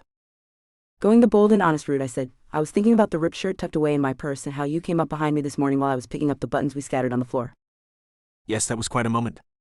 He gave me a wide knowing grin before revealing, "I was thinking about our shower just after that. It was the steamiest one I've had in a long time." My cheeks burned hot at the memory of us redacted. It was hard to believe redacted, considering how insatiable we'd been for each other since. Alex lifted our interlaced hands to his lips and pressed a sweet kiss to mine. I tried not to notice the shocked and appalled stare from the grouchy old woman walking her little Boston Terrier on a leash across the street. It was no one else's business if Alex kissed my hand, so I don't know why everyone seemed to think they had the right to judge us. We both pretended like it didn't bother us, but her glare kept circling around in my head. From the stoic expression on Alex's face, my guess was that her rude reaction was bothering him too. A memory flashed in my mind of Alex and Claire walking together through town, much like we were right now. I hadn't known them well, but I could vaguely remember the loving gazes they graced each other with. Alex had looked at his wife like she was his moon and stars as they walked together, always touching. I could only pray that someday he would look at me like that.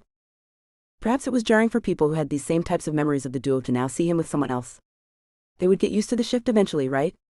I certainly didn't want to always be seen as the other woman in Alex and Hannah's life.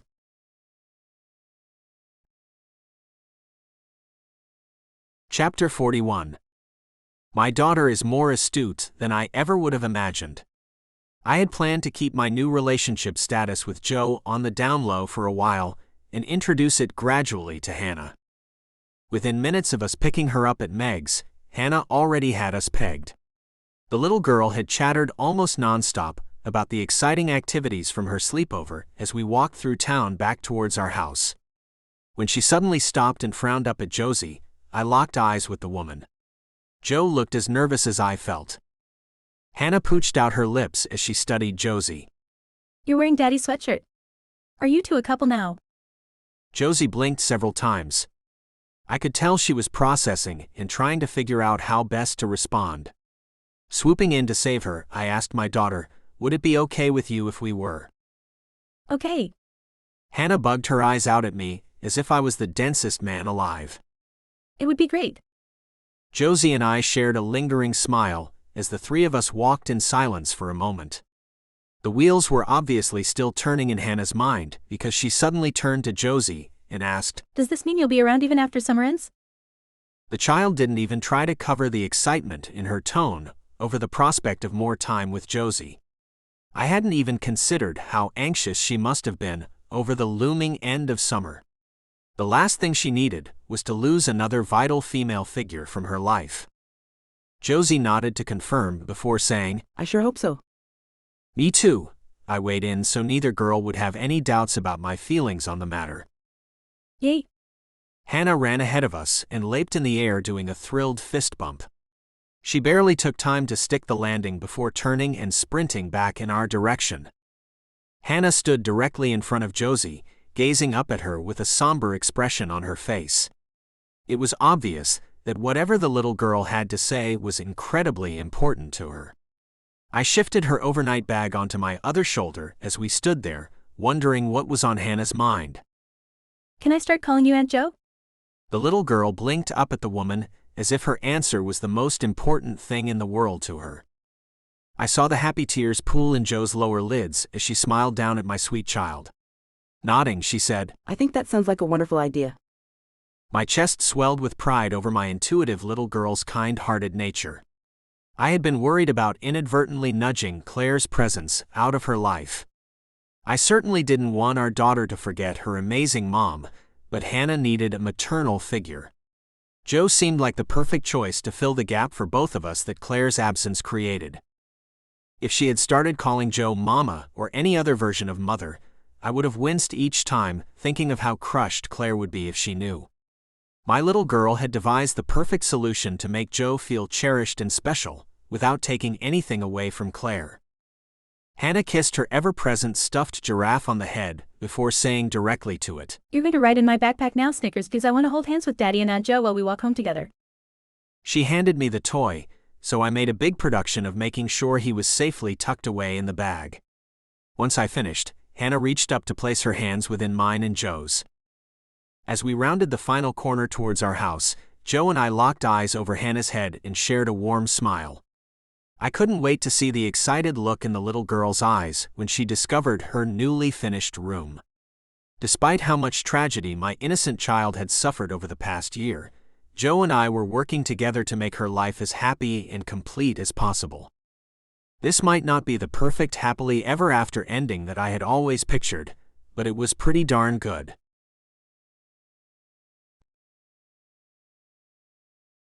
Epilogue. As the season began to shift into the beautiful auburn shades of fall, we fell into a comfortable routine. I came to pick up Hannah to walk her to Brunswick Bay Elementary School each morning, or pretended to arrive at their house if I had spent the night in Alex's arms. The words were flowing again for Alex, so he spent his mornings working on his next book, which I couldn't wait to read. I was desperate to see if I recognized any traits of myself in his new heroine or details of the couple's intimate scenes together. I'd like to think that I was the muse behind his writer's block beginning to subside. He'd hinted that was the case but hadn't specifically stated it. I had taken on 2 clients to train at the pool, plus I taught an early evening water aerobics class 3 nights a week. Although I had been concerned about being a walking cliché as a washed-up Olympic hopeful who now coached other swimmers, Alex reassured me that my life was meaningful. Besides, my work schedule allowed the two of us to sneak in some afternoon delights during our lunch breaks. When I was in Alex's arms, nothing else mattered. My world was complete whenever I was with him and sweet Hannah. Aunt Mimi let me come and go from her house as I pleased without judgment of my sleepovers with Alex. She had rooted for us to become a couple from day one, so if the knowing smile she gave me held a tiny trace of glow, I didn't mind. It was worth it to get my happy ending with the man I loved and the daughter I hadn't realized I wanted. Almost everyone in town seemed to have loosened up the harsh judgment of our relationship. The vandalism around Alex's home stopped, and the bitter glares we regularly received in the beginning were now a rarity. Even Meg had given us a brittle smile the last time we bumped into her as we took Pepper on her walk. It wasn't a show of complete forgiveness, but at least it was a start in the right direction. The only person who seemed to not be able to come to terms with my new relationship with Alex was Dean. I hated that our friendship was being affected by this, but I now actively avoided Dean. He refused to accept my feelings for Alex and insisted on bad-mouthing him any time we were together. My gut said that he was jealous, and I hated it that I was making him feel bad, but I didn't have the strength or desire to stop seeing Alex ever. We were on a permanent trajectory towards happiness. Our love for each other grew deeper and more secure each day. Although I didn't have any other experience, it was obvious that our redacted was off the charts hot. I couldn't get enough of him, and he was voracious for me. We redacted in tandem like two moving pieces that fit perfectly together as one. The singing show competition we'd been watching ended, so Alex said, Time for bed, sweetheart. Hannah whined. She always put up a little bit of a fight over going to bed, but once she was there, she slept soundly until morning. Deciding to make a game of it, I said, last one to Hannah's room is a rotten egg. That got her moving. Alex and I yanked at each other's arms, pulling each other back for a kiss before rushing forward and pretending to try to win the race. Hannah won and squealed with delight. Once she had her teeth brushed, we tucked her into her bed. Both of you read with the special voice, she requested. Unable to deny her anything, we settled in on either side of her and read her favorite story about the fairy princess, using the silly voices we'd made up for each of the characters. Once the story was finished, we kissed her goodnight and flipped off her light switch. I love you 100. Hannah grinned at our silly nighttime ritual. I said my part. I love you 1,000. When it came time for Alex's words, he modified them a little to include me. I love you both 1,000,000. I sucked in my breath at his glorious proclamation. Beaming from ear to ear, I added a new one. I love you both 10,000,000. Hey, you already went. Hannah pretended to be outraged by me breaking the rules, but the little girl couldn't help but giggle with happiness as Alex took me back for a dramatic kiss on the lips that ended with a loud smacking sound. We said our final goodnights, closed her door, and headed back to the living room. Alex put his arm around me as we snuggled together under a blanket on the sofa. It's so wonderful to see Hannah smiling and hear her laughing as a child should. You brought that happiness back into our live show. We owe you everything. I turned to kiss him. You give me everything. Our kiss deepened. I longed to feel redacted, but I knew Hannah hadn't yet been in bed long enough. Occasionally she came out a few minutes after we tucked her in to request a drink of water. Deciding that if she came out tonight I could help her, I redacted. He hadn't bothered with redacted. He sucked a breath in through his teeth as I redacted. Even after all this time, his redacted was like a strong magnet for me. I simply couldn't get enough of it. We should wait a little bit. Alex reminded me. I know, I said, fluttering my fingers redacted. Alex chuckled deep in his throat. You're making that very difficult. I know. I'll stop if you really want me to. I offered, even though my hand wanted to redacted. No. He reached over and slid his palm redacted. Redacted. We sat there for a long while, breathing heavily and redacted under the blanket. The television was on, but we were too preoccupied to watch. It was almost like we were a couple of teenagers hiding from their parents for some serious groping. I think she's probably asleep by now. Alex whispered, rolling to his side and redacted. When redacted, I tipped my head back and redacted. Pepper's bark startled us both.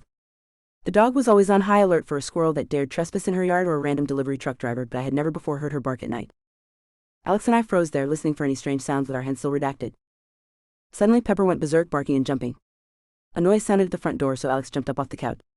He quickly searched around the room, presumably for a weapon. Pepper ran to the door as someone fumbled with the lock. The numbers on the keypad beeped as if the intruder was trying to figure out the combination to unlock it. I couldn't believe this was happening. My mind was foggy as I tried to process if it might be a return of the vandals or an attempted break-in. Either way, I needed to call 911. Alex grabbed a vase from the entryway, the only thing within reach, and followed Pepper towards the door. He looked preposterous, creeping around with the vase while his sweatpants were redacted. When the door suddenly swung open, I looked up from my phone screen just in time to see the color drain from Alex's face. The vase slipped from his hand and shattered on the floor.